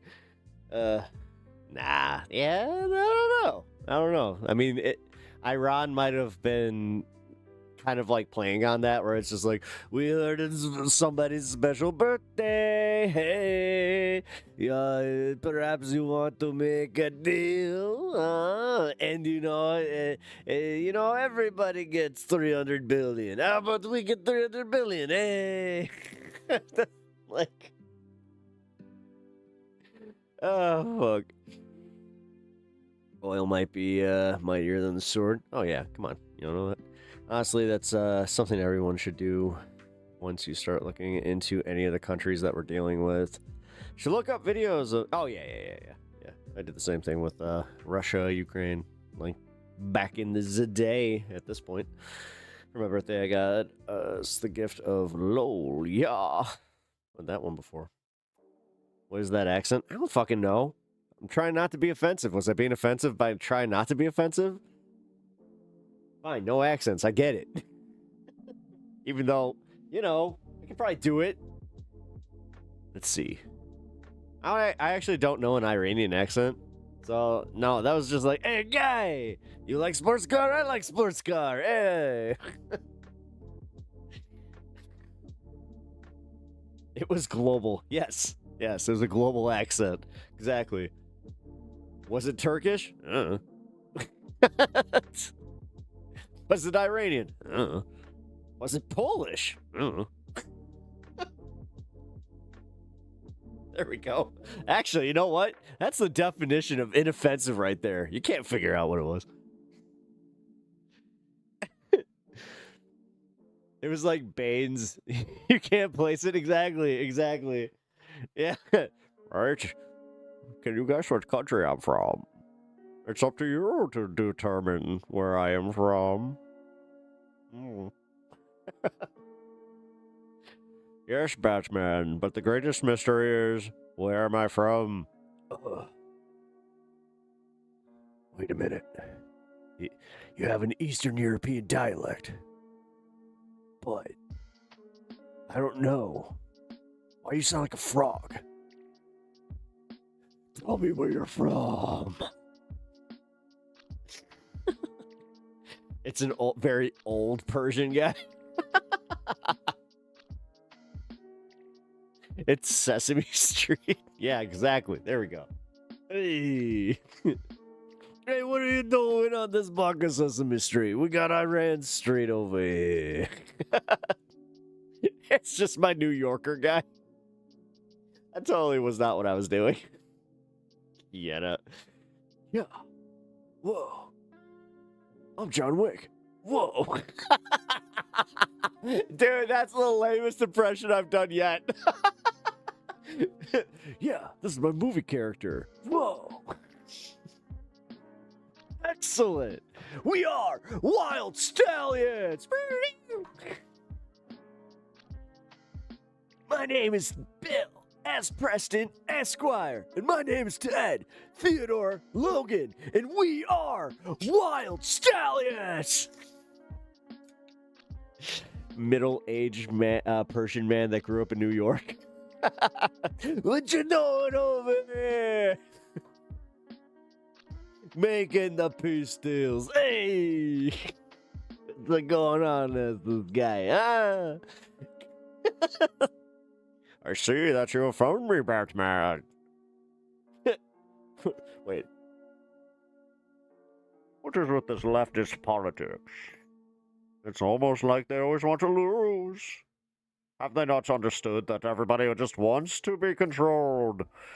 This is why Bane is here. Yes. Now my brain is turned into Sean Connery. A breathy Sean Connery just went for a run with a few dames on my back. When I say on my back, I was wearing them like a backpack, you see. I have this tendency where beautiful women like to jump on me, and I don't complain. It's just factual Sean Connery. It's just like, yes. In the 60s, I was quite the ladies' man. Hey, actually, he would have been a ladies' man up until his dying day with my mom. Again, I'm pretty sure he could be in like a wheelchair, like, yes, I'm Sean Connery. I'm still sexy. And my mom would be like, yeah. Dude, I hope my mom like hooked up with Sean Connery in heaven. That'd be great for her. That was something that she always wanted. What? I just want the best for my mom. Jeez. What? You guys don't want the best for your moms? What's up with you? God, celebrating Mother's Day. Like, man, you guys are out here getting your mom roses. I'm setting my mom up on dates just like, yeah, get it, mom. My mom is dead, so I'm setting her up with, dates in heaven. See, it's a lot easier when it's theoretical. LaCroix. My mom loved that drink. LaCroix. It tastes like the concept of air. It's like, you ever had flavored air? Yeah, I drank a LaCroix. Heaven's one big swingers party? I'm down. Let's go. Heaven just got a little bit more interesting where I'm just like, I can make stories there. I don't want to participate. I'm not one of those, like, sorry, I didn't mean to, like, give the wrong idea. I'm just interested where it's like, ooh, upside down pineapples and flamingos? Huh. I wonder if they have a buffet. Concepts of flavor. And some LaCroix and box wine. Don't talk about my aunt like that.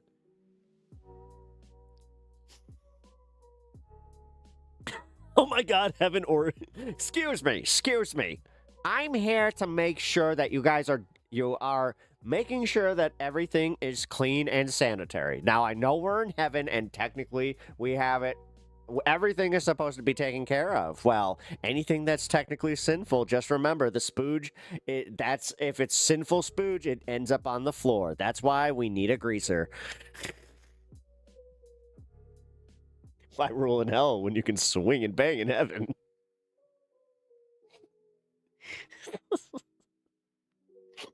Fucking God's just literally a dude with an open fucking tropical shirt and a fucking Speedo. Like, hey, it's got fucking double chains. Ah, shit.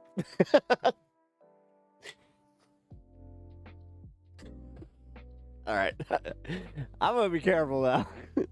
Why is this harp sticky? The angel goes to play it and just a bunch of crust fucking. I just told this. He just stomped off. These fucking heavenly orgies.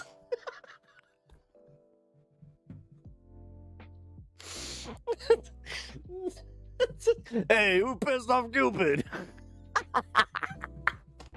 My name is Michael. I am the Archangel, I will have you know. Hey, Archangel, why don't you put an arc in it and fucking suck your own dick? Hey! Wow, I have never heard such crude humor. I don't understand why God is letting in all of the fucking B-team. Yeah, have you seen Satan's army lately? It's getting a little full down there. I don't know. It's making me a little nervous. We need to start loosening up the regulations up here. St. Peter's just like, hey, all right. So, I see here that you've had X and all right. Have you ever been convicted of a hate crime? Nope. All right. Pedo? All right. Nope. Wait. Have you ever been convicted of tax evasion? Yes? All right, you're in. What did God run out of names? Michelangelo. Like Mark Wayne Mullen, bro, has 2 first names. Oh my God, Michelangelo is Mike Angel. Hey, it's a Michelangelo. Hey, oh my God, I gave you some nunchucks and I know you didn't appreciate it. Ew. Look at you with the good humor coming down with the orange mask. I love this guy. Fucking Michael just sitting there. Oh, fuck. Yeah, I have a feeling that Christians like watch my show and then they get mad at me because, like, yeah, I'm sitting here with my heathen business. Such a heathen. Nunchucks and pizza. Hey, again, don't threaten me with a good time.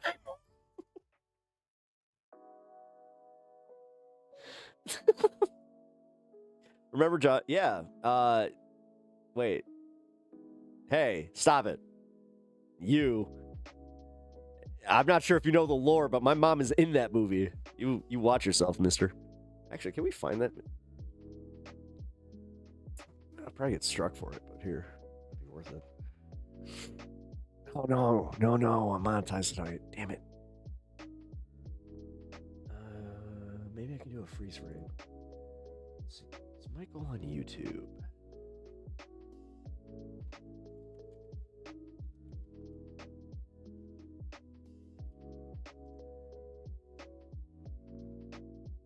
No, not the Michael Jackson movie.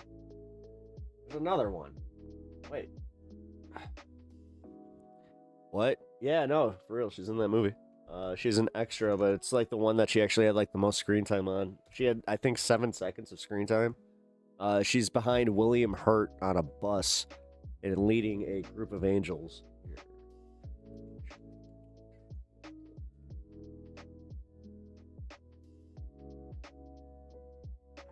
Goodbye.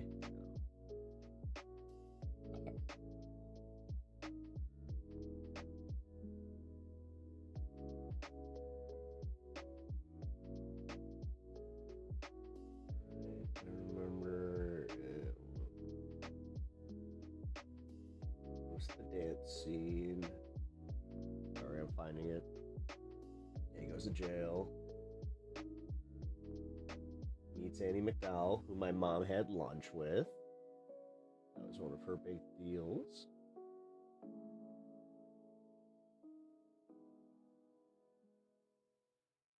I feel like it was right about here. Albert Platt was in it.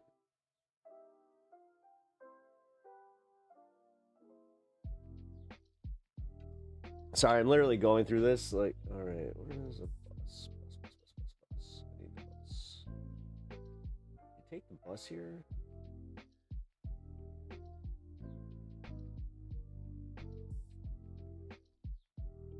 Gonna find this scene.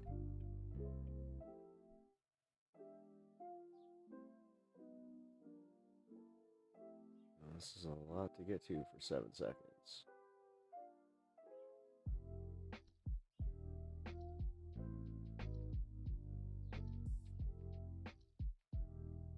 It's not this close to the end of the movie.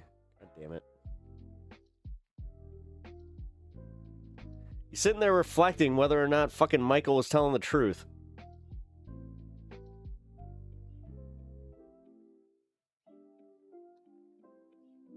Yeah, they go see the big ball of yarn. Okay, the cow.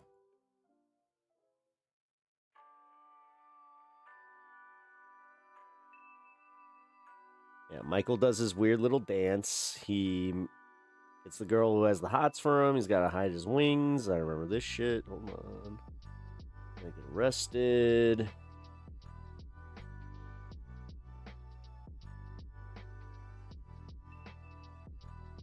Court scene.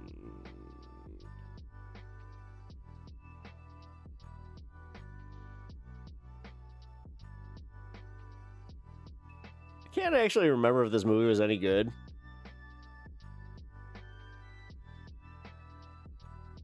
Joey Lawrence was in this?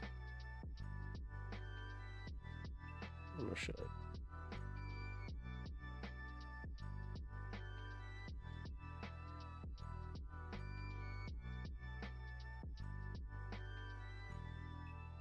Huh.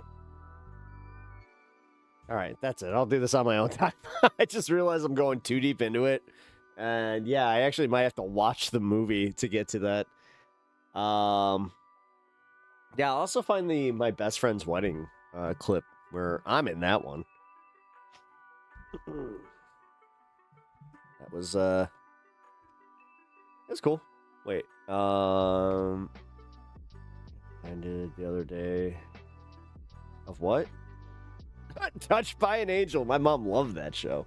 She fucking loved that show. And I had a pretty big crush on that Irish actress that was like the the younger Angel. That's what I used to spend a lot of time doing in church. So like in every church, I love this game. I actually still play this game. I went to, this is a few years ago, but I had to go to like an event where it was at like a church. And I'm sitting there just like, I wonder if they're gonna do the thing where they bring out the choir, right? I always try to like pinpoint the hottest member of the choir where I'm just like, all right, let's see. And they always have one. They always got one where it's just like, all right. Church. Isn't that fun? I was looking at extra spots for the new... what's that? Wait, how's our favorite up-and-coming streamer? Oh, hey. Hey, it's you. You're mean. Why you gotta be so mean? God. Like, I don't know. Actually, you know what? Like, I'm just gonna say it. Why do you care? Like, why are you so miserable that you gotta, like, try and be mean to me? What went wrong in your life? Who left you? Your husband left you, didn't he? Uh-oh. Do you have a story? Like, I have a feeling you have a story. Either that or you're just like, I don't know. Did you never find love? I don't know. You strike me as the type that's like, you had love, but then you just got jaded with it because your husband was kind of like, I don't know, disappointing in like every way, shape, and form. And then you were just like, oh, he cheated on me, even though he was the disappointment.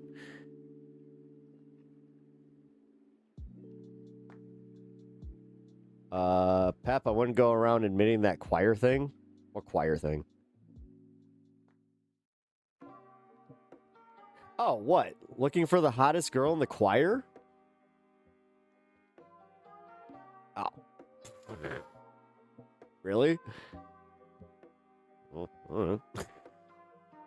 My bad for having eyes that fucking go to like, oh, hey, who's the most attractive member of the choir? Wait, why? How is that gross behavior? Wait, really? Okay. That's pretty gross man behavior in my opinion. Yeah, I'm being honest. Whatever, man. Yeah, I ain't the only one that's thinking like that, okay? Yeah. I don't know. Women do the same thing. I think that's a ridiculous statement. I think that looking at people and finding the the objectively most attractive one to just be like, okay, there it is. Like, what? Did I say anything about like anything deeper than just looking for the most attractive member? I didn't even mention if the attractive, wait a minute. No, this is ridiculous. Sylvie, come off it. Like, that's ridiculous. I'm gonna call you on that one. That's stupid.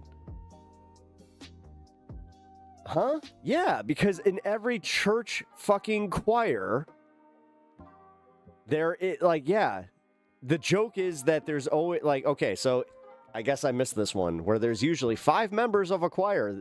There's usually at least one where you're just like, okay, really? All right, whatever, man. If this is I gotta say, that's a little ridiculous.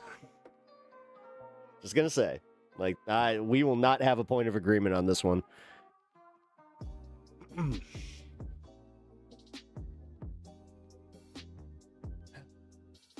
I don't know. Do you guys really think that that's gross behavior? I mean, for damn, I'm gonna let it go. Like, that's fucking wild to me, honestly. But okay. Whatever.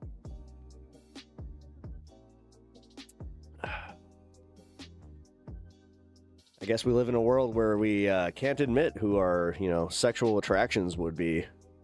Sexual attraction is human nature. Some people do and say... Honestly, I would understand this if, Sylvie was ace and, she said, I find that, if you find that personally objectionable, fine, but you're trying to, make this, a broader thing where, all right, well, I'm gonna fucking put my foot down on this one and say, no, you're actually, yeah. I can see the point of view that it comes off a little creepy. All right, fair. To be fair, this was a behavior that, yeah, this was teen me. It's a predatory statement. I guess. I mean, I don't see it that, okay. Whatever, man. How's it predatory? I'm actually confused about this. So like so when somebody says that Crystal Ball is, you know, hot and like people simp, is that the same shit? Because that's kind of what it is. That's not what I'm saying. It's that you made a game of it where you try to spot the most attractive every time. I don't know.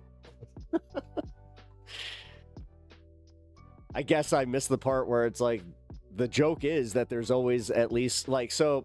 Okay, I guess it's not a joke as much, and I guess I do have to over-explain this one. But in every fucking church I've ever gone to, like I was saying, there's usually like 3 to 5, you know, singers, and in those 3 to 5, there's always a younger, more attractive woman, where you go, oh, but whatever. Scroll by and seeing you. Like I said, I troll, but I hope you get the donuts for your wife's illness, dude. Yeah, you've popped in a few times. Well, you see mine and you're just like, I don't feel like trolling. Oh, don't worry about it. It's all right. I would not want to be sized up against another potential man in the room. That's what happens, though. That's what always happens. What are you talking about? That was like high school, dude. Like, I don't know. I mean, I know I'm out of high school, and this is where I'm trying to say, like, this was something that I did pretty much in my teens. But like the whole point of this, Jesus Christ, I didn't know it was gonna go this far, but yeah.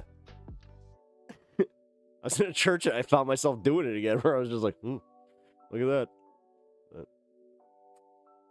Or gross means different things. In my experience, being a teenage boy was kind of gross. If you're keeping it to yourself, relatively harmless. That's what I was thinking. On a hard time for unfortunate and wait. Speaking as someone who was largely on the receiving end of the brutality. Well, I guess, alright, I guess I get that. Like, okay, no, oh, I see where you're going with this. Okay, no, I actually was a little naive on this one. Because you're saying that, yeah, no, like I'm doing the thing where, like, alright. Hey. I'm right. Hey, I'm willing to recognize toxic behaviors that I didn't even fucking realize were toxic. Alright. Okay. Got me on that one. Shut the fuck up, Scoob Dog. Nobody cares about your anti-pothead shit. Like, legit, you're fucking lame as shit. Nobody's listening to you. It is funny, though. Like I said, that's the only reason I keep you around, where I'm just like, you're alright. Speaking as someone who is largely on the receiving end of the brutality.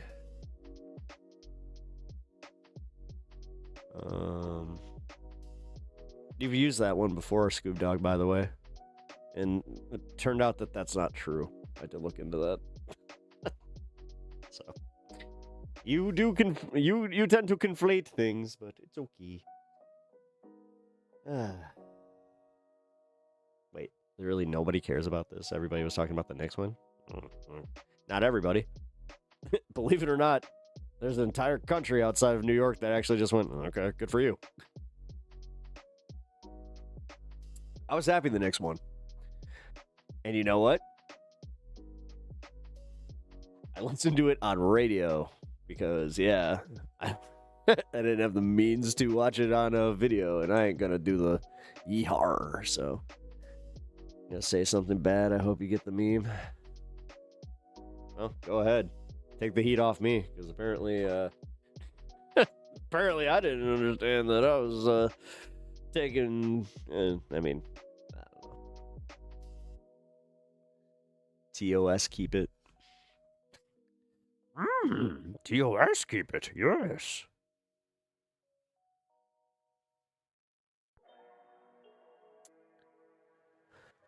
I'm a late bloomer. I have it better now, but these kids are mean.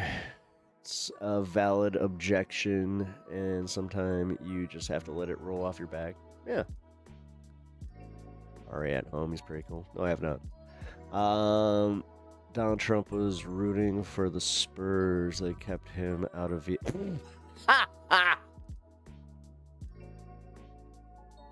Kept him out of Vietnam. Daddy Low. That was legit. That was a good one, man. That's fire. You should be pretty proud of that one, man. That could have been, you know. Yeah, actually, that could have been used on stage as just like a quick zinger.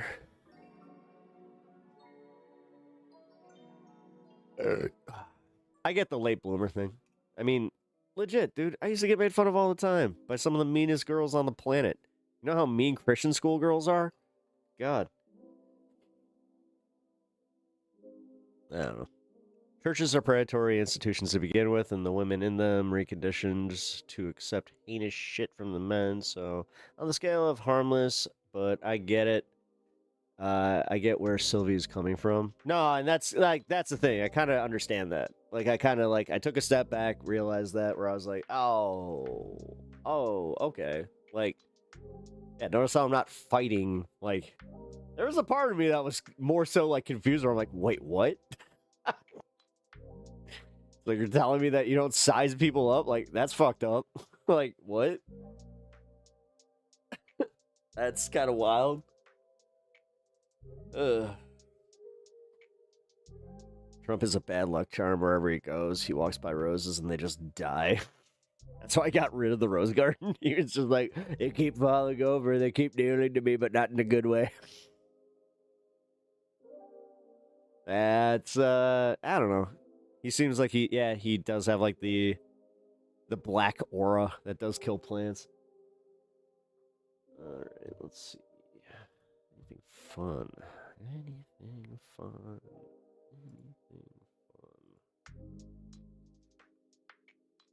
Oh, we all got to grow and learn. Let's tell us some gross man behaviors that I'm trying to get rid of.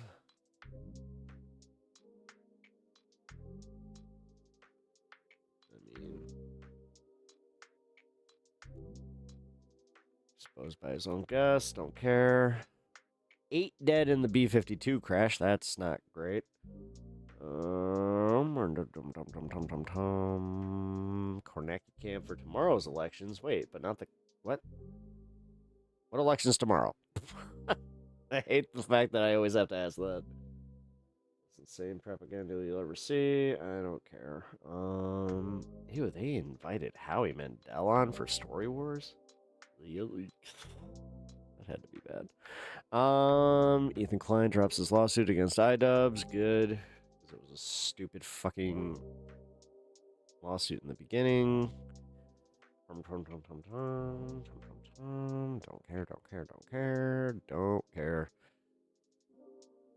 Well, that explains why I couldn't find the Gundam movie on any streaming service. It's on YouTube. Look at that. LA County fires. Don't care.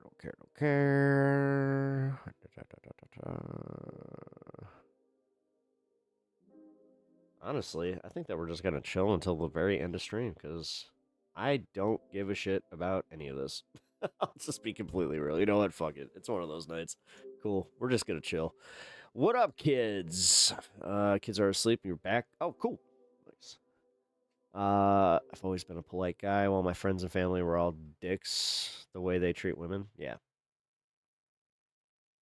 Yeah, no, I think I've talked about this. That, like, I learned from a pretty toxic group of friends, but I was always like the outlier where, you know, eventually I'd just be like, do you actually, like, I remember one of these times, like, before I was with my wife, there was this one girl where she was hanging out with, like, this group where my friend at the time, like, I'm no longer friends with this asshole, but he would, like, walk around being just like, yo, what up, female? What up, female? Like, he was very, you know, white guy, hip-hop culture. You know, you're catching my drift. So, he was an asshole. Like, he really was. And this guy convinced me because he got, like, you know, women, which I still, to this day, wonder. I'm just like, what the fuck? Like, you do understand that there's a contingent out there that really does, like, it kind of makes you go like, oh, well, I mean, I just remember asking this girl, like, do you like that? And she's like, no. I'm like, okay. Then why reward it with, sleeping with him? And she's just like, well, because he comes off with like this sense of confidence. And I was just like, all right. Yep. Yikes. Yeah. Yup. Trust me. Been a few of those. Where you start asking where you're like, why? There's been a recent surge of videos of pickup artists wearing meta glasses. Oh, that's disgusting and also expected. And let me guess, it works. I don't know, man. Haktua girl. I keep reminding myself where I was just like, yeah, the women I'm into are definitely not them. Oh my god. Stupidity really is like the biggest turnoff. So like when I heard that like Haktu spit on that thing, it was funny as fuck. But also I was just like, oh, this girl's very dumb. And if I was her dad, I'd just be like, something to be so proud of. But then again, fuck off. You know what? That's toxic right there.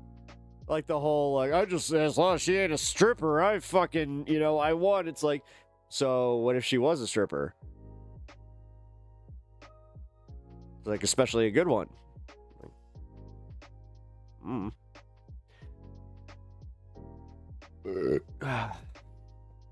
Whatever. We live in a stupid misogynist culture. Strippers are cool, though. Fuck yeah, they are. Honestly, they are.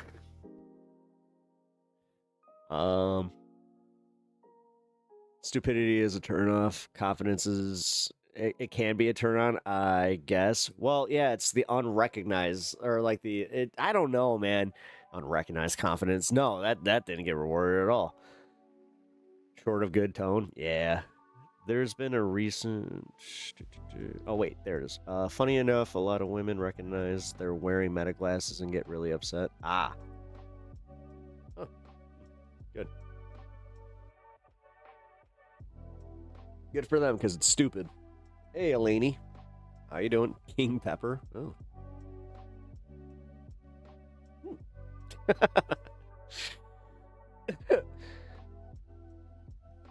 For that moment.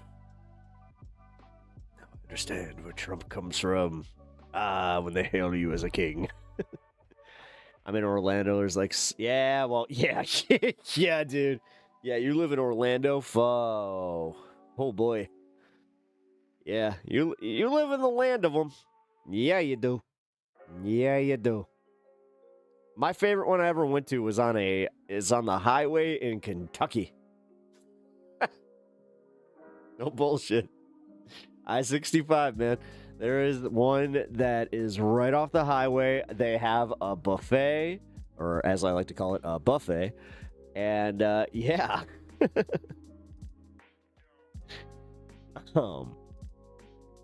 Wetsuit under the tracksuit.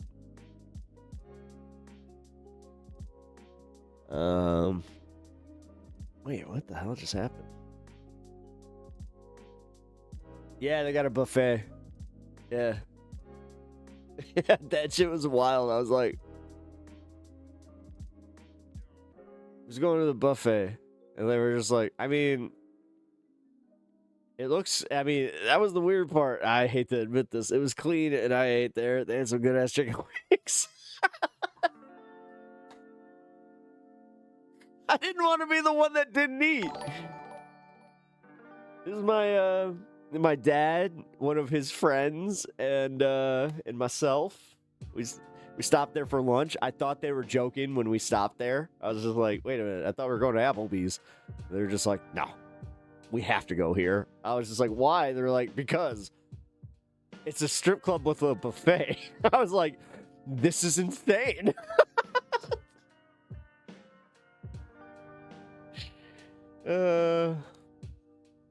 Look up Rachel's in Orlando. There's one in Fort Myers. I forgot what the fuck it's called. It's something turtle. But yeah, it was actually pretty good. Like, it was actually like, it was a decent club and they had good food. Because yeah, that one was like not even like a buffet. They had a restaurant. It's one of those weird, like, restaurant, like, club. That shit was wild to me, where I was like, really? Like, obviously they're carding at the front, but just, listen, I get, like, having a plate and, like, maybe, although you couldn't take the plate, like, and this was good. This was good. They did have a dining area where the buffet was. Like, you couldn't just take your plate and be like, yeah. You know, just, yeah. Yeah. Creepy.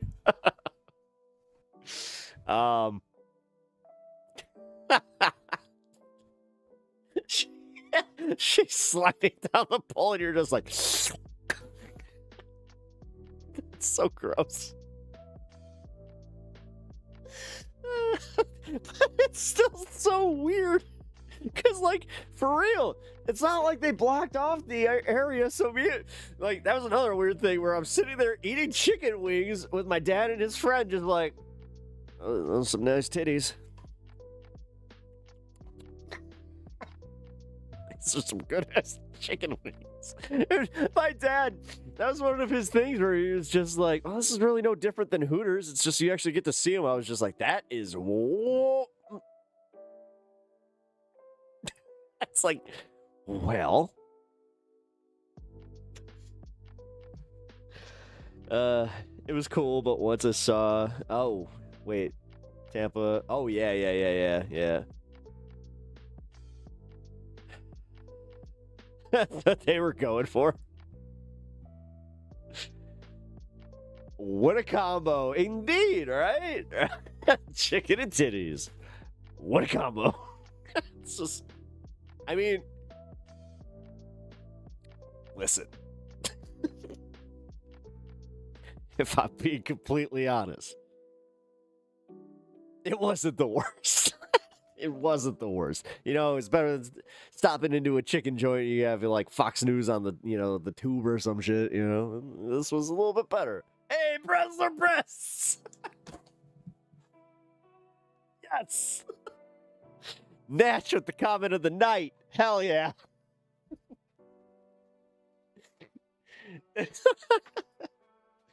That'd be even funnier. The strip club owner just walks up just like, hey, how you liking these breasts? It's just like, hey, these are really, really good.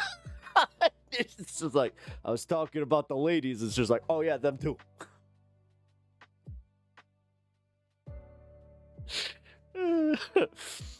Hear me out. All the failing malls make them. Yeah. Well, I don't know, man. We got like them, you know, Hooters is already going out, and then you got like Twin Peaks. I saw one of those, like it's a chain restaurant, or like I'm sure you guys might have one if you live in a big city. It's just, I don't know, man. You want to talk about like, again, just the culture of like sizing up, like that kind of shit. Yeah, it's literally what it's based on. It's like, get it, boobs.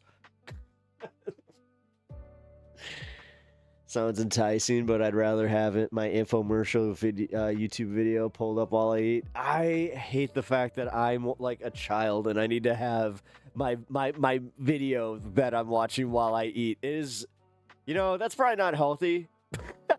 Because my nephew has he has like a visceral problem though. Like his is like he can't eat without his video. Which you gotta get over, man. Like, dude's fucking 8 years old. Like, he's gotta get over that shit. But then again, I'm a grown-ass adult that kind of, like, I do the same thing, so maybe I should check myself and I should learn how to eat, you know, having a conversation, or just if I'm by myself. No, if I'm by myself, fuck it, I am eating with a video on. I don't care. God damn it. No, I'm a liar. To say that I would not eat with a video. Like, that is, no, that'd be a blatant fucking lie. That's bad parenting. Don't get me started. Don't get me fucking started. The kid has a speech impediment still. Can barely say his fucking name.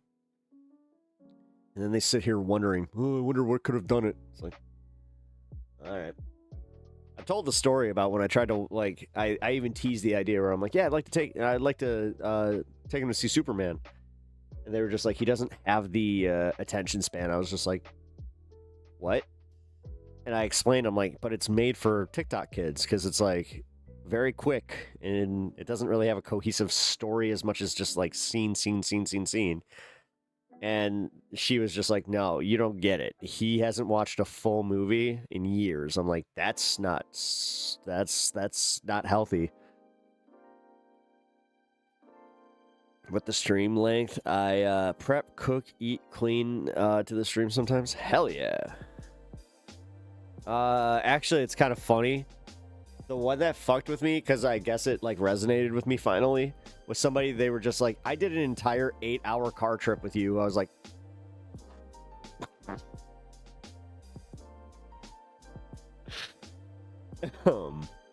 yeah. Please try to teach him comedy. He's gonna need it.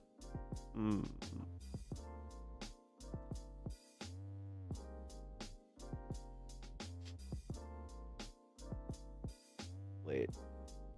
Chillest Vibes on YouTube. Yeah, it should be.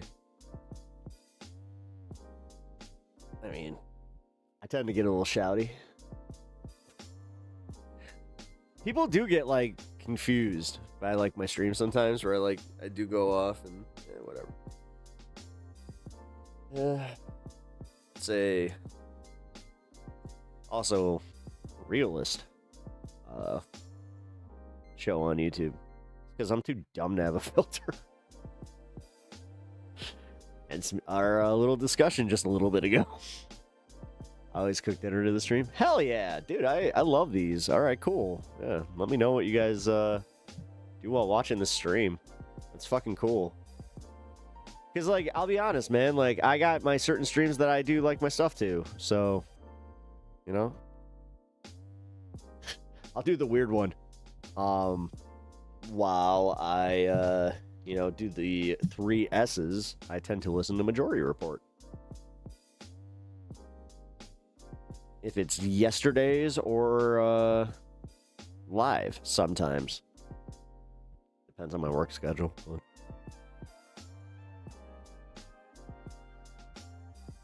This is a good car stream. If you're on when I'm traveling to or from a city, I'll listen. It's like 3 hours each way. Yeah. I am a good car stream. Cool. That makes me so happy. Like, my wife likes to watch like Max Velocity, and she likes the like weather streams. But it's cool. Hell yeah. I mean, I like doing long form content. Excuse me. TMR chat gets chaotic at times, but I get it. Yeah. I enjoy it. I enjoy the people in MR chat. I just...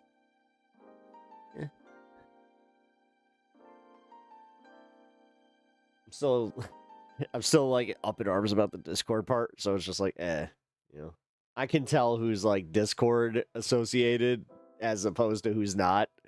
Some people are very friendly towards my content and myself. Others, not so much. I mean, shit, dude. I got somebody talking shit in different communities about me. That tells me that I've made it, though. I mean, realistically, if I'm getting some of that DGG hate, I guess I'll just take it.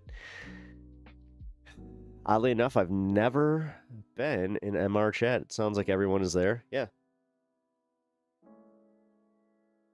Yeah, pretty much everybody. Like, I got a pretty big contingent of people from MR chat. Rose Uni. Sometimes I have difficulty finding something to listen to because you usually curate it all. Oh, is that bad? I mean,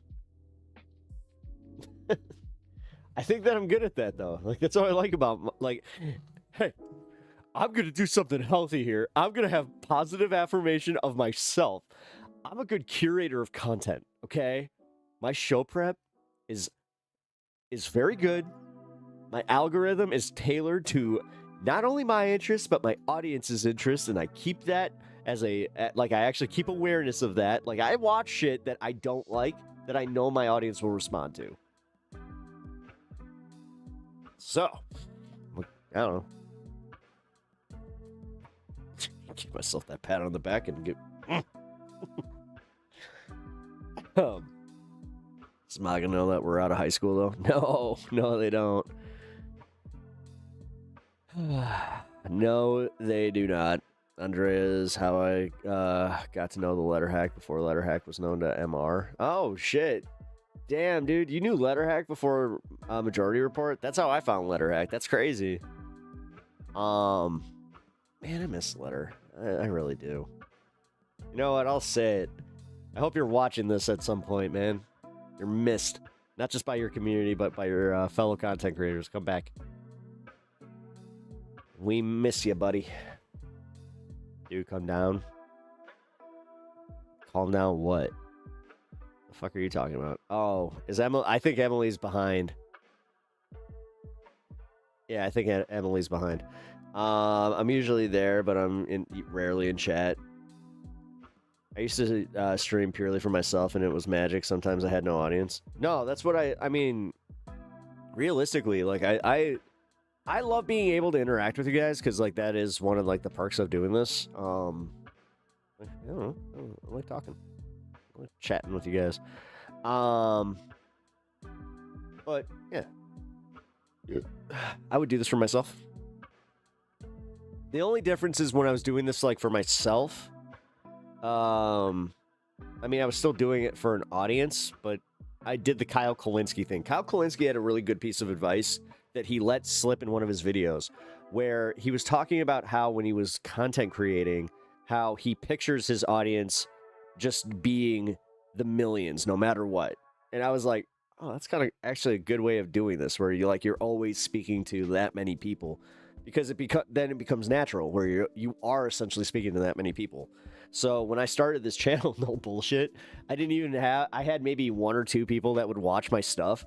Like, I remember when I was averaging maybe 10 views on my my videos, but I was still doing it like that. And then I had somebody drop a comment that said that they're like, you know, it was along the lines of, like, I may disagree with your politics, but, you know, like, I like your presentation. And that was good enough for me, where I was just like, okay. You know, I, for some reason, do respond to compliments from people that hate me. That's great, Pep. Nice. Oh, thank you. I appreciate that, man. Living in the middle of nowhere has pros and cons. No traffic. Peace. Oh. I don't think I could do it. You call it peace. I call it... No, the thing is, traffic is peace to me. Like, no, I need noise. I need noise. Noise. I need a little bit. No people. But everything is so far that doing stuff takes a whole day. Fuck that. Robin, good evening. Good evening. My stream setup was on Windows 10 machine that I haven't moved to Linux yet because I'm a spoiled bourgeois capitalist. Just do yeah, never mind. I'm not going to give advice on that. Yeah, I miss things in the bigger city, but I also live in ski country. Ooh, no shit. My wife would love that. My wife loves skiing. I will be taking her soon when she is nice and healed up and ready to do things like that. But yeah, that's awesome. I hope you don't live in Aspen. I'm actually, like, jealous. Like, I will be jealous if you live in Aspen. Nice area. I've only been there in the summer, though, which kind of defeats the purpose. I had like a conference. It was like a business conference that I had to do in Aspen. I was so mad. I was just like, what the fuck would they make this in Aspen in the summer? Oh, Summit, poor version of Aspen. I'd rather go to Summit. All day, I'd rather go to Summit. I mean, let's see. Never skied in Aspen, but I've skied in Breckenridge. I was about to say, yeah, I've skied Breckenridge. Oh, wait, yeah, you got the Alpine slide.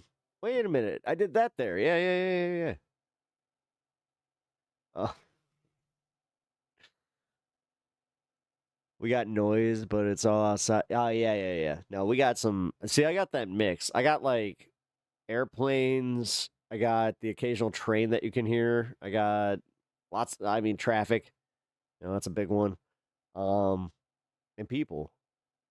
I don't know. I like it. Too quiet scares me. Aspen calls us scrummit. Ah. Well, at least you're not Aurora, Colorado. Looks like JD Vance is out there urging Trump to use the Insurrection Act. That's cool. For what? What now? What the fuck did we do? What in the fuck did we do? Jesus Christ. Oh, fuck JD Vance. Fuck that fucking absolute asshole. Double timing motherfucker. Like, God, he deserves what he gets. He really does. The fact that he's on the outs with the Trump administration is fucking funny to me. For what? Delaney? Minnesota protests? Oh, no, that's not Minnesota. That's Delaney then. I don't snow sport. I fell in love with someone that does, so I'm here. Oh,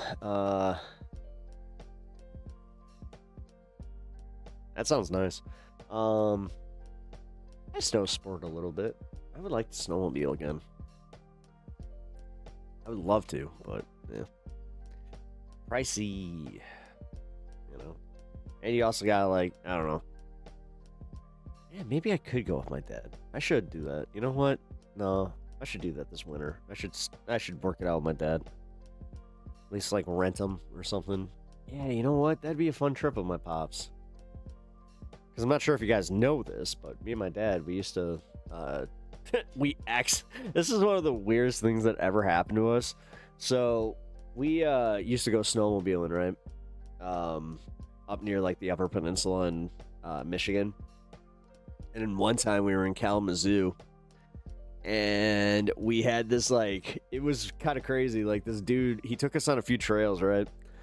And we didn't think anything of it. We went to like one of those like little like what is it? It's like a coffee stop. Like they had sandwiches and shit, but it was like not even that big. But they had like a thing where they were signing up people where it was like an amateur race. They were just like, why not? And then they had a another like another event where you could jump snowmobiles. I was just like, I like ramps. Like I already loved doing that, and I felt pretty confident about it. We did really well. So my dad and it was so crazy because my dad, we were sharing a snowmobile. It was a Ski-Doo. So these guys were just like, I guess, scouting. And my dad came back to the table and he just slaps down this piece of paper. He's just like, I need you to sign this. I'm like, why? He's just like, because we're going to get sponsored by Ski-Doo and they're going to buy us new sleds. I was just like, oh. Well, that was the easiest signature I have ever made. Got a nice new sled and I crashed that bitch. That's the one I ended up in the creek with. Yeah, they weren't too happy about that. That might have been the end of that. Yeah. It was so funny, too, because I had a guy that I used to snowmobile with. He's like, that wouldn't have happened on an Articat. It's just like, go fuck yourself. Yes, it would have, because Articats were, like, cool. They just weren't, like, solid, but they were fast, man. Those were the crotch rockets of snowmobiles. Like, those things were a little, I don't know. I didn't trust myself on one. Let's put it that way. I like the Ski-Doo. It's like the Harley of snowmobiles. A little bit of weight, but also, you know, sleek in design, and the fucking, oh my god, they're so easy to handle. Love the mountains. Wish I could live in a tiny cabin and be happy. Nice. Damn, just missed 20 after. Oh shit, yeah, we did. Late.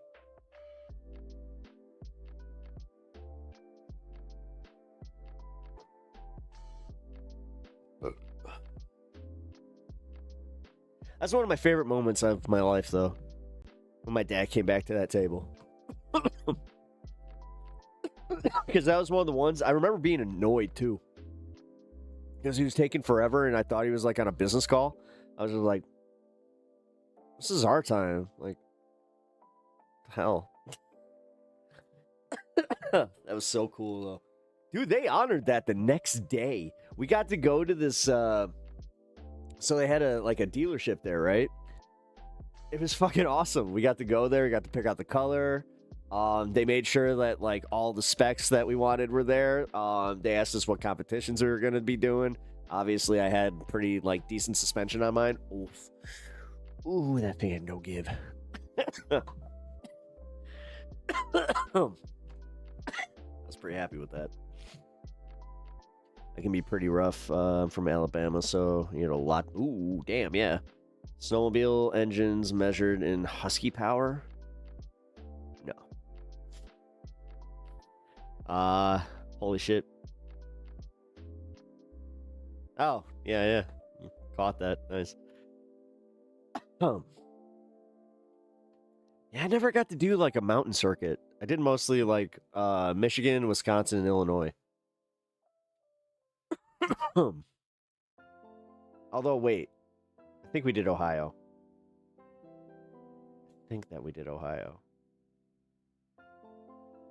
Kind of feel like we did. It's one of those weird ones where I'm just like, did we do Ohio or is that... It might have just been a trip. God damn it. I hate this aging memory of mine. But either way. Yeah. What's more interesting is how we lost that sponsorship. It was my fault. Wow, way different combo. Oh my god. Yeah, I'm talking about snowmobiling. Mitch, what were you talking about? Oh, yeah. You were talking about the, Oops. The awkward part of stream.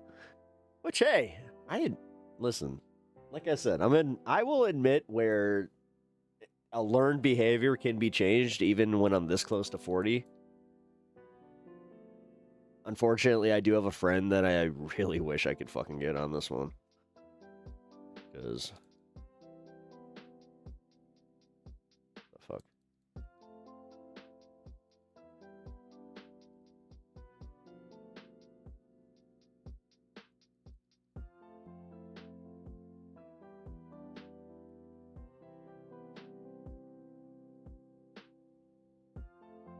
Okay, this thing's not working.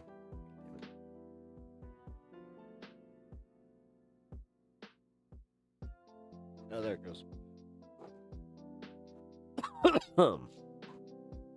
Cool. Welcome to Present. Yeah, there's tree houses and underground hobbit hole style stone cabins in Eureka Springs, Arkansas. I want to see. Nice.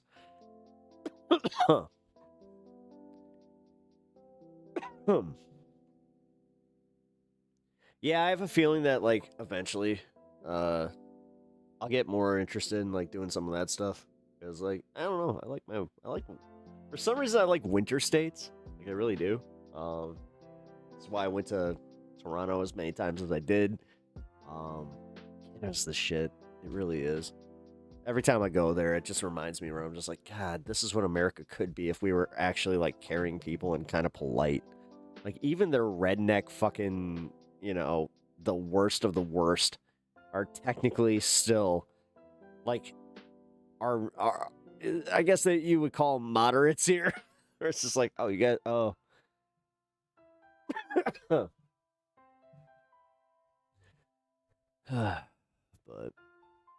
damn, dude. I just realized I'm already in overtime for me.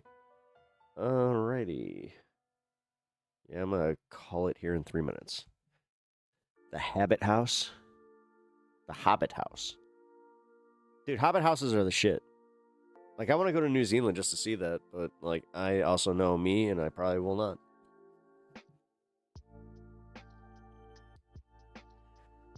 I've been to... I mean, I have been lucky enough to go to Europe, you know, so. Clean 630. Yeah. Yeah. Are you looking at them? So freaking cool. Yeah.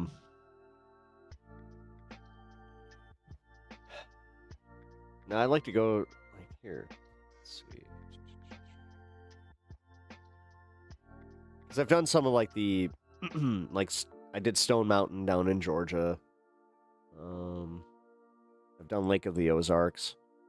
Good stream today. Oh, thank you. I appreciate that. I try to do good streams all the time, but I understand. Like sometimes it's like any good anime, you know? Every once in a while you have a filler episode. That will not be tomorrow. Tomorrow's going to be kick-ass. I'm looking forward to doing my PEPAGANDA. I got something fun planned. Going to talk a little bit more about the Iran situation and also Israel being big mad at everything. So, yeah, it's going to be a fun 2 hours. Also, yeah, I don't know. Let's just put it this way. I got the first hour planned. Second hour, we shall see. Could just be a cool hang. And also, PEPAGANDA on Wednesday. This is a big one where, yes, it's going to be technically part 2 of the Johnny Walker Dread, but I'm going to treat this one like it's a part 1 because we're pretty much going to go right into it talking about the Carmelo Anthony verdict, and then we're going to talk a little bit about Rashad Ritchie. I think that we might have 2 hours. It really, don't know. We shall see. Let's put it this way. If Left Past 10 shows up, we will have 1 hour. If they do not, we will have 2. So, yes, this, I believe, will also be the first This Space debate. So, why not? I figured this is a good, like, Johnny's not a bad dude. Like, overall, like, he's got some disagreeable opinions, but realistically, he's an alright guy. So it does kind of actually, like, make sense for it to be the first test debate of this space. Which, I really think that we should be doing more of this kind of stuff because, yeah, we got to grow that channel. Like we do. Just needs to happen. So, it'll be a good one. Fuck yeah, it will.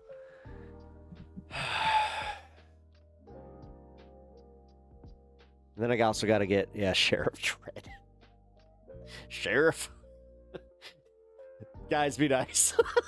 That's like my one thing where it's just like, just try to be nice. I mean, I know. Trust me, I fucking know.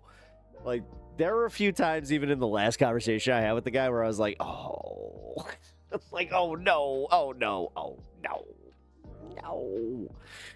No. Hey bro, why are you still trying Tiny Penis?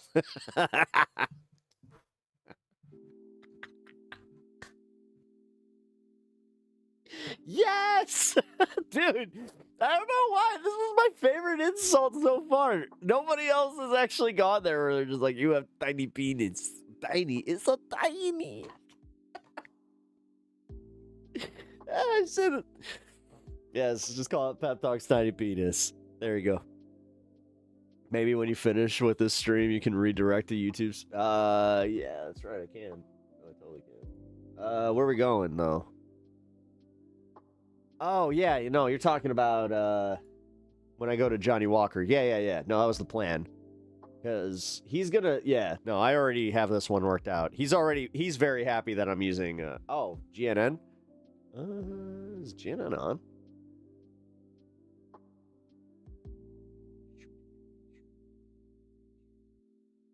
Let me check. Let me check.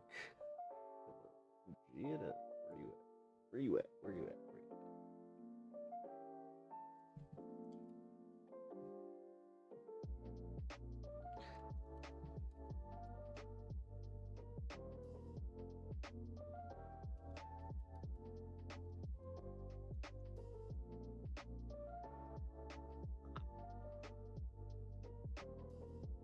He's got 2 going.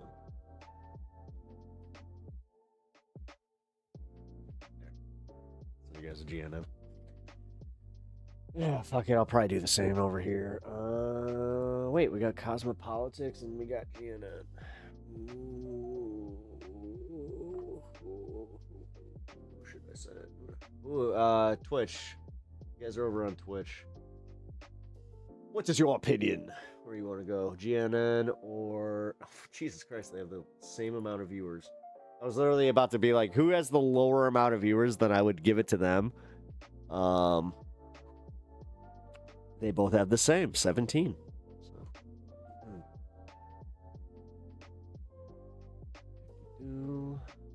Oh, come on. Really? Oh, nobody wants to raid. Is that what raiding has become? Come on, that's how you discover new content. Honestly, I like it. Like, I've had a few streams go that way where they like redirect me to a new stream. I was just like, fuck, hell yeah.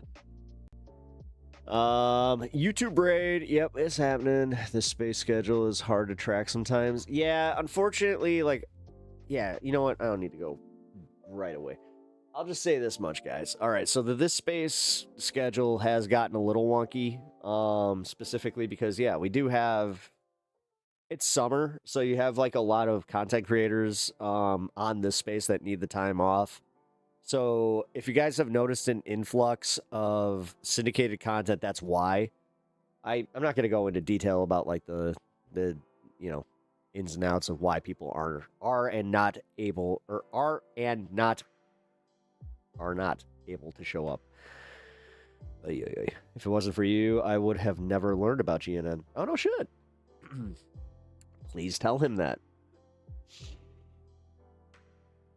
He's the bigger creator out of both of us, so yeah. I found out about him from Majority Report. I found a lot of people that way. And then now I'm one of them. And it's actually really cool. Like when I'll just say this much, when I got that, when like I started getting the shout outs in Majority Report chat, that was pretty solid. Like that was nice. You know? Sometimes I got that imposter syndrome where I'm just like, oh, I don't deserve this. Like I shouldn't be like, you know, part of this. Yeah, AG. We need to get AG back on this space. All right. So real talk.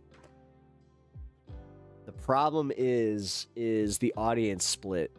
So for instance, when you're live on your channel, it's hard to bring those people over to this space. You know what I mean? Because they're all already like, they're used to interacting with the live chat on that live streamer's space, which this isn't a bad thing. And honestly, they're very gracious for even giving us the content to begin with. But realistically, like, I don't know, man. Like, my idea is that for every content creator that is featured on this space, they should at least like do maybe every month like a live stream where it is special, where you, like they market it as that, where it's like I'm doing a live stream on this space in an hour, 2 hour, whatever the fuck. But I think that would help. Like, and honestly, it's not asking too much. But then again, I don't want to be that guy because like, we got lives, man. We got, you know, you got jobs, it's just scheduling kind of thing. But, yeah, he's pretty awesome. Time zone friendly for me too. Yeah, same. Yeah, I was in AG's chat on Saturday for a hot minute. I love AG, dude. Like, he honestly, like, I feel like he may not feel the same way about me as far as like the, you know, YouTube brotherhood or whatever the fuck, but he's like a YouTube big brother to me. Like, dude, he really has. Like, he's gone out of his way to you know, give me some shout outs to like really boost my channel. Like, he's a legitimate dude. Like, he is what I call like he's a real ass dude. Like, and I highly recommend everybody watch his show. He's also fucking he's one of my favorites because he tells it like it is, man. And I like the fact that he owns the fact that a lot of people will not like him because he does have more centrist leanings, even than me. Like, there's a few times that he said some shit where I'm just like, but okay. You know, I get it. He came from a different background. tried to get Blakely to join this space, but they seem to really not want to. Again, like, there's this weird thing where you're not getting paid for it, number one. And, like, that's not the main thing. Like, this is, if that was a thing, you, like, yeah.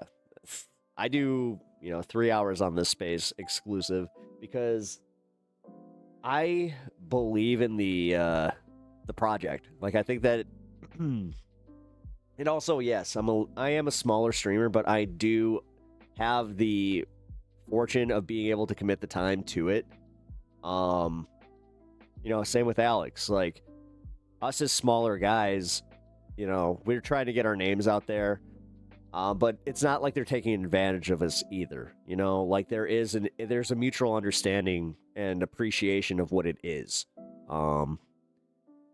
Brandon Sutton would be great. Honestly, I would like to get him on the show on this space. Like, that's what I need to do personally, is because I am one of the live creators on this space. I do need to start reaching out to those guys. So if any of you guys have an in with Brandon or are a frequent viewer of his show, actually, Sutton is one of the guys I would love to talk to. So please make him aware of Pep Talks. And once he is, then that will be a little bit easier. Although somebody brought it to my attention that, like, I already technically am, because they're like, you do understand that, like, they have seen you at least, because they've seen you through, like, just this space algorithm push, and it's like your thumbnails at least fucking, like, they will pop up. It's just like, oh shit. It is volunteer work. No, it is. That's the thing. It's volunteer work. And the thing is, like, it's also, when we have a place like that, like simulcasting our stuff, it's great. But what needs to happen for that to really take off, or even just be, solid, like, just, midday content, is the fact that you do need some, like, live content peppered in.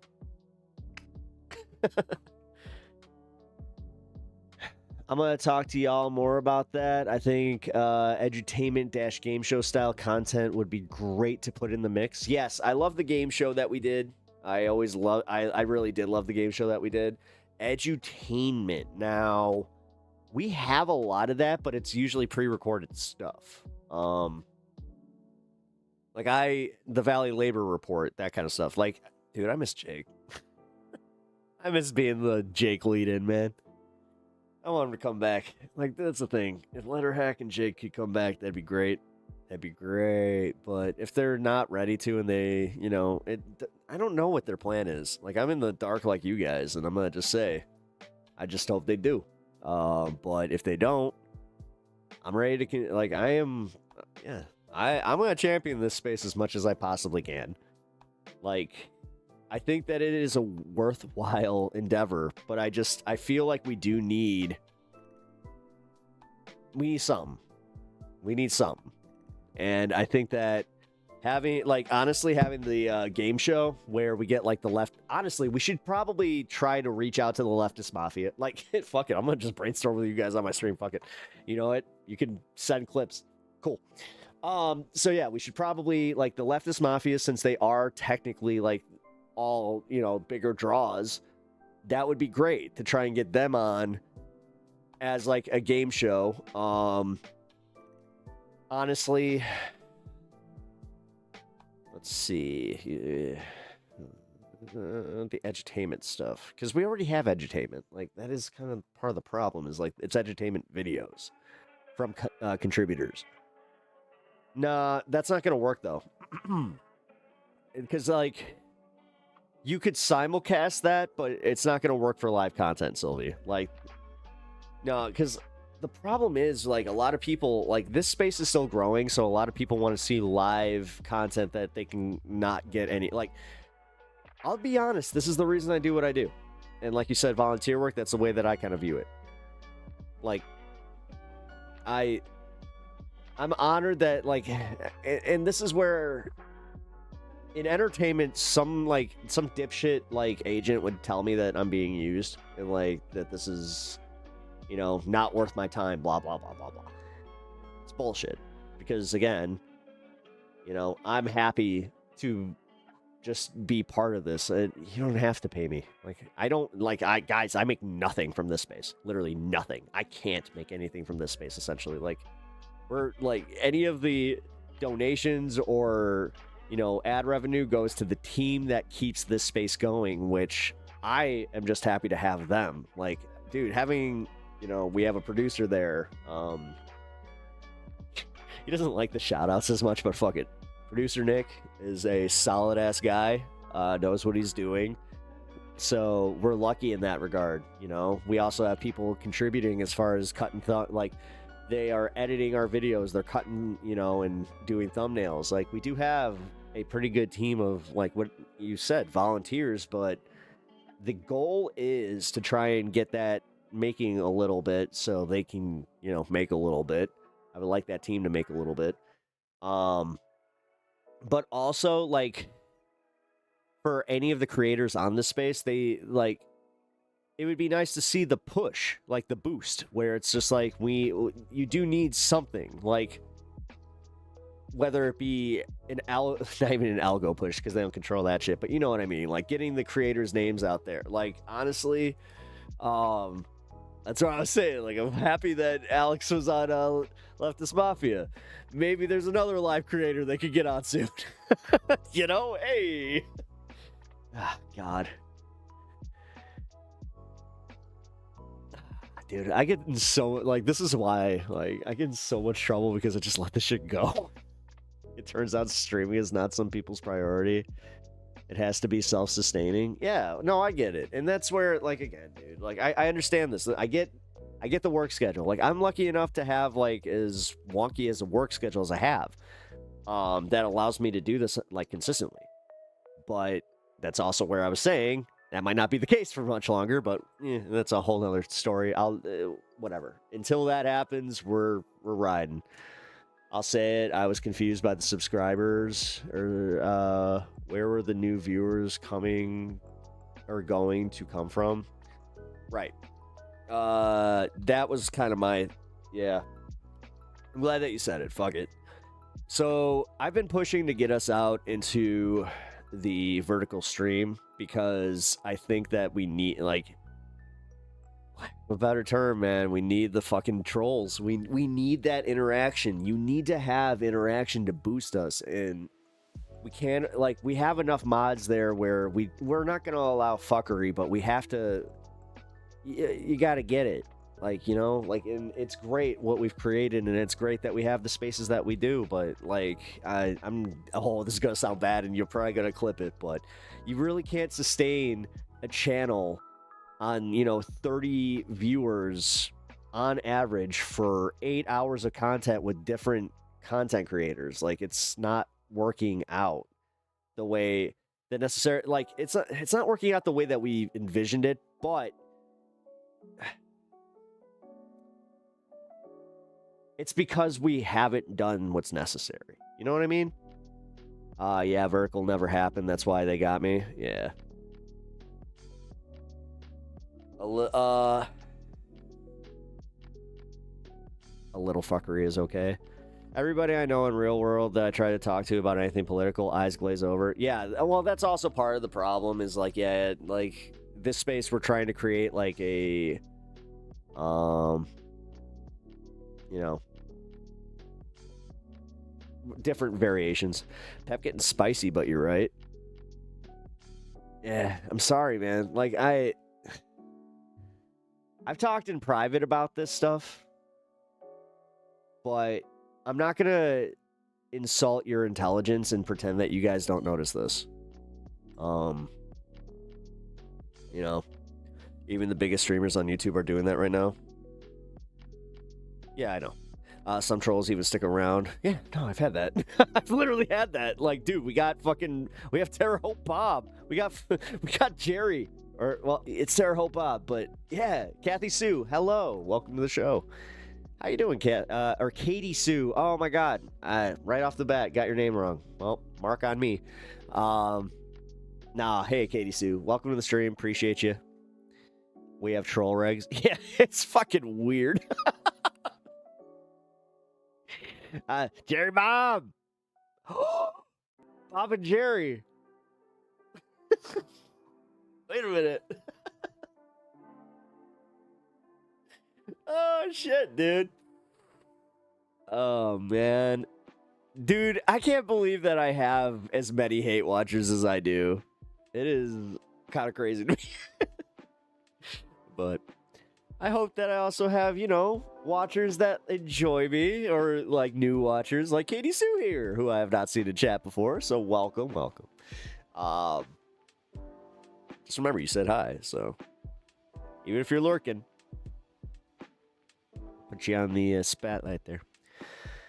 But no, like, guys, like, Etch, I mean, do you feel like I'm out of pocket here, man? Like, I think that I'm fine. Like, I can see where some people might be a little upset that I'm talking about this on my own stream. You know, but we've talked about this behind the scenes. We've talked enough. Like, we really have. And like I said, I think that it's more insulting that, like, if I didn't just bring it up to you guys, where it's like, no, guys, I recognize it. Like, I do recognize it. You're sort of Mormon from... Oh, really? Yeah, that's right. Oh, yeah, that's right. Right. Oh, yeah. You better. The sort of Mormon from Utah. How you doing? Welcome back. Thanks for coming. Appreciate that. Always, you know what? Like I said, man, I try to keep a chill vibe here. I understand some people don't like me. But I've become a leftist for decades. Sick. Fucking based. There. We'll go 2 generations on that one. I mean, some people get off on trolling, even some leftist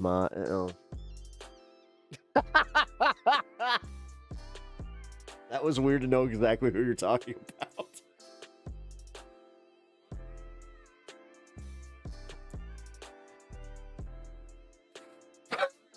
I'm just gonna leave that one alone. You've been a right-winger for a decade. Really? Interesting. What brought you to the right wing? For over a decade or for a decade? So you, like, got into politics with Trump? I actually kind of understand it. Like, I get it. You, like, people saw him as an outsider. He was funny, you know? He's a good businessman. Like, dude, when Trump first, like, came on the scene, like I said, when he won, I didn't freak out the way that a lot of people did. I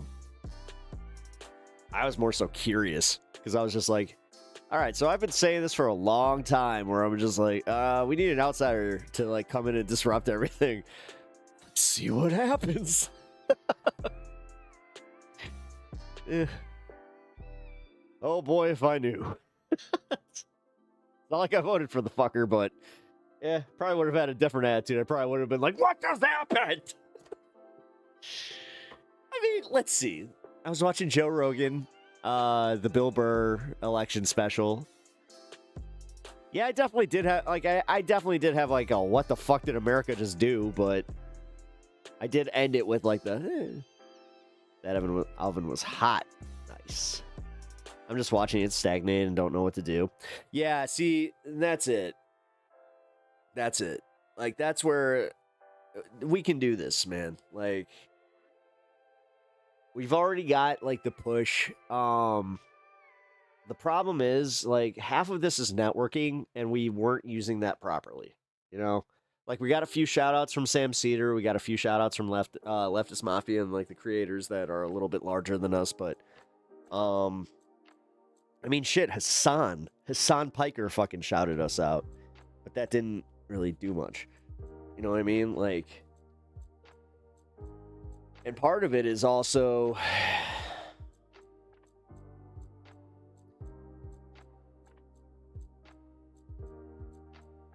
you know what? I just kind of thought about this. We should be replaying. Yeah, but I don't deserve to be, like, saying that my slot should be played later in the day on, like, so, like, I actually should probably brainstorm this with the team, but I already kind of said it. So yeah, maybe I'll brainstorm this one. I'll ask, like, I'll discuss this, because maybe for anybody that couldn't catch the live show, we do, like, a replay of any of the live content, and save, like, the syndicated content for, like, no, I don't know. I don't know. Me and Pep, no. Nobody here, though. Ain't gonna name it. Fucking TJX. What the fuck, bro? This is the spiciest I've seen you in a while. Fucking A, man. Gonna cause problems here. Jesus. Listen. It's not like, whatever. I got it. I heard it got rainy. Oh, the UFC thing? Whatever. Whatever. I don't like that. I'm kind of done with that. Like, I'm talking about random this space stuff. You know, I'm going super overtime here because this is interesting to me. Edge, shut the fuck up. My brother-in-law all think Trump is the shit. Oh, really? Oh, that's not great. I'm sorry for you. No,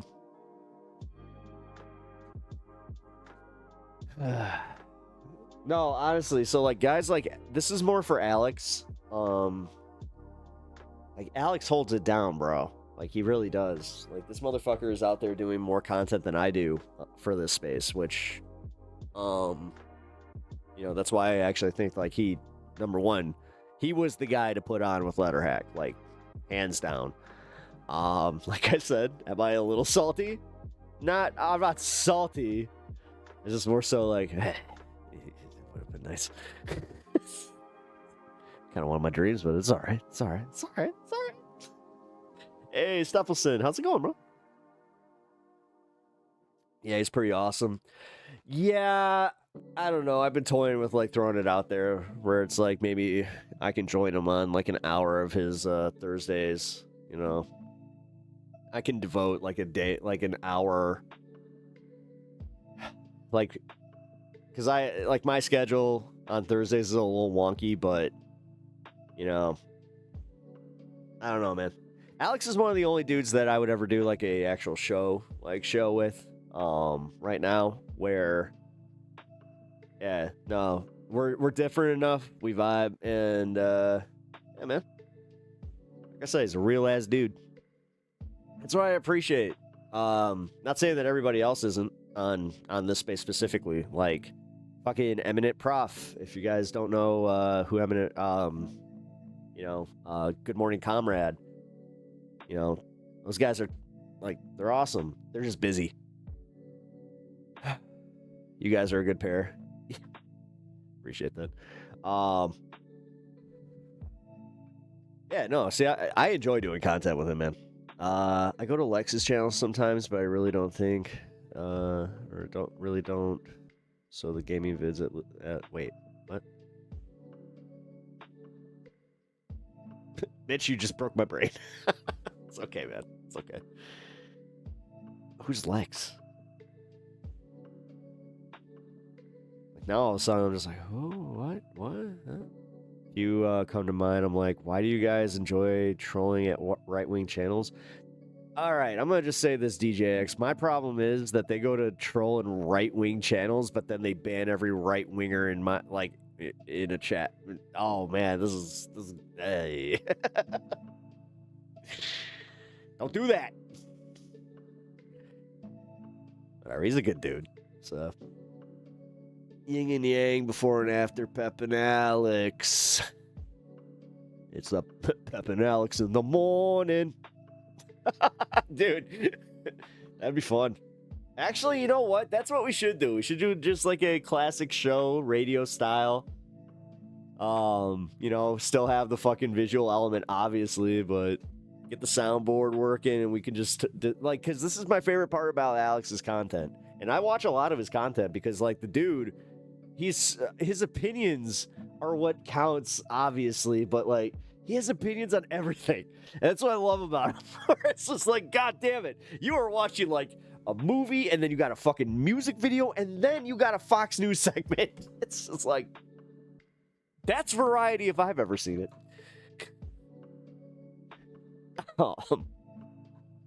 He's also one of the hardest workers, like I said, on this space. Like, the motherfucker puts his heart into it. Like, you don't understand. Like, that dude, like, I'm talking this space up. That dude believes in that shit. Keep teaching. Thank you. All right, man. Appreciate that. At Steffelson, $4.99. Somebody just woke up. Keep teaching. Ty. Here. Sorry. For vertical stream. There we go.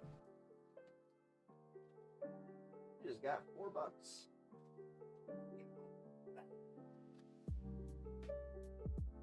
Rounded down on that one because he has gotten so many damn trees today. No, I appreciate that.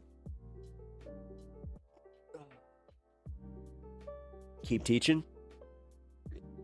See, the thing is, I've always appreciated Howard Stern and like other radio programs that talk about the ins and outs of the industry that they're in. Because a lot of people were interested by Howard's interviews and the shenanigans of the crew. Nah, dude. I was there to hear about his old days in WNBC, and then talking with program directors and just like how you have to like schedule people and how you don't like scheduling people, you know? Sorry for your loss. For my loss? Oh, my mom? What are you talking about, my loss? Nah, for real. If you're going to be a troll, you need to have thicker skin and allow trolls on your channel. Yeah. Trust me. I know.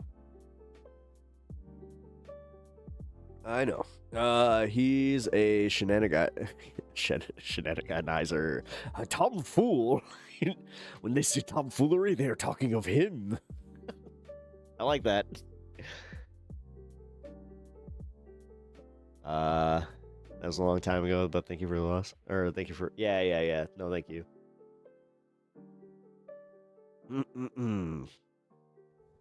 How do people end up so brainwashed into falling in love with this country anyway? Pledge of Allegiance? No, it is. It very much is American exceptionalism when you're in your formidable years. Yeah. Your elementary years. Yeah, totally. I like how everybody that was just like, what the fuck is this guy talking about this? Like, this is... I can tell right now who's in chat. Like, this is a very, this is it's our contingent. So, everybody's in a, dare I say, a safe space. I do love it, though. Let's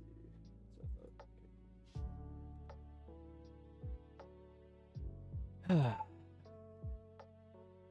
just trying to brainstorm, though, real quick. Like, I'm gonna take off here in a minute, but we roll deep. Yeah, you do. No, you guys rule. Like, that's the other thing I do love. Like, I love the fact that the mod team sticks together. You guys are also just in general, like, you're very loyal, like, listeners contributors to these shows. Like, goddamn. I hope they understand this is the thing. Like, I hope the guys that do have, like, bigger channels kind of understand that. It's like, you guys... Oh, shit. Thank you, man. Appreciate that. At $4.99. Keep teaching. Ty. Wanted to say it twice? Well, I appreciate you saying it twice. And also giving the dog... Oh, shit. I'll give you the 5 this time, I guess. Since I kind of feel bad for not giving this to you before. Alright. There you go. Oh, you got 6. Fine. Perfect. I'll always root for this space. Well, again, the fact that this space, like, you know what did it for me? I'm going to be completely like, I'm always completely real with y'all. But I'm going to just be characteristically real with y'all. There we go. So it was when Sam Cedar gave us the shout out. Hey, Lisa Jerkins. Hey, how's it going? Sorry if your last name got me chuckling a little bit. It's a wonderful last name. I hope you're doing well. Got to keep it real on our little island of misfit toys, in my opinion. Yeah, no, I mean, like I said, life's too fucking short for me to mince words. there's not many content creators that they're going to be they're genuinely dislike, but there are some, and one of them is tomfoolery. Wait, is that a guy? Is he an actual guy? Yeah, I've never heard of that. Wait, what?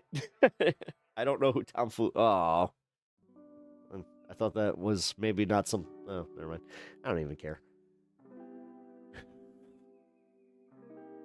All I'll say is, yeah.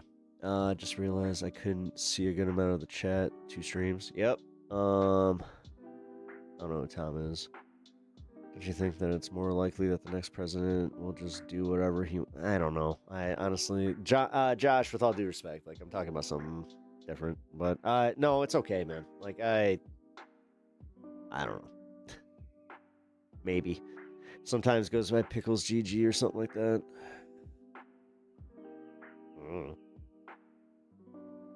I think I might have heard of them, but I'm not sure.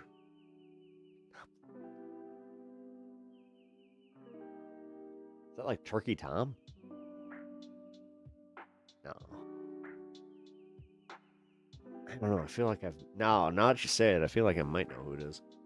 I feel like looking it up. Pep Talks Rocks. Hey. Thanks for that, man. I appreciate that. As I said, guys, I try to keep it rule. I try to keep it real with you guys. Because realistically, I feel like a lot of content creators don't. And it's not necessarily their fault. It's more so like they value their privacy a lot more than I do mine.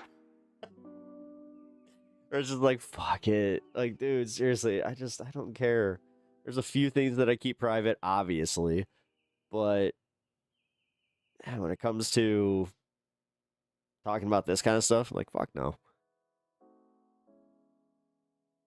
I loaded up into a chat with him one time as he was about to talk about the woman bear thing to preface it, and he continued to use stats to say how women shouldn't be afraid of being... Oh, Jesus. Yeah, that guy deserves a... That's a little different. That's... Ooh. Yeah, Pickles, RTP. Yeah, RTP. RE Politics. These people are why I left the left. People can't pay their bills, and we're out here talking about gay rights. RTP is not that bad. What are you talking about? I don't know who Pickles is. RE Politics. No, I don't think I do. I don't know. RTP has been nice to me, so I'll just say that much to it. Like, I don't know. There's been a few leftist creators that have reached out to me and like been genuinely cool. So it's 55 Fahrenheit in Ontario. Nice.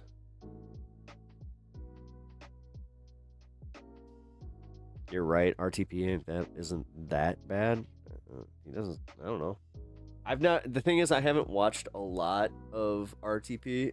You know RTP? Yeah, he's raided my channel a few times. One time he actually said, he was just like, yeah, I raided your channel because you're like the only one in politics that's a leftist. So I was just like, oh, well, isn't that convenient? I'm doing good tonight. Bad Insomnia and Pep was streaming. Oh, Cassandra, what's up? It's 11 p.m. where I live. It's 11 p.m. where I live. Does that mean I have insomnia? Did the left annoy you? Yeah, I guess raids never loaded for me. Huh, that's weird.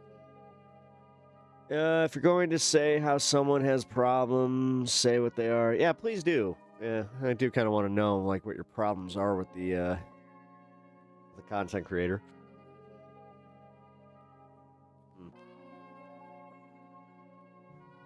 This is where I do try to be careful. I'm not trying to... Listen, I don't need a drama arc, okay? That's one thing that, like, people have even told me that we should do. Like, it was funny, me and Good Morning Comrade, we were joking about doing, like, a fake wrestling beef, but, like, trying to make it, like, seem real to people and doing, like, a work shoot where it was just like, oh, shit. Is this... I don't know. I don't know if this is fake or not. I'm just not sure if we're good. Like, I'm not sure if I'm a good enough actor. Actually, he can promo. I can't. Like, I'm as much of a wrestling fan as I am. I always do the same thing. Like, let me tell you something. Like, it's lame. Where it's just like, I should do the thing where it's just like, rain falls down on my back, and I feel the raindrops here. Every raindrop I feel is a soul that could have been there for me in a live event that I disappointed, and I want to bring so much joy to the people in the crowd, but I can't. So my misery will now be your pain. Nah, not even Macho Pep. I'm just trying to do like a fucking, like an actual promo. Yeah, where's the mod? Oh yeah, that's right. Wait.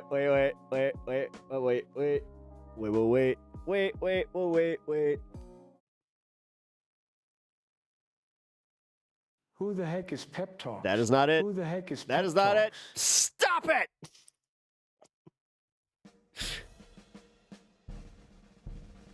Let me tell you something.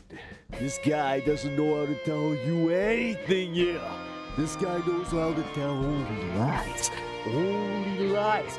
To your sweet little ears, yeah. He knows you're naive.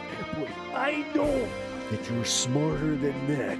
I know my audience, you all know that you guys know something that I don't know. This is why you will always be able to maintain your faith in Macho Pep. Dig it, yeah. I have to say that yes, one day at a time we take it. One day at a time we learn. And one day at a time we teach, yeah. And until you're the teacher, don't try to take me to class, yeah. I don't want to hear it from you. You don't know what you're teaching. You're teaching F plus to students. There's no F plus. There's only failure, yeah. A plus with Macho Pep, yeah. And this is why I'm here to teach you one lesson only. That's that my music is ended and I'm done with this promo. Actually, that wasn't bad. Wasn't great, but not bad.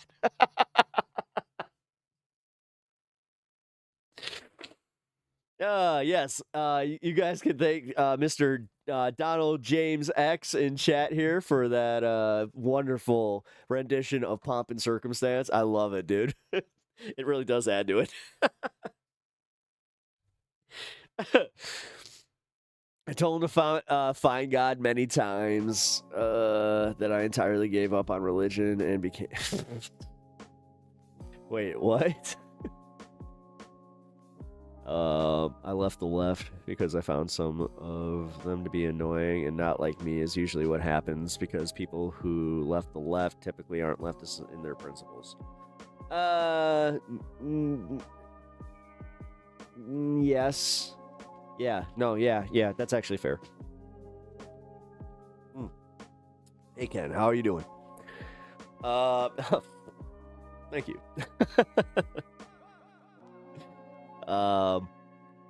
Yeah, I just cut a wrestling promo. It was fun. Damn it! I gotta wake up my roommate. What? To watch Pep Talks? Because Pep Talks is so awesome.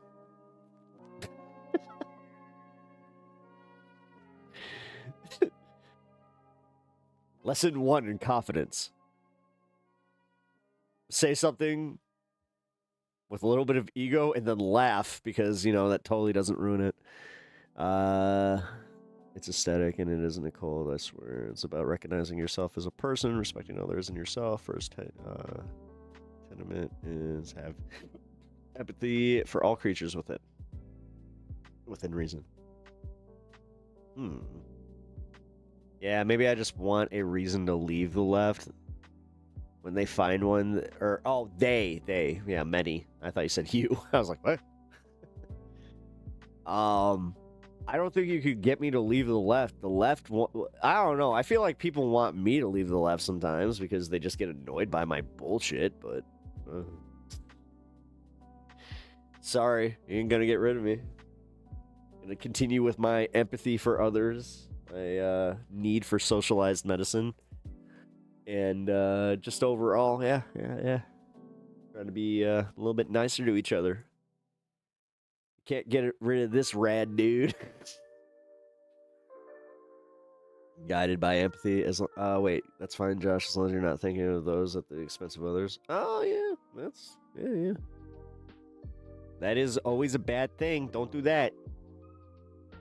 You really, I mean, honestly, that does make you a bad person. Like if you're putting yourself over at the expense of others, and like knowing that you're fucking somebody over, and you didn't have to take that route to get over. I give up on politics because I'm tired of my identity being nothing but a statistic for both sides. I will vote for the lesser of two evils when I'm allowed to vote. Satan is amazing. They're such nice people, I swear. No, they are. Cassandra, yeah, I mean... No, you're not wrong. I wouldn't say both sides as much. It's like Democrat, Republican, but no. Cassandra, just so you know, people on the left are more apt to have your back just because we understand what it means to be hated just for who you are. You know? Like, I get called a dumb hippie. I get called, like, so many things. Like, you guys see it almost on the daily here. Like, come on. I'm just better at taking these hits, because realistically, sticks and stones, bitch. I've only heard, I've heard only good out of that group. Yeah, funny enough, same. I know it was illegal to be gay in the land of the free until 1978. Yep. Y'all need new parties. Yep. Statistics on both sides, but the left seems to me as someone that exists, so there's that.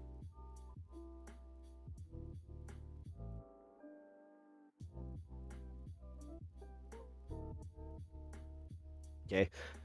Queer rights are a part of all of that. Oh, Josh. Just because it doesn't matter to you doesn't mean that it doesn't matter. Yeah, that's the thing. Honestly, I would actually reserve this for leftists as well. Some of you are even farther leftists, where they will totally abandon somebody that will totally make their lives better because they have, like, one bad fucking take. Graham Plattner, right now, is one of those fucking examples that I have, where it's like, dude, this guy, like, if he does actually live up to what he's saying, then fucking A, man, like, this is gonna be great, you know? But also, if he does betray the voters, like the way that Kirsten Sinema did, then fuck it. You know, it's that easy to also just be like, okay, we've been fool me once, okay? Fool me twice, okay? Fool me a third time. I can't get fooled again. The CIA goad. Youth parties don't win federal law. Blah, blah, blah, blah, blah. Wait. They could potentially win state level. Sorry, I didn't mean to buh you. I couldn't, I had to wait for your chat to refresh there. Yeah, but I'm either on point with everything left or I'm a hateful bigot. Yeah, I don't like that shit. But then again, what are you saying that they're calling you a hateful bigot for? Like, dude, at least, Josh, give me fucking examples here. You're here, like, a lot, but I don't know. If you get called a hateful bigot, then you must be saying some pretty fucking, you know, questionable shit. Trust me, if it's coming from my chat, it ain't I don't have your standard leftist here that you would, like, fucking put in that category where it's just like, oh, they're just so mean. Give me some. Oh, shit, we did it.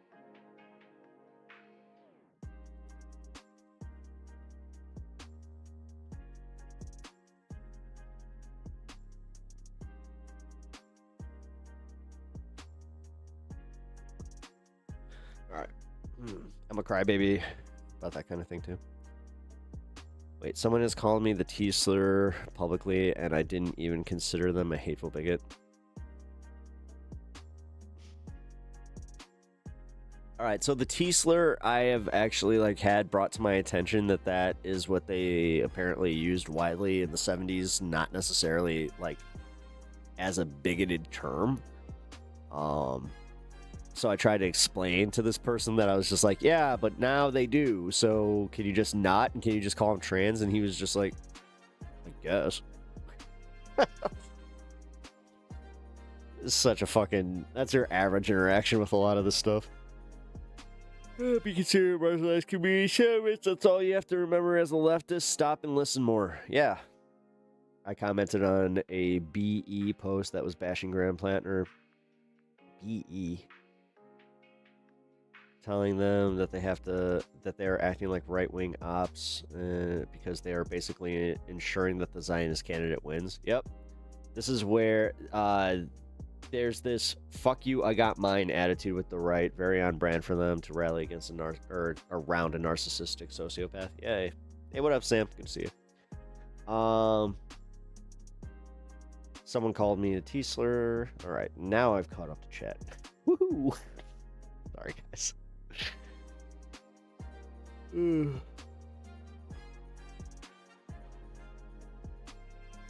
Wait, saying I don't consider trans people at the polls. I'm gonna cry baby. No, you're not. That's why I'm here when I go vote. I'm not out there thinking of myself. I hope that they. Yeah.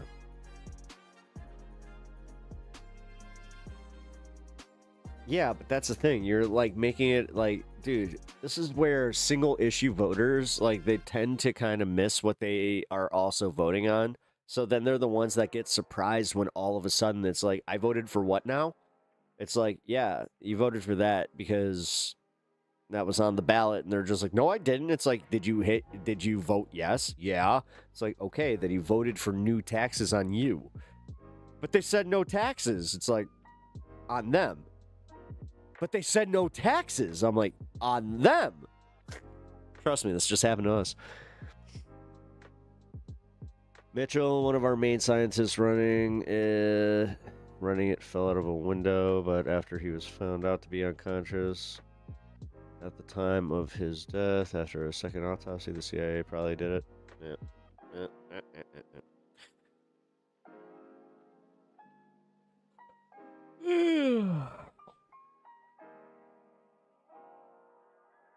I'm sorry I'm ranting about my illegal human experimentation special interests. It's alright. Whatever. I mean, we chilling. We chilling. Alright, this time, I swear to God, I'm not Midwestern buying. I am leaving in 10 minutes. Or 9 minutes. And then I gotta go. We're gonna do a clean 7:30. Jeez, dude. I gotta get better about this. If I'm remembering correctly. Oh. Yeah, Katie. Sure. By the way, bad empanada. Got it. The gay people need their own representation. They're 1.5% of the population. Yeah, marginalized people need representation, dude. That's how that works. The less representation, then the more marginalization they have. You shouldn't marginalize them.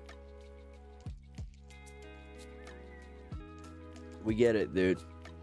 White guys got a lot of power right now. This is why I actively root for us to become something of the past, because I hate this fucking white superiority bullshit. Nothing's more mediocre than a fucking middle-aged white dude. But you're all out here acting like you're God's gift to the world. Maybe not you, Josh, but just in general. Or I'm just about to hit my middle age, or I am in my middle age, and I'll just say, yeah. And it's not just from me, as a person. I just mean my age demographic and what I've recognized. It's no, white dudes kind of are just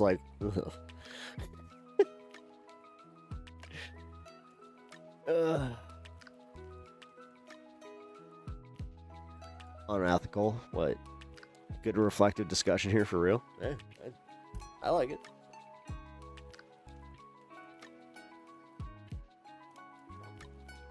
You know me, man. I like having these are my favorite types of discussions, the real ones, where it's just like, nah, let's go.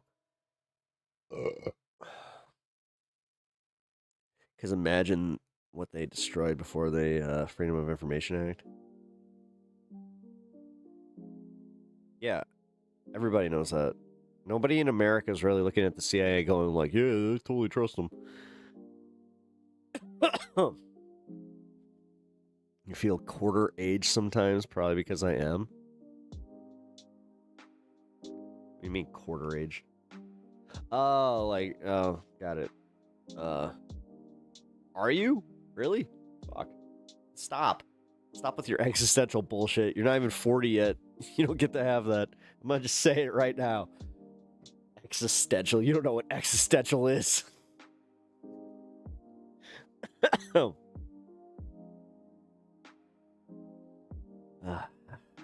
I don't understand Bad Empanada and his viewers. They claim that FD is a Zionist, but FD also claims that every white fucking leftist is somehow a piece of shit. Or like, honestly, I'm sick of all their bullshit. Can they all fucking just stop? If it was up to me, then all of it would just like, I would just probably reset all of it. As far as like this leftist online space, because we got too many people fucking going out there trying to fucking act holier than thou, like they're somehow the arbiter of what everything that's like, you know, this is what you should believe. Like, FD is a fucking pompous asshole, and I'm gonna call him on it. He does not have, like, honestly, man, like he doesn't, like, does he not get it? Because apparently, like, me even saying this would constitute like, oh, white left. Like, fuck you. Fuck you. Oh, so that's just gonna fucking protect me or protect you from like the fact that you're kind of a condescending prick? All right, cool. Yeah, clip it. Send it to him. Please. By all means. I would love to discuss this with him because honestly, I'm really sick. Like, I've watched enough of his fucking breakdowns where I finally had it where I was just like, okay, dude, fuck you. I hate the drama stuff, but that's all it is. That's all it is. It's fucking dumb. And like I said, safe. Oh my god, they go after leftists. Alex had a good take on the topic. No, he did. No, like, honestly, when it comes to like the racial stuff, I get it to a degree, but the thing is, FD Signifier, it wasn't just that one example. He does it in every fucking essay he has. So, this is why I stopped watching Xander, because every day almost was covering drama slop. Yeah, but he thought that, like, honestly, for him, he thought that in the space that he was in, that's what was getting him the views. Like, he thought that he was, like, kind of pigeonholed into doing Demon Mama, Vosh, like, and for a while there, he kind of was. Like, I'm gonna be honest. Like, he was kind of, you know, the, oh god, I hate to call him like the orbiter. Like, he was a little bit of an orbiter, you know what I mean? He got in there for a little bit though. And like, the thing is, I don't begrudge him on it. Like, fuck, dude. He made a channel. Like, the guy's got what? I think he has over 100K like subs. So like, he did good. It's just wild to me that he has 100K subs and I somehow do fucking live stream averages just like him. That kind of got me, like, where I was just like, really? He's only, like, okay, this is something I have noticed. I have outdone multiple of his live streams recently, where it's just like, how? It's like, I have barely 3K on my sub count, but all right. Pep, did you know most people develop severe existential dread at 10 years old? I am older than that, but yeah. Yeah, actually, wow, that's actually weird, because that's about when I did it. So, yeah, you're right. I hate the drama slop. Yeah, I know, but some people love it. Some people love drama. I mean, even I like drama. The thing is, I learned how to watch drama bullshit. Like, thank God for my wife. Like, my wife has, like, good drama recommendations that keep it so I don't have to go like looking for leftist drama or Ethan Klein versus Hassan drama or any of that shit. Yeah, it's pretty sucky because a lot of about his program that I really liked. Yeah, it doesn't seem like he's doing that anymore though. Whoa, blast from the past, Demon Mama. Yeah. Yeah, but that's what's scary to me, is the fact that Demon Mama, like, just right into irrelevance. And, like, listen, I'm talking to maybe 20 people, maybe. But realistically, yeah. At 10, I kept my feet under the cover. I still do that. Demon Mama sucks more. What the fuck did Demon Mama do? Jesus Christ. I knew about Keffel sucking. What the fuck did Demon Mama do now? Jesus Christ. Why did all these people have to fucking suck? Like, come on, man.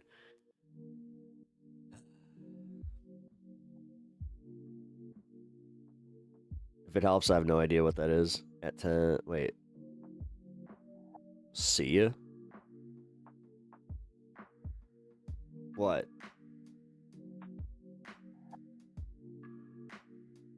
Demon Mama abused the help of her sick underage stat.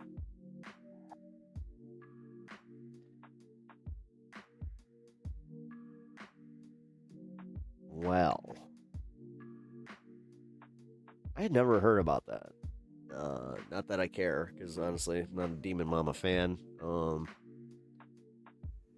more so just like, really? Another fucking leftist content creator that turned out to be kind of a massive piece of shit? Jesus. Isn't it weird how, like, all these people, like, tend to fucking do that? And it's like they're missing this one thing. It's like this key component where it's just they're kind of, afraid to be honest with their fucking audience. Weird. Unfortunately, because I gotta go. Hey, don't you push me out. But Bill Clinton apologized for the illegal human experimentation.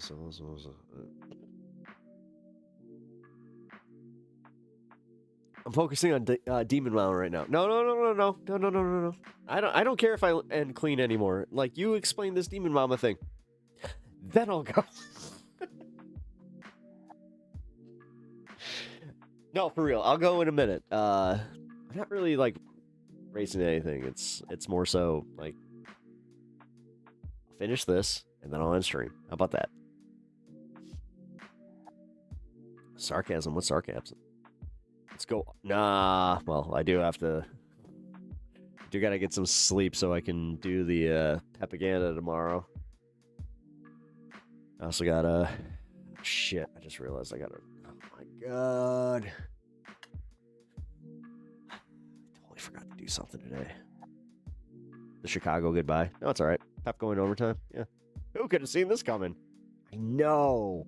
God damn it. It's funny. Somebody even said, they're like, you should just do 4-hour streams. I'm like,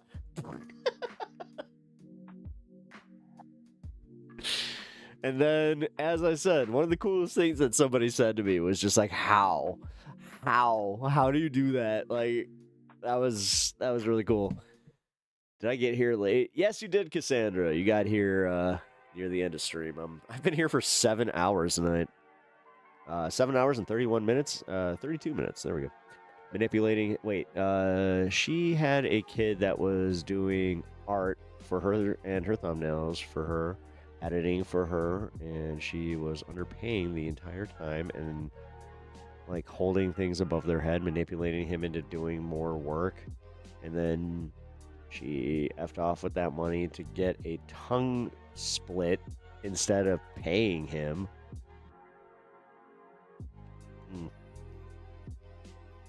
Is this all from... Is this known, like, in the community? Or is this, like, the grievances of that one person? I don't know, man. I try to not do that, but honestly, like, if she was just... Yeah, she was promising... Let's put it this way. Bottom line is, if she was promising money to somebody and, like, withholding that money, then she sucks. Plain and simple. Oh, dang, I gotta make a GNN a birthday song now. Hell yeah, do that. I don't know how well known it is. Well, the thing is, it would be well known in like a Xander Hall community. Trust me. Like that Reddit shit doesn't not like get covered, but that's also where I would say like credit to Xander Hall for dropping that and like not talking about it, I guess. I don't know. Guy's grown. I'm gonna reach out to him, see if he wants to come on the show. I think that I might finally be respectable enough.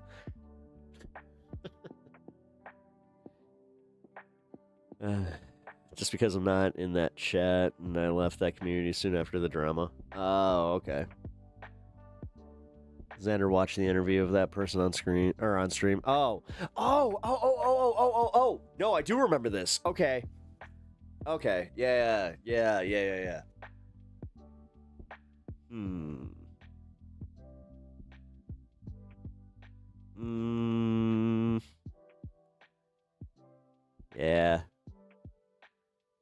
Yeah, okay. If it's that guy, then yeah. I remember thinking that, yeah. Okay. Well. That sucks.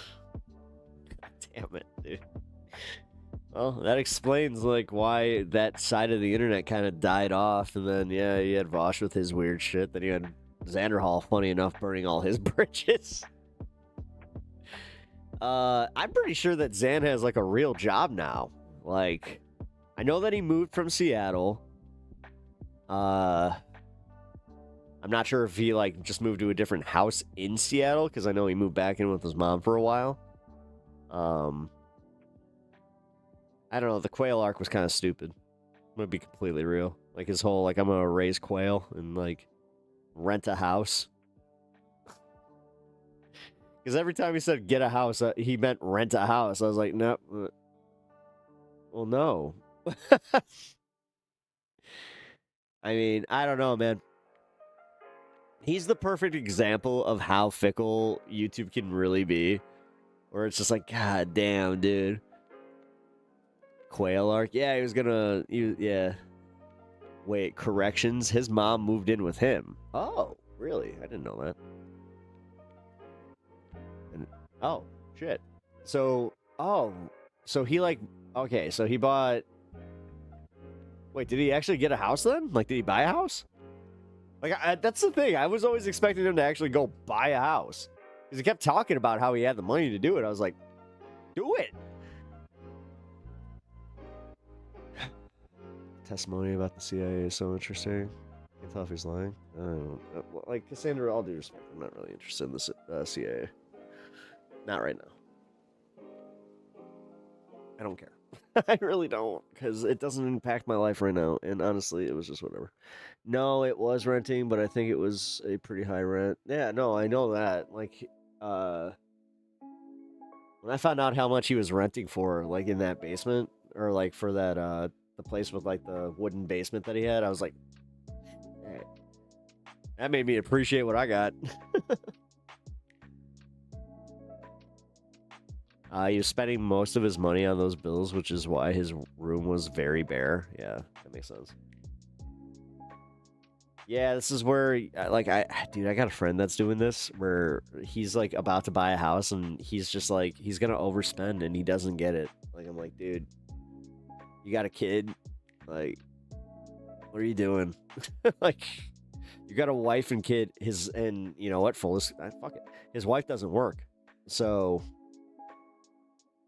Just, I don't know, man. He's about to take out a mortgage at a price that it's like he can barely afford to pay for his lifestyle as is. Like, I don't know, man.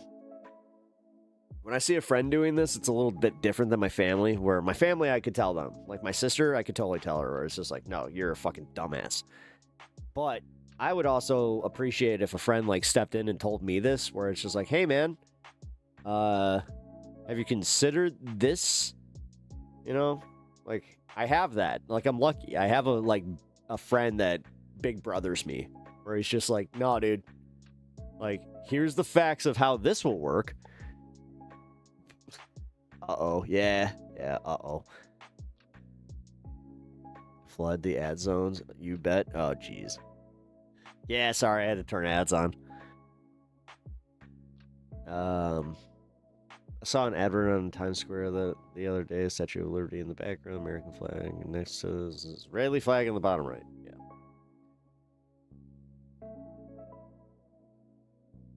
Yeah, they were trying for that shit, but it seems like Trump might have fucked that one up. It really does.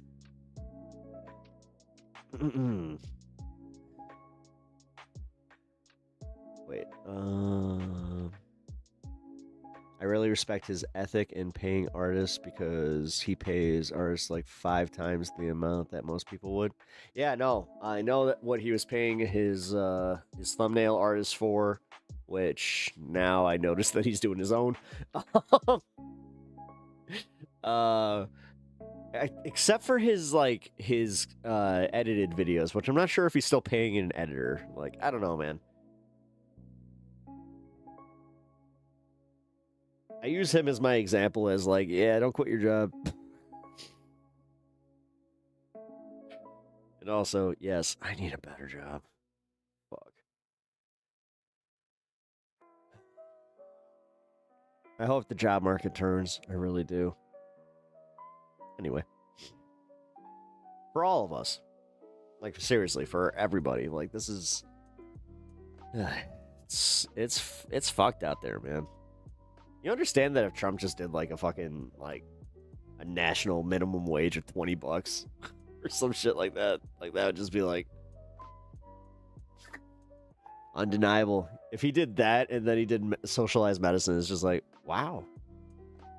Oh hey, we're still here. Yeah. I was gonna go, but I do my thing. It's hard to not be discouraged when my old friend is already being downsized due to AI. Yeah. I have a few friends that is likely to happen to, and I just discussed this where he's doing really well right now, but they keep hinting that he's like his job is on the chopping block because of AI, and it's just like, shit. To the point where his editor was a little helper in skating off drama, even housing his editor for a while. Oh, nice. Yeah, I know that I was looking at reaching out to White Nervosa, because White Nervosa is the one who made like the sites for Xander Hall. I think they might have done the one for Letterhack. But I also know they like did Vosh and like a few other people's websites. Hey, Katie. Good night. But yeah, kind of been debating that, but the problem is I don't make that kind of money doing this, so it's very different, Right now, I am at like how I volunteer for this space, I am at volunteer stage, where it's like if people want to get their art out there and also in general just help out a smaller channel, it gets shout outs and all that fun stuff, that's where I'm at right now. I'll be completely real with y'all. That's why I have not been able to edit my own streams down, which this is also where I've been thinking about this, where I should probably do shorter streams so it's easier to fucking actually find content from. I'm just, like I said, rambling from my brain.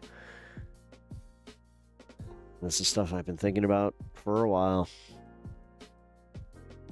Makes me so mad every time I talk about AI. People say how it's gonna take over, it's not good enough, blah blah blah blah blah, and I'm here looking at people already losing their jobs. Yep. Yeah, shout out Mage. Fuck yeah, shout out Mage. Although I did today's. So actually, there's a subtle difference if you haven't already noticed. Anytime that you see the High on Politics logo, that's me. Anytime you see Pep Talks in the center, that is her. And she does fantastic work. We just, yeah. Today was not the one that worked out.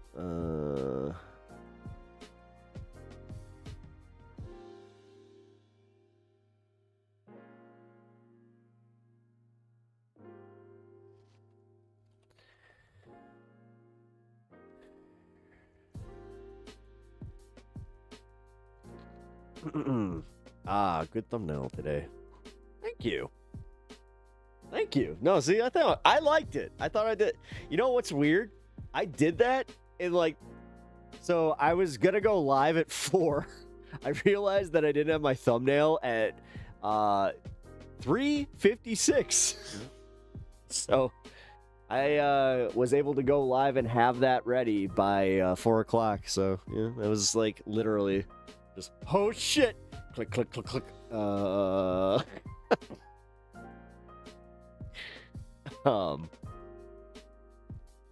That's how I do things. Oh God. But yeah, you know what? It's kind of weird. You guys, you made me like, and I gotta be real here. Y'all, and a few of y'all specifically, have made me realize that I actually do have like professional credentials that I can use from doing this show. Even though we have fun, even though we're goofing around, you know, you're the first people to really kind of make me think like, yeah, you know what? I should probably make a reel where I put my voice acting out there. So have a good night, Pep. Thank you. I appreciate that.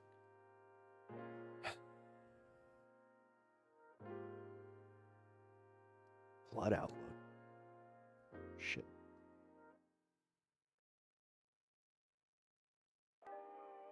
Also, hell yeah. Hey, Sophie, you rule. I'll catch you tomorrow. Also, yeah, Pinger Bell, I got your message. Portfolio is a great idea. Yeah, no, I gotta do that. I do gotta do that. Do you have any friends that are sound engineers?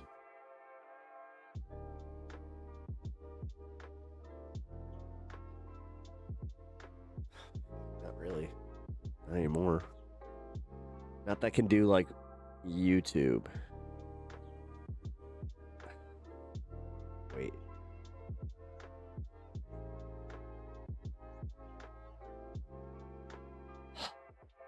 Wonder if he's still local. Yeah, no, this might be why. Yeah, because this might be a little harder for me to do. I'm pretty much the sound engineer friend. Like, that's kind of the bitch of this, is like, I'm technically the one that knows the most now. Like, for how to do sound on YouTube and all that.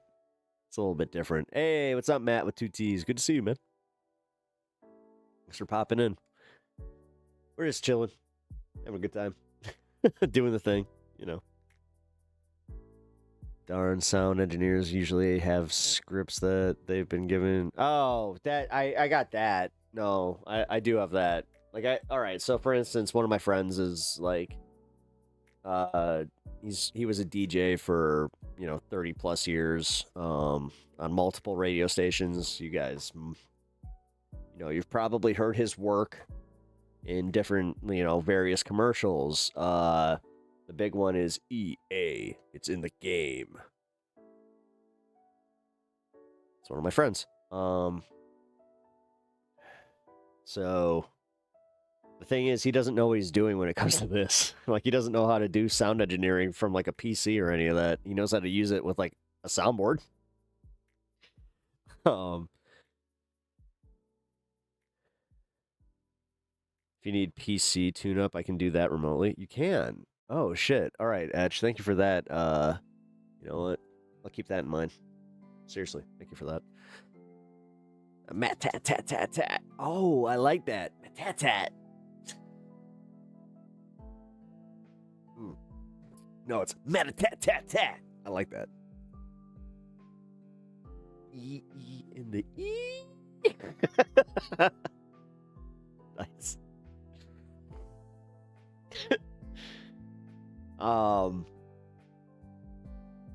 Yeah, like I said, we're chilling tonight. We're chilling. I'm also thinking, like, yeah, maybe because he already offered to, like, he's gonna be actually, like, he offered and he's going to be.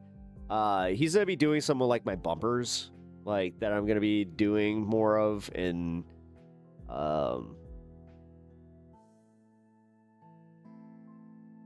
yeah, shit. Because, like, we have a few things where he wants to do, like, some bits, and I don't know. I've been thinking about bringing him on. I'll just be honest, I'm super nervous to do that because yeah, it's almost like being on with your teacher where it's just like, I don't want to fuck up. And you know, he also knows how to do a different type of radio, and he is also what I would call Gen X offensive. So like, if you tell him you can't, hey man, don't say that, like that's offensive, he'll be like, oh, my bad. But yeah, if you think I'm bad, he says some shit that's just completely out of pocket where I'm like, what the fuck?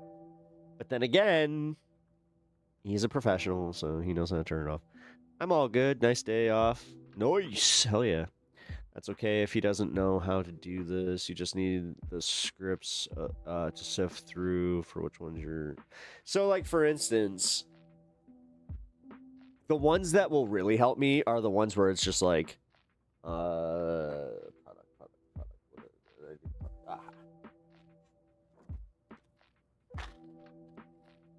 dog bones. This specific dog bone is one that will give your dog a bone. Dog bones, try yours today. Maybe not the best script.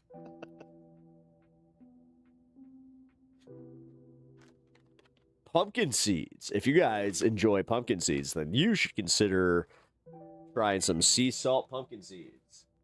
Let's not. I saw those teepers. It's not.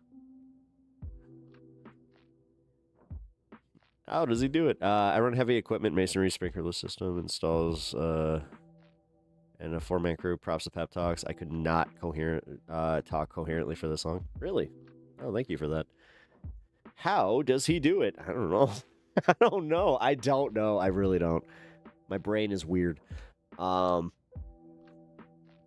Jake's Red Tiger ads. Oh, yeah. Dude, Jake. Oh, no. Jake was the king of fake ads. When he did Tinkerbell's fake cakes ad, dude, that shit was hilarious. And then Tinkerbell sent me a fake cake. I still have it. Thank you. Actually, my wife has it. That is one of her keepsake boxes.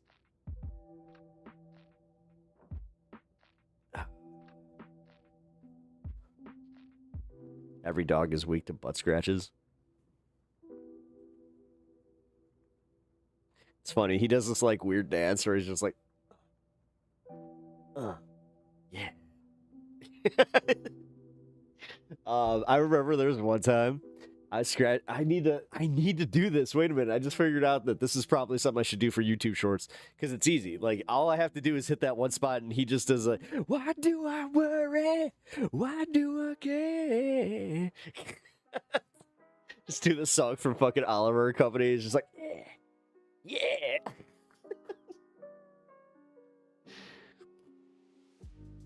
I did not know this, really. Well, you learn something every day. What's my favorite band? Revolution. It's like a white guy reggae band, but it is. I'd say Revolution. The Midnight is one of my favorite synthwave bands. One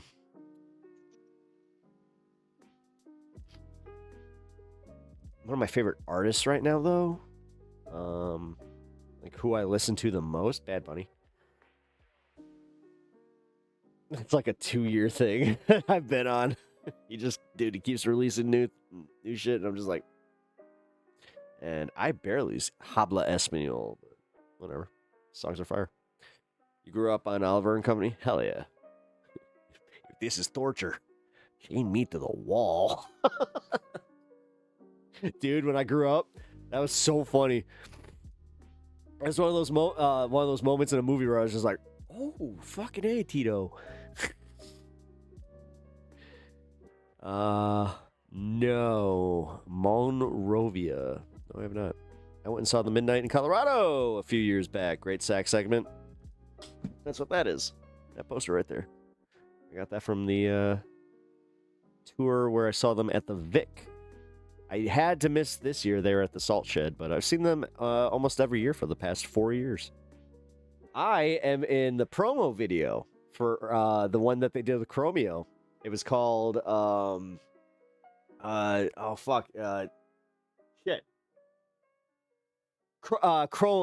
Nights. There we go. I was like, shit, because I have the shirt upstairs. Like, that's the reason I'm in the promo video. So I did something that I don't ever do. I actually like changed my shirt into the concert shirt because I was just like, fuck it, like, you know, why not? And I was in the front row, so like I put on my blazer. Like I look sharp, by the way, in this. And it's not the midnight section of the video that I'm in. I'm in the Chromeo section. The lead singer of Chromeo was standing on one of the speakers, and he points directly at my shirt, and I'm just like, it's fucking awesome. Yeah, if you want to look up, I'm in the highlight of the Chrome Nights video. Hell yeah. No, dude, that was a great show. That was a fucking great show. God damn. Yeah, I'll just say it. I absolutely love I love the midnight. But yeah, like you said, the sax segment. Oh my god, dude.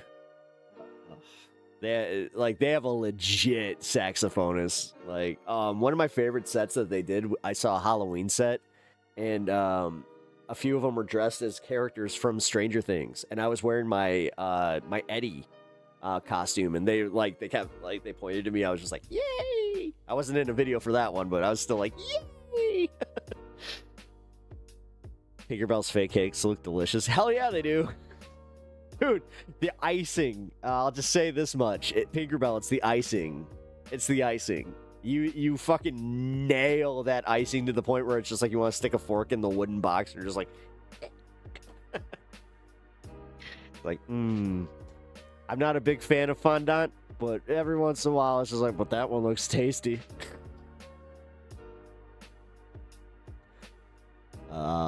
Movie's a lot more fucked up than I remembered. Oh yeah, Land Before Time? Fuck yeah, it is. I'd be pissed if I... Oh, dude, I did that with an apple once. I went to my friend's house and they had the fake fruit. I was stoned out of my mind. I was just like, ha! Oh, what the fuck? Because it was like made of like styrofoam. So it actually, like, I bit into it, but it was just the white foam that I was like, ah! And also, his mom was pissed. Oh, dude. Dude, that's wild, because actually, that, my friend, his mom, actually, it's kind of sad, she just had a stroke. Same woman, though, and he was just like, yeah, man, I don't know, you should go visit my mom. I'm just like, I haven't heard from you in 20-something years. But, yeah, his mom was always good to me, so I probably should. I don't know. You ever have a friend like that? You know what, fuck it, I don't talk shit. You ever had friend that, like, he would only show up for himself? And, like, you kind of recognize that even when you were, like, teenagers, where you're just like, dude, the only time that you fucking even want to hang out with me is when you can use me for a ride or as a wingman. Like, and any other time, it was always an inconvenience, and he would never dare be there for you. Like, God forbid you need to ride anywhere. I don't know. That was like one of the first friends that I was ever just like, eh. Yeah, the voice of Ducky was, yeah, she was.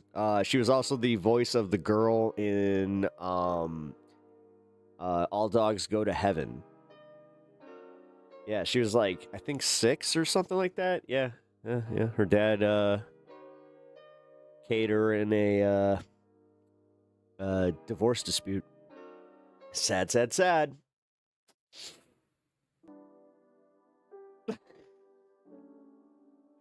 Ducky was my favorite character in The Land Before Time, by the way. I like Ducky and Spike. Yeah. Do you remember the movie Dinosaur from 2000? Yes. How about no, We're Back. How about We're Back? Do you remember We're Back? That's one of those movies where it's like, if you remember it, cool. Also made by Don Bluth Studios. Petrie? Yeah, Petrie is alright. He was annoying.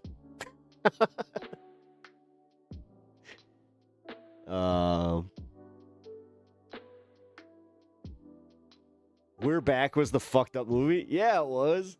Hell yeah, it was. It was such a that was a yeah, dude. I remember my dad saying that when I was a kid, where he's just like, that was a weird one. Balto. My dad loved Balto though. I took him to see Balto, and he like I'll never like that was the first movie he stayed awake for, and he was just like, that's a good movie.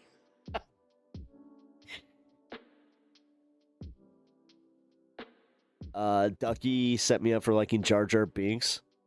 I could see that. Like once a month, John Goodman rap from the movie gets stuck in my head. Oh yeah, that's right. That's right. Oh my god, he totally was one of the voice actors in that. You're right. Oh fuck. I need to watch that movie. I have not seen that in a long time. All right. Well, that one just kind of like went up on my need to watch list. We can socialize if our interests align.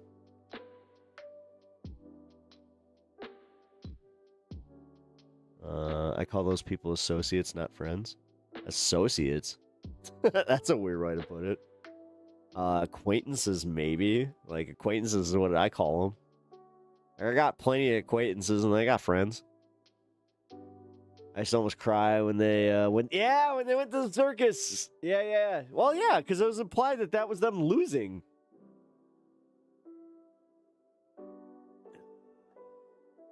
David the Gnome? No, I don't remember David the Gnome. Oh, fuck. Flapper? Was that the Flapper the Penguin? I feel like that was his name. Flapper? Which... yeah, was it Flapper the Penguin? Let's see. Let's see. 'Cause my mom had this, like... She got me this really, like... It was like a cheap penguin movie, but it was actually alright.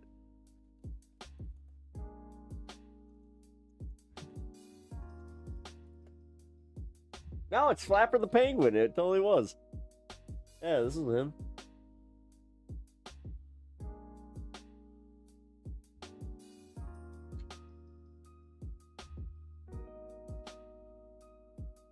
Scamper! No, it was Scamper the Penguin. That's his name. Adventures of Scamper the Penguin. Yeah. Yeah, it was like Happy Feet before Happy Feet. Yeah, it was like a Polish movie that was called Bobsy. Yeah, it was made into Scamper the Penguin. Yeah. This was it. Scamper. It was totally Scamper. Oh, man. It's gonna make me want to cry. I remember watching that on camping trips. Flipper was faster than lightning. You guys remember the movie Zeus and Roxanne? I loved that fucking movie. And I read that book. It's one of the first books that I read that like got turned into a movie that was like really close. You know, like it was already a book, but they put the cover for the movie where it's like soon to be adapted into a major motion picture. That's one of those. You ever heard of Carl Pilker? Nope, I have not. There's a world full of wonders swimming under the sea. Is that him? No, it's Flipper.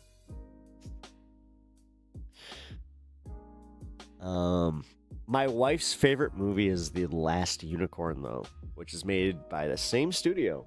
I will say this much. It's really good. This is not a good Midwestern goodbye. This is a real goodbye. Yeah, I should go. Yeah, I'm sitting here talking about fucking old movies. All right, guys. I appreciate you all hanging out tonight. Thank you for Selvey. Your contribution tonight is telling me to get the fuck out of here. So I do really appreciate that. Everybody say goodnight to Stan. Let's do that.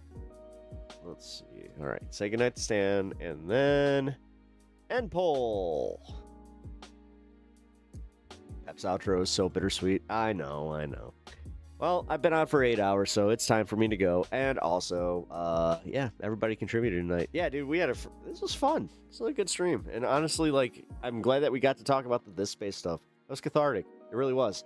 Like, I'm glad that we're all on the same page. So now that we're all on the same page, let's try and grow this. Let's get this shit going, dude. Let's go.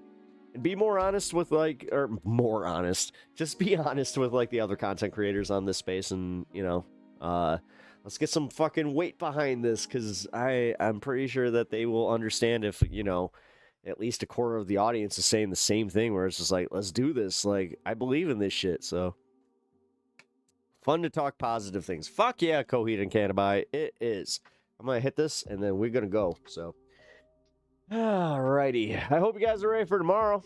If you guys do not already follow This Space, please fucking go do that, because for real, this is a project that, like, I've been part of some, like, freelance projects before.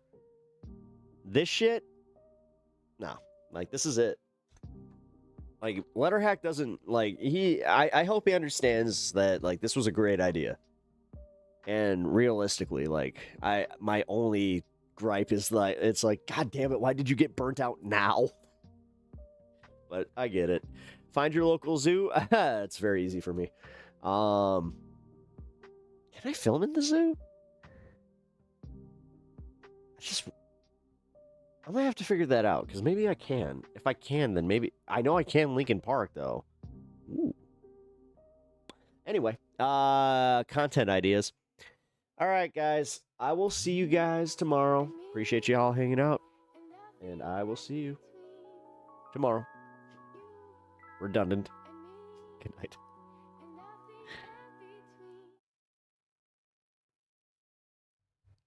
I lost my intro. God damn it. Who the heck is Pep Talks? I'm not gay, but I fantasize about Marco Rubio. Pep Talks. Pep Talks. Pep Talks. Let's eradicate the Kung Flu. I'm literally coming. Pep Talks. Pep Talks. Who the heck is Pep Talk? They want our women. They want our children. Pep Talk. Sometimes no means yes. Grab them by the Pep Talk. Grab them by the Marco Rubio. Obama is a racist. Pep Talk. I'm literally coming. I'm Pep literally coming. Pep Talks. We found weapons of mass destruction. My fellow Americans, it has been not only did confirmed the pool today turn from green, Pep of course. Talks that we are indeed all high on politics.